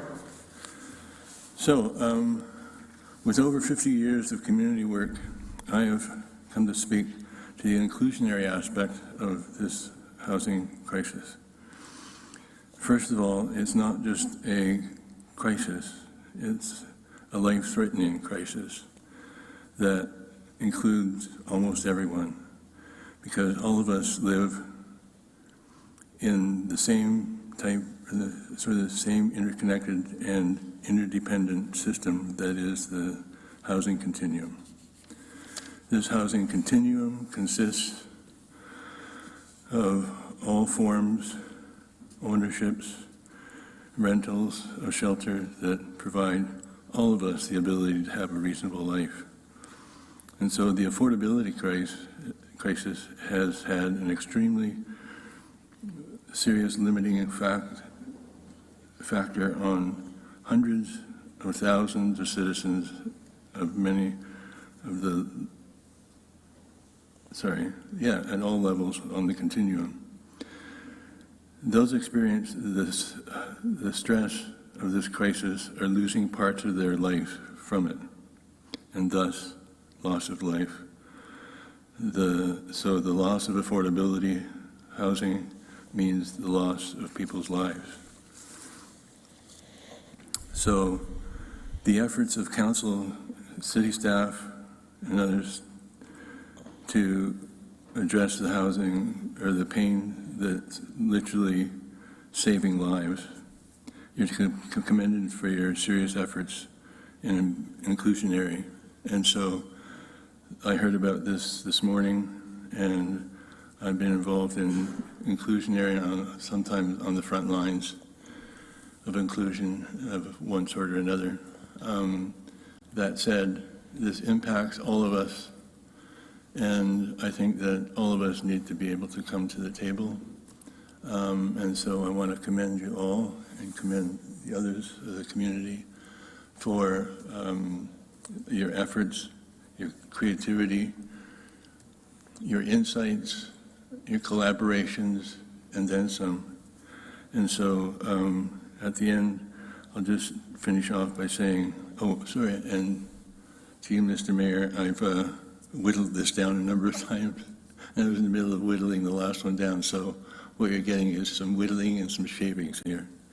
That said, all stakeholders ought to be a part of the solution, and I can't read some of the other stuff, but most of us are home stressed, and so I've coined the phrase home stressed because I've been at forums where people either talk about one end of the spectrum or the continuum or the other end of the continuum of homelessness, and I coined home stressedness because so many people are feeling it, and if we could only pull together and work towards it.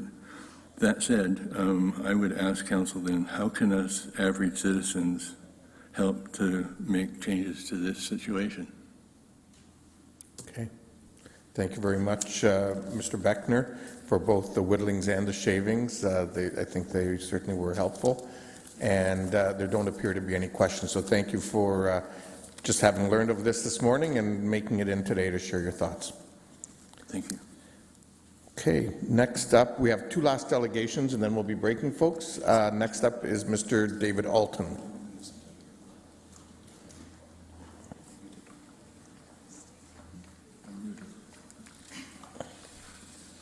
Welcome, Mr. Alton. Sorry, it's whatever. Thank you, Mayor and Council. My apologies for stepping in and out throughout today. There's just the housing crisis is hitting our community very hard, and so there's many things I needed to attend to outside, but I also really wanted to be here for this conversation because the Social Development Center really wanted to commend and endorse staff's work towards planting the seeds for an inclusionary zoning policy in this community. We kind of see this as part of a much bigger portfolio of actions. If you have been following our work for many years, we've been doing research into just the scale of displacement that is being experienced by people in our community, and that will surely continue to increase throughout the downtown core and beyond. So we encourage you to read, if you haven't yet, our displacement report. It's on our website. I'll email it to you after this to make it easier for you, but there's some really important insights just on the severity of this issue, and also the need for us to really focus on what is going to be the solutions. And to that, I will throw a bone to our colleagues in the development sector in that I think they are right in that it is not, the governments need to stop looking to the private sector to solve the affordability crisis. It is fundamentally not in their mandate. Their mandate is to make profit. And so there is then the mandate of governments to be leveraging the tools. And those tools come in form of, building a policy on land acquisition and land leasing. HART out of University of British Columbia has a great set of tools, and it also comes from some really strong and powerful tenant protections and property standards with teeth. So we are already seeing that you are working your ways towards a rental replacement bylaw. That's a great place to start. We also see communities like Hamilton exploring rent evictions bylaws. We also think that's very important, and we encourage you to look in that direction, as well as just really making sure that your property standards team has the resources they need to hold property owners accountable for unsafe housing conditions, and making sure that your funding programs, for example, like our eviction prevention program or things like that, where we are supporting tenants, vulnerable tenants at need, and making sure that they have the tools they can to navigate this system. And I was, a little surprised, to see the development sector put so much pressure on you through this process, because in many ways they already won on inclusionary zoning. Their lobbying to the province really gutted the power of this tool. Their lobbying led to the definition of affordability being tied to the market, which is laughable. Their lobbying meant that inclusionary zoning could only be for short tenures, 20, 25 years max. That's also laughable, and their lobbying meant that the set-aside rate for the province is also laughable. But we have been looking at case studies across the country and North America, and so if you are looking to inclusionary zoning, we think it's important to get on the table. Clearly, it's scary enough that developers thought they should put resources into tonight.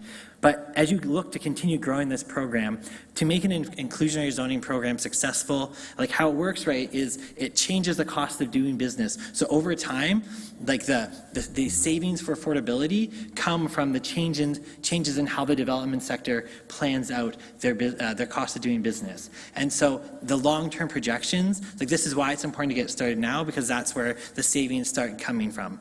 But then you also really want to be making sure that any units that come from it are actually affordable, tied to income. Specifically, I would look to the incomes of ODSP and OW. This is what we're talking about when we're talking about affordability. These are the people who are most at risk of homelessness in our community. Obviously, you don't have the power to do that on your own unless you're going to be really bold like Hamilton and just say, we're going to define things a bit differently.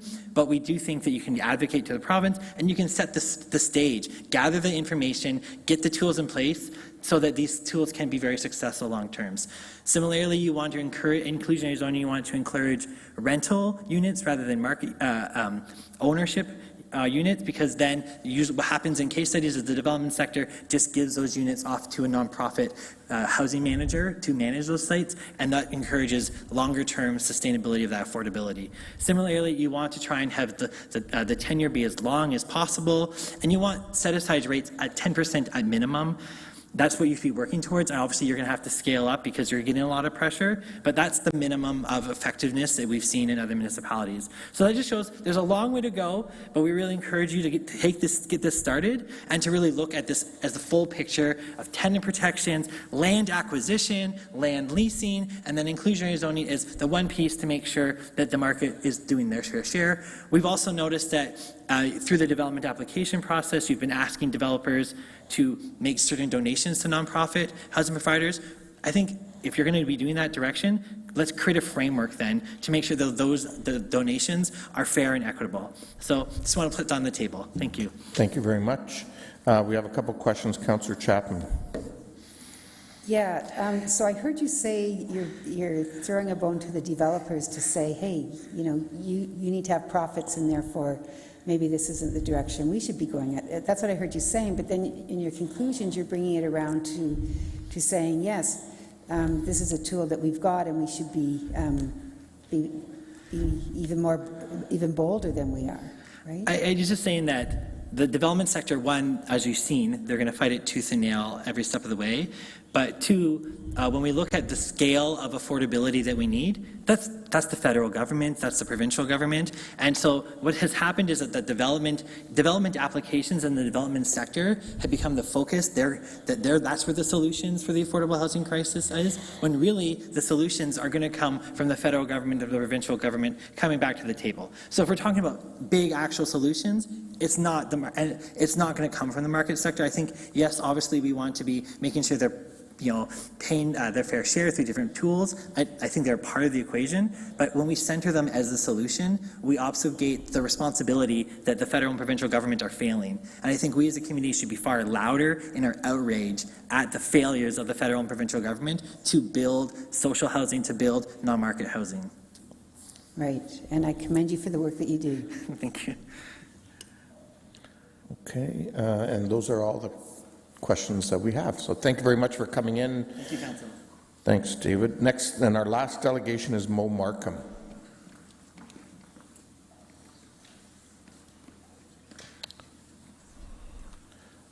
Welcome, Ms. Markham. Thank you. Thank you all for having me. Can you hear me okay? Sorry? Can you hear me okay? Yeah, if you can just speak up a little bit. Sure. Thank you. How's that? That's better. Okay. Thank you. So I have spoken to you before. You're probably tired of hearing me, but I probably will again too. Since my long-term and affordable housing was lost to a fire the summer before last, I've been looking for housing almost constantly. The first place that I moved to was eventually sold to someone from Toronto, so I had to find another place. And I do have a place to live, but the stairs aren't sustainable for me, and I'm still looking. I've lived in KW for 25 years or more and contributed thousands of hours to the community in many ways as a volunteer, a board member, etc., and including working here and in the surrounding areas. I never thought I would have to leave for financial reasons, and I certainly never thought I would be in this position as a senior. I have the privilege of having a decent pension, but I'm still paying more than 50% of my income on housing every month, and I'm dipping into my savings so that I can afford housing and medical expenses. This council has voted in the past with businesses and developers and investors, and I know that the intention for most of you is not to choose against the people who live and work and volunteer in this community, but I want you to know that's what it feels like. I spend hours, most days, searching through every rental site I can find, praying that I'll find a home again. I have a place to live, but I don't feel like I have a home because I still feel adrift and I don't feel like I can stay where I am.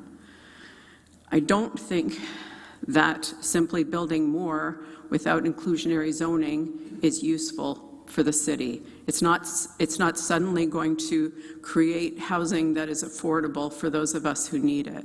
There are dozens and dozens of places that are available.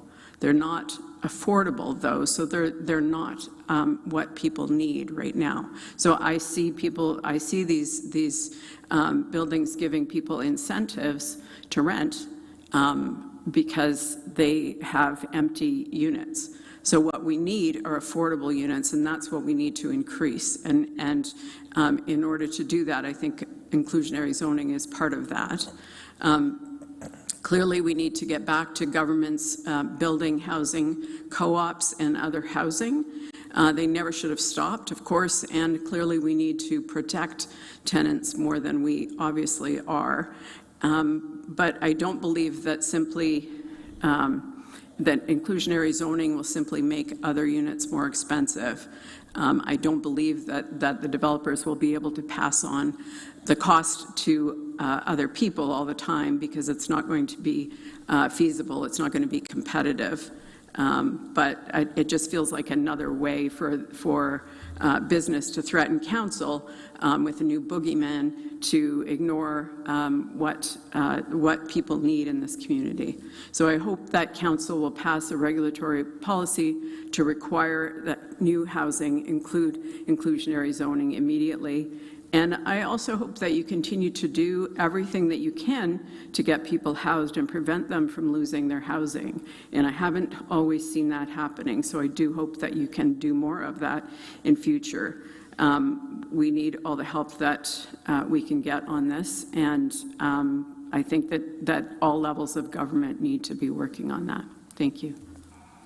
Thank you. Thank you very much, Ms. Markham, and thank you for sharing your personal story with us. There don't appear to be any questions, so thank you very much for coming in. So thank you, everyone, for bearing with us while we heard all of the delegations, and thank you to council. I've conferred with the clerk, and I think what we're going to do is end this meeting and simply move the issue from this meeting to the next one. Sorry? Yeah, I need a referral motion to do that. Moved by Councillor Ioannidis, seconded by Councillor Johnson. All those in favor? Opposed? That's carried. So we will now break. I'm going to say, if I say 7:50, is 40 minutes enough for people? Okay. So we'll come back at 7:50. When we do that, in the new meeting, we will start by hearing. We will just listen to the delegations that are scheduled that were scheduled for 7 o'clock, and we've tried to communicate and think we caught most of them. And then, but we'll just listen to them, and then we're going to work our way through back to this issue and the rest of the agenda over the next while. So with that, motion to adjourn this meeting, Councillor O'Dooney, Councillor Deneau, all those in favor, opposed, that's carried. Thank you, everyone, for coming in and delegating.